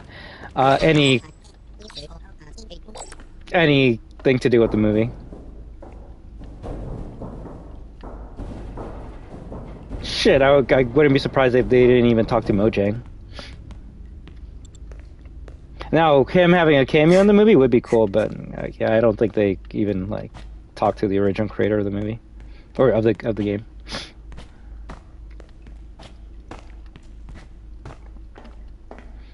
I mean, unless you can think of another movie, I think Minecraft will be the biggest video game movie of this year.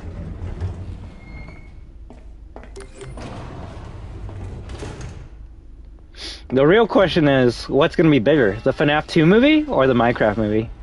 And if you guys are going to say FNaF, then you guys better be showing up to the movie day one, because I actually think the Minecraft movie will be bigger than the FNaF 2 movie.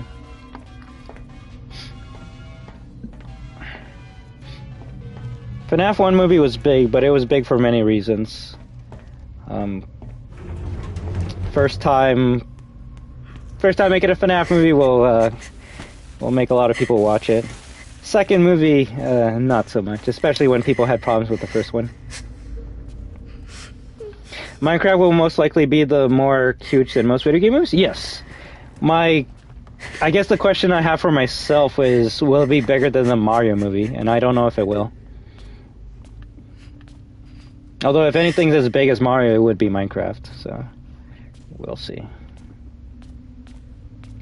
Although, unless I'm wrong, isn't the highest like video game movie of all time right now Sonic 3?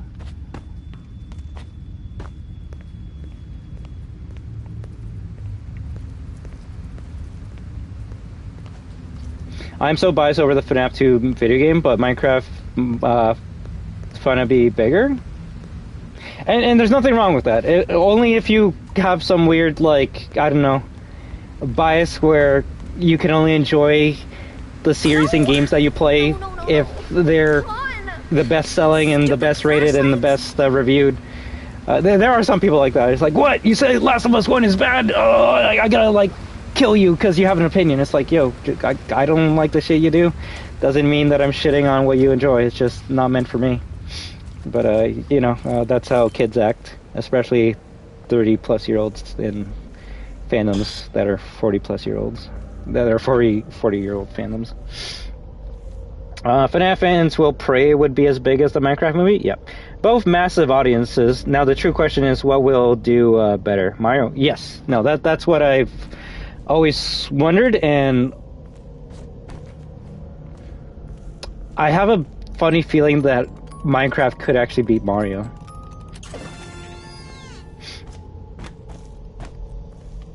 I don't know. The only cons that Mario had going for it is that it's Chris Pratt, I guess. That was really it. Other than that, like, everything like looked amazing from the fans. But with Minecraft, like, you have so much dumb controversy with this movie that I feel like people are gonna watch it just to hate it. It's gonna be one of those movies. You know how people like play Last of Us 2 to like shit on it and shit? I feel like that's gonna happen with this movie. They're gonna be like, I need to watch that Minecraft movie because it's gonna be so bad I need to like have videos to make of it. And funny enough, whether you're watching a movie because it's bad or good, you're giving that movie money, and then you're gonna make a video saying, like, yo, this movie's so bad, you need to like not watch it because it's so bad. And then the viewer's gonna be like, it can't be that bad. And it's only gonna want them to watch the movie. And then they're like, shit, that actually was bad, or shit, it was good. And then they tell their friends about it, and then it keeps on spreading.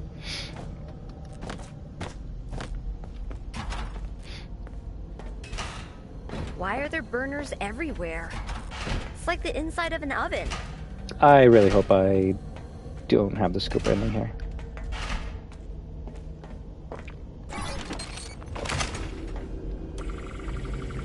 I should be appreciated by the experience it gives, not by how popular it is. I don't really want to let numbers cloud my judgment over anything, no. And you shouldn't. The only time you should care about numbers is if you're a critic, a reviewer, then you do need to bring up those numbers, regardless if you like something or not.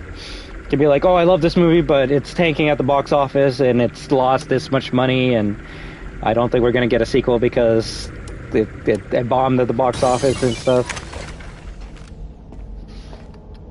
But I don't know, if you're like just casually enjoying movies, then I don't think you really need to know all those tidbits.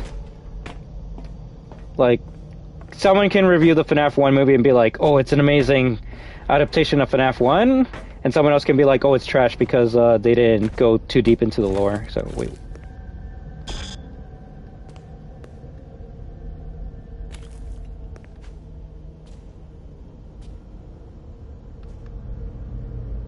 Oh, okay, I was gonna be like, where the hell did I teleport myself to?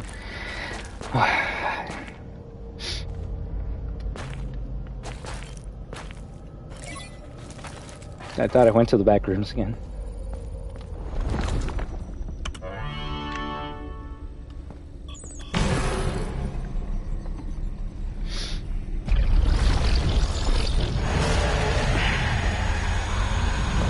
I'll tell you this. Minecraft movie will do so much better than Mortal Kombat 2 movie. Gregory! I don't think FNaF 2 movie will do better than Mortal Kombat 2 movie. Well, At least money-wise. it looks like someone poured concrete over the door. How am I supposed to get rid of concrete? Although, if you're... The only video game movies I care about watching in the next 5 years is FNaF 2, Resident Evil, and Street Fighter. If there's other ones that pop up, then maybe, like Bendy or Poppy, but the ones I said are the ones I'm actually, like, excited to see in the future. That are video game movies.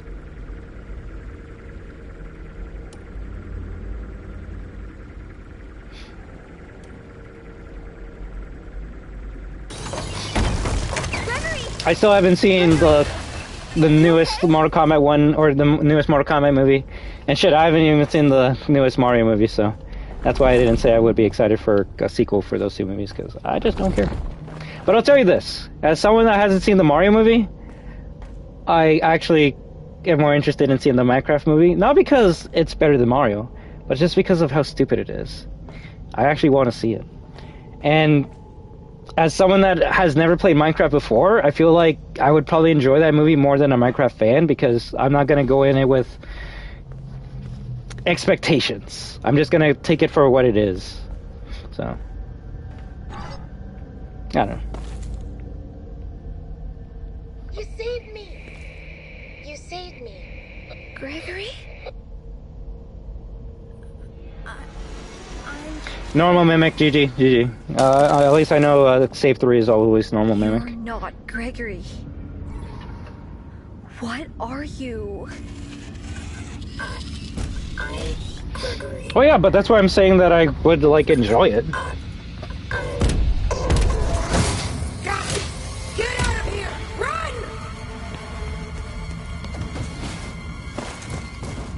It's almost like video game movies are meant to be for people that don't play those video games. Gregory? Is that really you? It's such a weird I mean, really you. concept, but I mean that's the end game at the end of the day. Do these movies want to get the actual players of the game? Sure, but they also know that the gamers are the ones that are going to have the highest expectations. So. My friend has access to the building map. Just follow the instructions.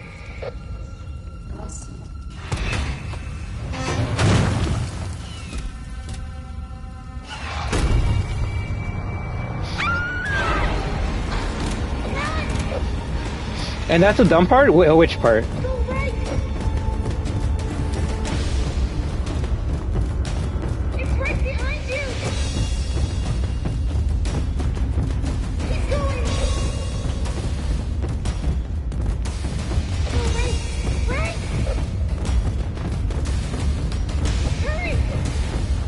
Like, sure, look, go, watch that Van Damme Street Fighter movie. It's actually a blast. If you're not a Street Fighter fan. Shit, even that Legend of Chun-Li movie is a good movie. Good. If you're not a Street Fighter fan.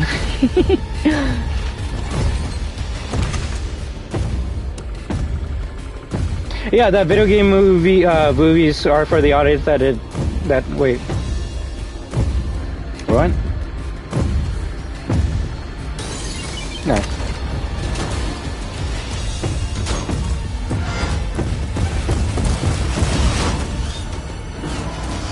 Did you mean aren't? Yeah, there we go. Okay, I was getting confused there. And yeah, Cassie, that's why I don't really get excited whenever a video game movie gets announced, because I know it's not for me. It's meant for the people that don't play the games. you were never supposed to go to the Pizzaplex. That thing in the sinkhole tricked you. I really don't know what it is, but it's been trapped down here a really long time.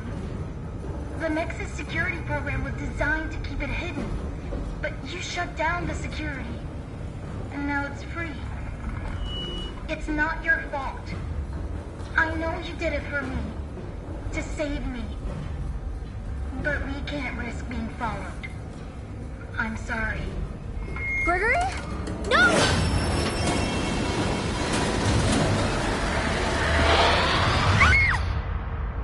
I know.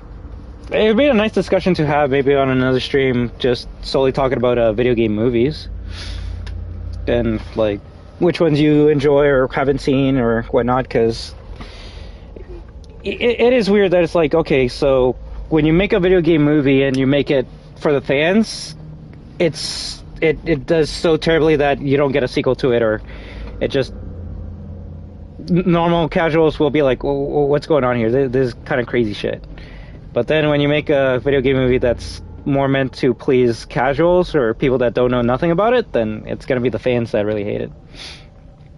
Sometimes you can get close to the middle to appease both sides, but in a weird way, no one's happy. Last of Us adaptation's a very good example.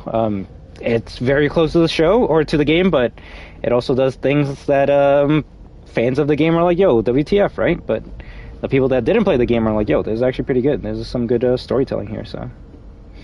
I don't know. It's always weird. I'm trying to think if there been any, like, video game movies that come out recently that were, like, meant for the hardcore audience that, like... They and I actually have one in mind. That's perfect. This movie went so hardcore into the fans that casual did not know what was going on, and it just never got a sequel, even though fans were waiting for one. And which movie am I talking about? Warcraft. I've only seen bits and pieces because I was never really interested in Warcraft. I was more a World of Warcraft guy, and they were gonna go to World of Warcraft, but you got to talk about the origins of World of Warcraft, which is Warcraft. And you make a movie that's talking about so many references to, like, the books and the games and things that normies don't know. They're gonna be like, okay, I'm watching 2 hours of, like, shit that I do not know what's happening. And Warcraft never got a sequel because of that. So, but you make a dumb movie where the dumb people are like, oh, a blue hedgehog is running around, I understand that. Then you get 3 sequels. But I shit you not, you make a Sonic movie exactly like the Sonic game, that shit would not have gotten a sequel. Cassie. A good example of a video game movie that tried to do its own thing and then it just went full video game is the Doom movie with Dwayne The Rock Johnson and Carl Urban. Funny enough, Carl Urban, Butcher from The Boys. He's actually going to be playing Johnny Cage in Mortal Kombat 2 movie. So, ooh. But in the Doom movie, there's a section where near the end of the movie, it transitions from, like, you know, you see the actors and them carrying the guns and shooting. It transitions from that to a first-person segment where for 5 minutes you're just the camera's just in front, right behind the gun, and you're just watching Buddy just shooting demons, aliens, and monsters for a good 5 minutes. And to me, I love that shit. That was so fucking good because I'm like, yo, they're actually playing the game now. But normies and casuals were like, okay, so it just turned into a weird, like, rail shooter segment for a moment. But to me, I'm like, yeah, that's the video game. But when you go too much into a video game, then it kind of feels as a movie. Although I will say, rewatching that scene, when you're rewatching that scene, it just makes you want to play the game instead of watching it. So, I don't know. When you make a video game movie too much like the video game, it makes you go, okay, why am I just not playing the game? Video game movies were a mistake. Alright, I want to see that Easter egg where Bonnie kills Monty.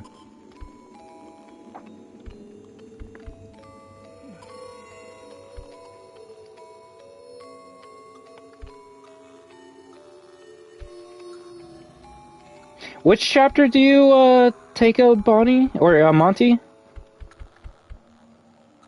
was after Roxy Raceway. So I guess at the end of chapter 5. Oh my god, I don't know if I even want to. You know, I'll do it next time. I'll just get the Brazil ending and then that's it. FNaF fans want the movie to be like the video game fully. It will not work well? No. That's why the FNaF movie did what it did. And incorporated elements from FNaF 2, FNaF 3, Security Breach, Sister Location. I'm in the Roxy Party Garage. So all I'm going to say this is right now. If anyone is expecting Five Nights at Freddy's 2 the movie to be one-to-one like Five Nights at Freddy's 2 the video game, you better not pre-order the ticket right now because you're not going to get that. Will we see the toy animatronics and Poop It? Yes. But I would not be surprised if we also see Circus Baby and you hear about Fazbear Corporation constructing the Pizzaplex to set it up for movie 3. Hey, I would love to live in a world where the movie is a reflection of the game, but I live in a world where Sonic 3 is about Shadow the Hedgehog and not Knuckles. So, yeah, I think I can accept that some movies need to get to where the money is.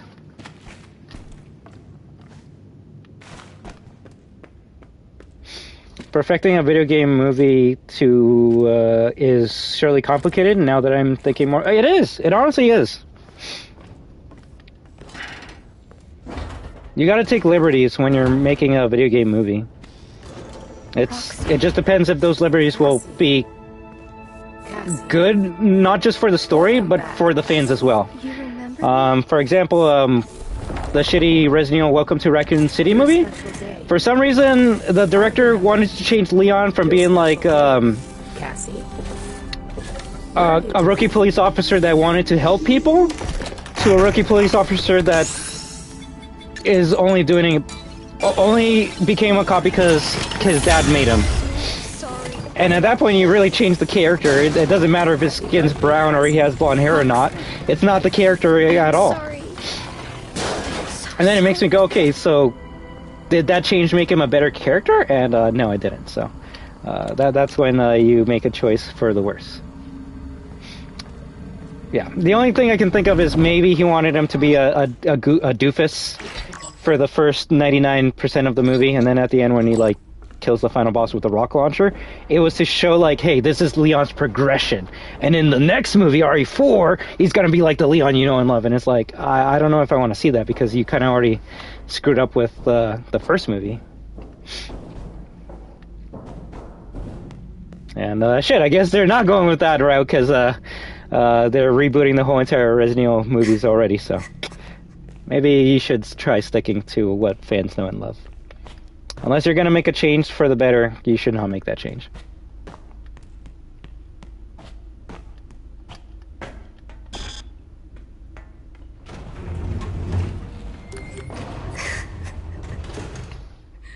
Okay, we're going to get this ending, and then we're going to end the stream, and then I'll probably be back in maybe like 20-ish minutes, and we'll play a Dollhouse. If we finish that game tonight, then maybe we might have another stream afterwards, but it might just be it for now.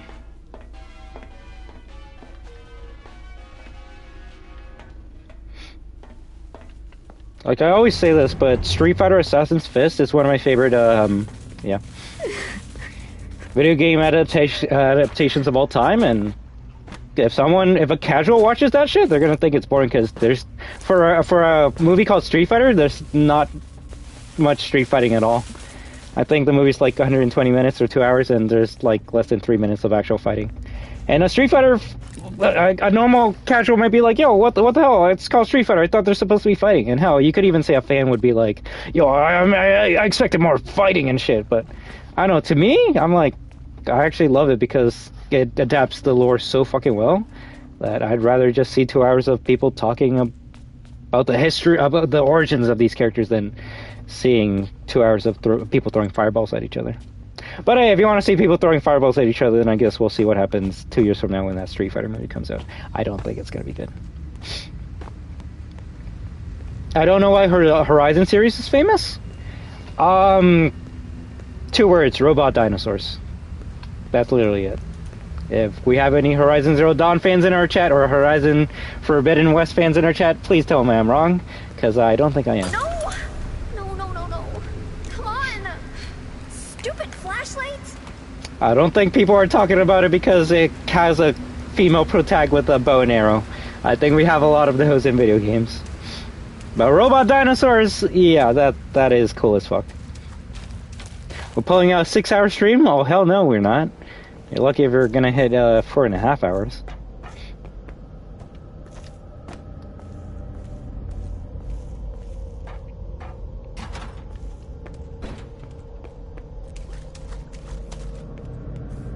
I am a candy cadet. Come get your candy. I played Horizon Zero Dawn for and it got bored in a minute. Oh, man. Well, I'll say if you played Zero Dawn for a minute and got bored, then at least play for an hour and a half, because that's when the real game starts. The first minute is literal cutscenes, so I know you're joking around, but yeah. So, sometimes you do gotta put in a couple hours into a game before it actually like opens up. It's like the inside of an oven. For example, I would say any Monster Hunter game you play, even Wilds, the first 10 hours of the game are tutorial. You don't actually play the real game until you hit high rank.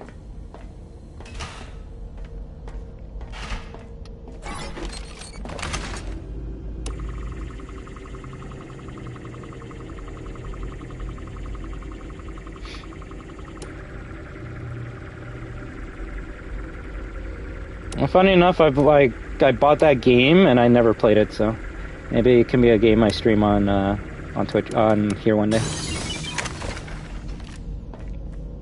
Hey, Stormy Snipes. Hi, Destruction. Do you know how to get the other endings in Silent Hill 2 without restarting the full game? Sadly, not, my friend. Depending on what ending you're going for, you can only do so much by the end of the game that will determine if you can change it or not. So all I can say is finish the game, so then when you restart the game you can play with a New Game Plus weapon. I'll keep it a secret. It will help you a lot for killing enemies and bosses. So New Game Plus will not be annoying. It's just if you want the platinum or all the endings right now today, then yeah, you probably won't get that. There are some YouTube videos that can like tell you what you can do to get a specific ending, but at least in my experience, some endings were unobtainable by the time I got to the end of the game.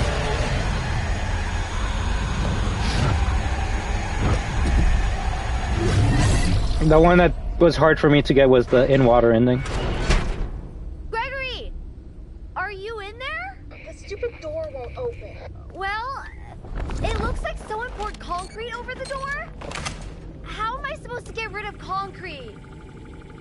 How did they pour concrete while the Mimic was behind? Did the Mimic just stand there while Vanessa and Gregory like poured concrete on it to seal it off?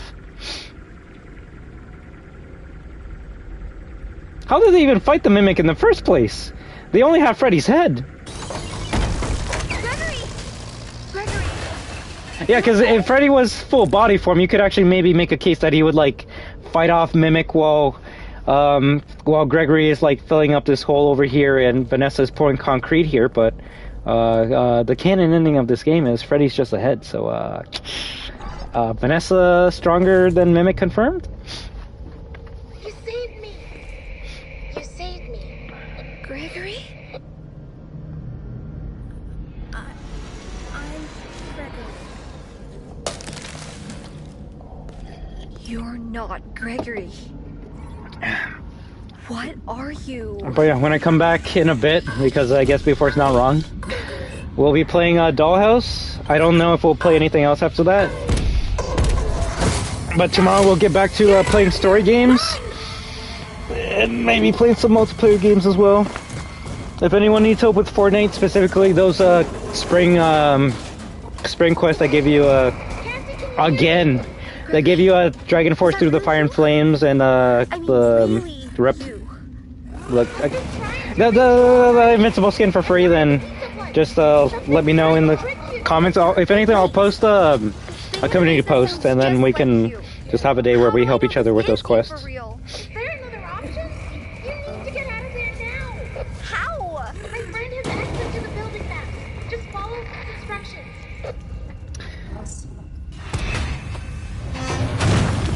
Wait, let me see. I needed to refresh endings there. I might revisit the game, but I already have. So, yeah, no. I'll finish the games that you care about, and not the games that you kind of like didn't enjoy in the first place.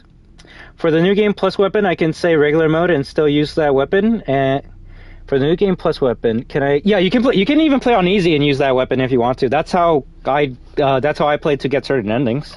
I mean, first play through hard, and then after that, like, I don't gotta prove anything, so speed run with easy. And best part is, you don't even need to kill all the enemies, you can just walk by them. Like the apartment section, you can actually skip all those enemies. It's actually hilarious. And I believe on easy mode, your health actually regenerates over time, so you got that. And by the way, in-water ending was oh, good! If you got the in-water ending, then that's the hardest ending you can get. If anything, a tip I'll give you if you're going for trophies for not just Silent Hill, but any survival horror game ever that lets you manual save, make manual saves, Fred.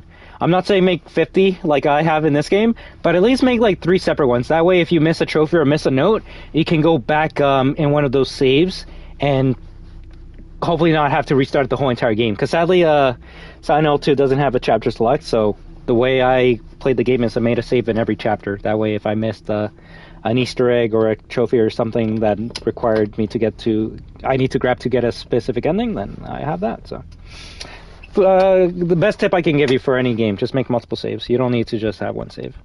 Unless you're playing on a PS1 and you have like a memory card with no save storage space left, I think you can afford making 2 extra saves.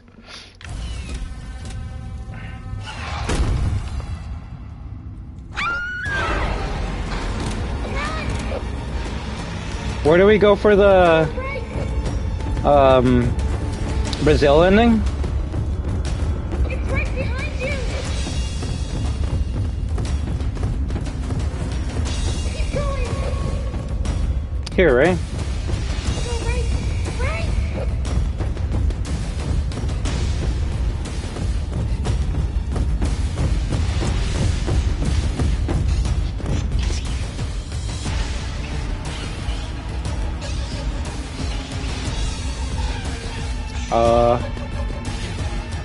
I don't read any more comments. The smaller you are, the stronger you are. You know the FNaF lore, apparently. Because how did the Mimic got the Freddy talkie? Thank you, Rock. Thank you so much, Cawthon. I've been saying that since day one, and no one has found an answer for me. So it's so funny when people are like, "Oh my God, the story in Ruin's so good. It's so much better than NSP," and I'm like, the story of Ruin doesn't make sense from literally the first second. How did Cassie get called to the Pizzaplex to meet up with Gregory?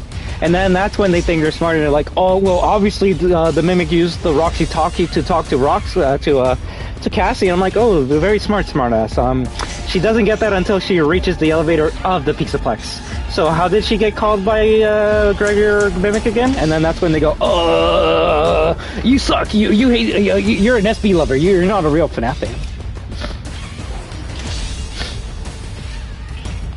Well, no problem at all, Magic Guy.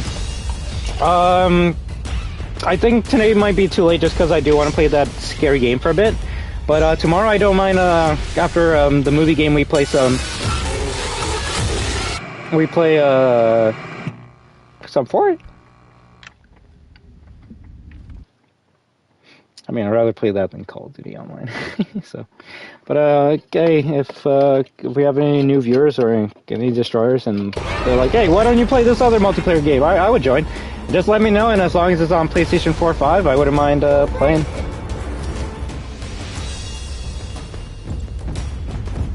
Ooh! What's the lore here, guys? Why is there gold here?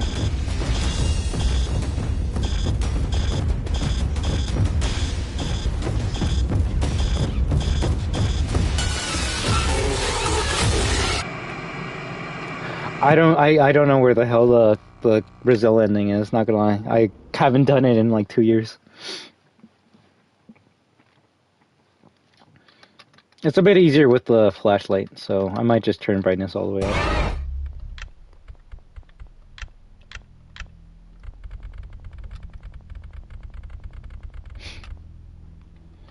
It's so weird that those challenges you can only get them if you play with friends, eh, Magic Guy? But hey, don't worry. I'll help you out, friend. If anything, you can't even get the skin right now just because you gotta wait until day 8 for all the challenges to be available.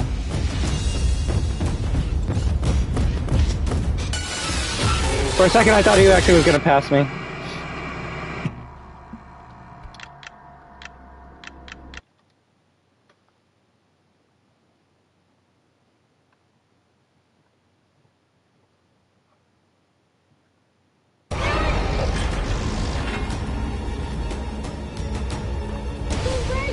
Oh my god, I saw the yellow paint walls. It's right behind you. I won't be mad if I see yellow paint in Secrets of the Mimic. I'll be mad if I see yellow paint in Resident Evil 9. That's my standard. Okay, so that was just Hurry. Oh, there we go.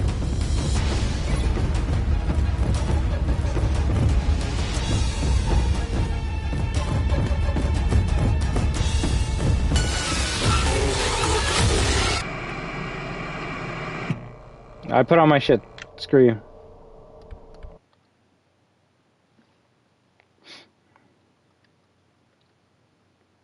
Endos don't like it when you stare?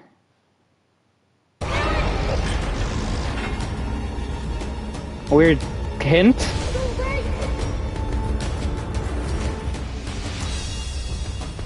It's right behind you. Keep going. Go right. Right. Hurry.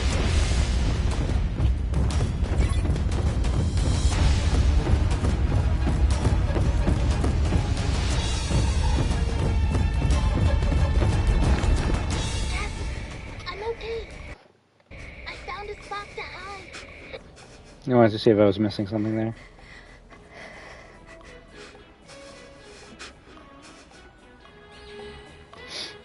It does have the best ending music. You can't disagree with that. But alright everyone, that's gonna be it. We played this game for how long? Let me see. 4 hours 29 minutes. So 4.5 hours, not bad, not bad. This is a very short DLC, so the fact that we even made a 1 hour DLC last this long, that's kinda crazy, but hey, GG, GG. Let me see what I missed out. Oh yeah, I think there's a quest where you can get a free skin. Yes, Jadio, but there's not enough quests right now to be able to get that skin right now. I believe, I actually don't know, I should check, but by this week we'll have enough quests to be able to unlock her, so. Thanks for the tips, man, I really appreciate it. Hey, no problem at all, Story Snipes. If anything, if you're still here, what's your thoughts on Silent Hill 2 remake? Have you been enjoying it? I would say it's probably my game of the year 2024. Granted, I didn't play any much new games that year, but the best horror game that came out, that's for sure. Plot hole! Wait, plot hole for what? How did the Mimic even obtain the... Oh yeah, the walkie-talkie, and how did Cassie get called to help Gregory? Turn off your brain and give it a 10 out of 10. That's all you gotta do. Just want the song, if anything, the mouse? Oh shit. Yeah, we'll give you that song, don't worry. Yeah. I think because Vanessa and Gregory are there, maybe Gregory have a Freddy talkie? I don't know why I want to figure it out. Well, you want to figure it out because you want the game to make sense because you care about the game. I care about the game, and when shit doesn't make sense, it just makes it go, okay, they don't care, why should I care? Oh, get ready to be disappointed, both are kids' games? Shut up. The funny thing is, only one of them's going to disappoint me, and that's going to be Resident Evil 9. I have high expectations for Resident Evil 9. I don't have as high expectations for Secrets of the Mimic. To me, all Secrets of the Mimic has to do is scare me, and it already wins. All Resident Evil has to do is bring me back to when I was a kid, watching my dad play Code Veronica, or me playing RE4 for the first time. Which, it's literally an impossible feat for Capcom to do, so they're always going to disappoint me in my eyes, so sad face. The sad thing is, I feel that that's where they're going to be going, Jadiel. Considering RE7 and 8 is first person, the only direction they could take the first person camera would be into a body cam aspect, and I don't know if that would be good. Now, I think it would be cool if you're playing as like a new character, like a police officer that's like in the middle of this an outbreak, and the body cam is how you're viewing it, but I don't know. I just want a RE game to be scary without it having to rely on indie horror game tropes to become scary. When the two scariest sections of RE8 are literally from PT and other indie horror games that uses statues, that's when I know Capcom has lost the plot. They can't make anything scary anymore. So at that point, I'm just like, stop making shit scary and just give us RE4 Part 2. Screw it. All right, let me see what else I missed out on. Resident Evil must avoid the yellow paint at all costs. Sadly, it's been in the most recent games for a while, Jadiel. But let me see, I believe I had a poll going on, right? So let's end the poll and see how many people voted, and GTA 6 wins again. No, I definitely had a fun time talking with each and every one. If anything, let me put up comments on the stream for a little bit. And watch, as soon as I say that, that's when someone's going to say some fucked up shit.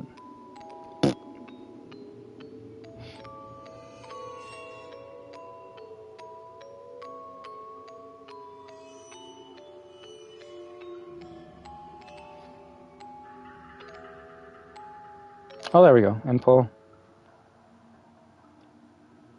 Did it go through?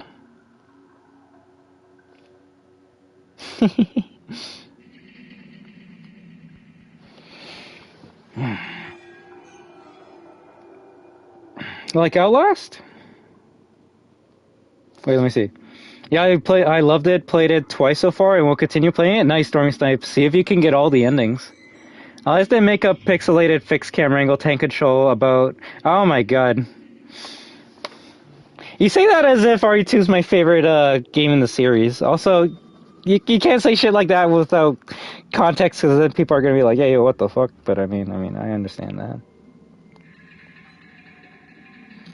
Although, funny enough, there are games that would scratch that itch. We need to play Alicia, we need to play Crow Country. Hell, maybe even Into the Pit. No, I wouldn't consider Outlast a body cam horror game. Now, you do use a camera in there, so you could say it's one of those cam horror games, but not a body cam horror game. Plus, body cam usually tries to go for like realistic graphics as well. Okay, is the poll done? There we go. Holy crap.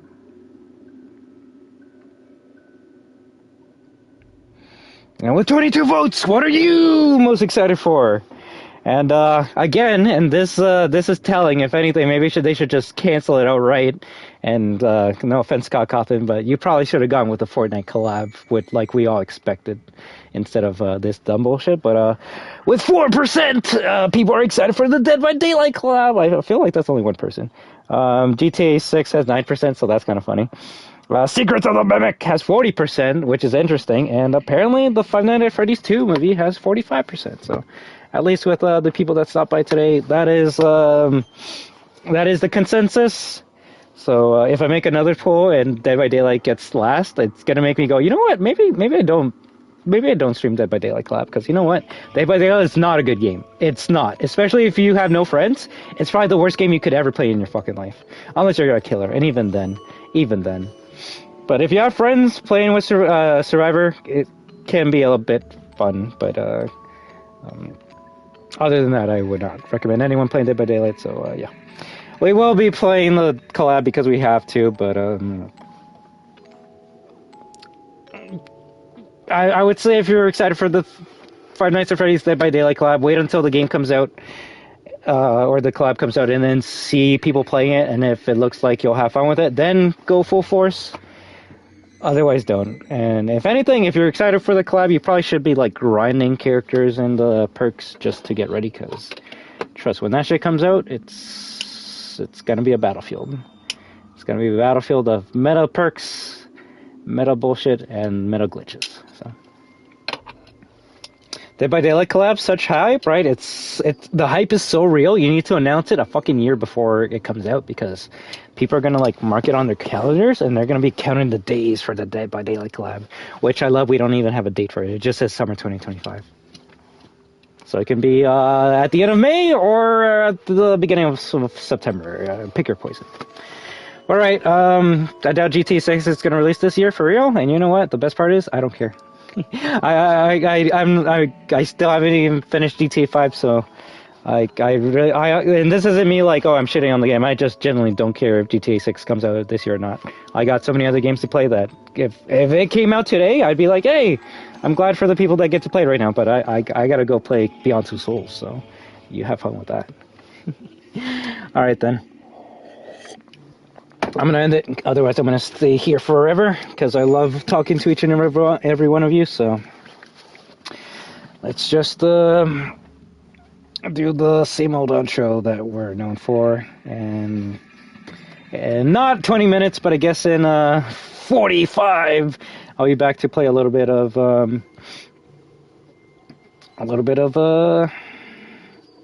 Dollhouse, alright? And then tomorrow, if anyone needs help with Fortnite items, will do that as well.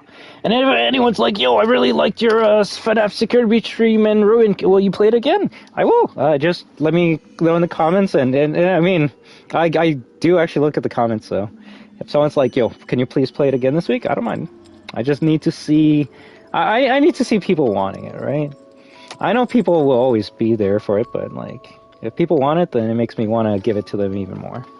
Otherwise, I gotta do what I want to do, and that's finish up games that I've never played and finish my life. So legit saying I'm excited for whenever it comes. I got other games to play. Yeah. If anything, I'm kind of glad this is a slow year for new games, because it's just giving us a lot of time to go back to old games and enjoy them. So it's time to stop yapping, as the kids would say, right? So I would like to thank each and every one of you amazing destroyers and new lurking viewers for stopping by tonight. You have been watching I Am Destruction, chilling with the destroyers while we play Five Nights at Freddy's Security Breach Ruin. Wait a second. Gotta put on the glasses. But you're all destroyers, therefore, you are destruction. And when we team up with each other, we are destruction. So have an amazing day, night, week, weekend, month, and 2025 year. But until next time, have a good one. WAHOO! As the kids say, stop cooking, bro. You're burning the kitchen, no cap. That's a new one for me, and you know what? I like it.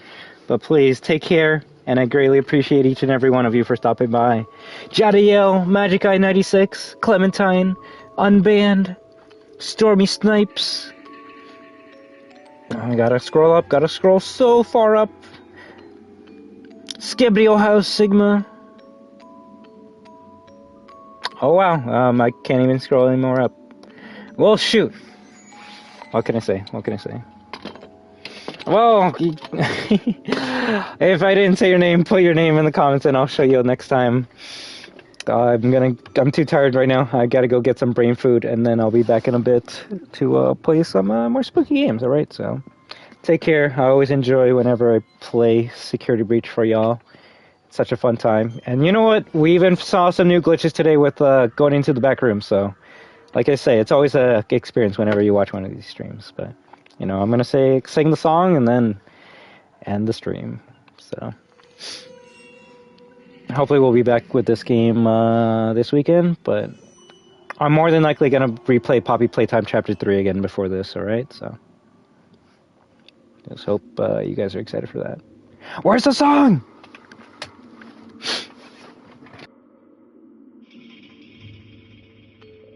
Do do do do do do. Thank you for stopping by. Until the next time, take care. You amazing superstar. Alright, take it easy, guys. Until next time, live your best life, and always remember to WAHOO. WAHOO!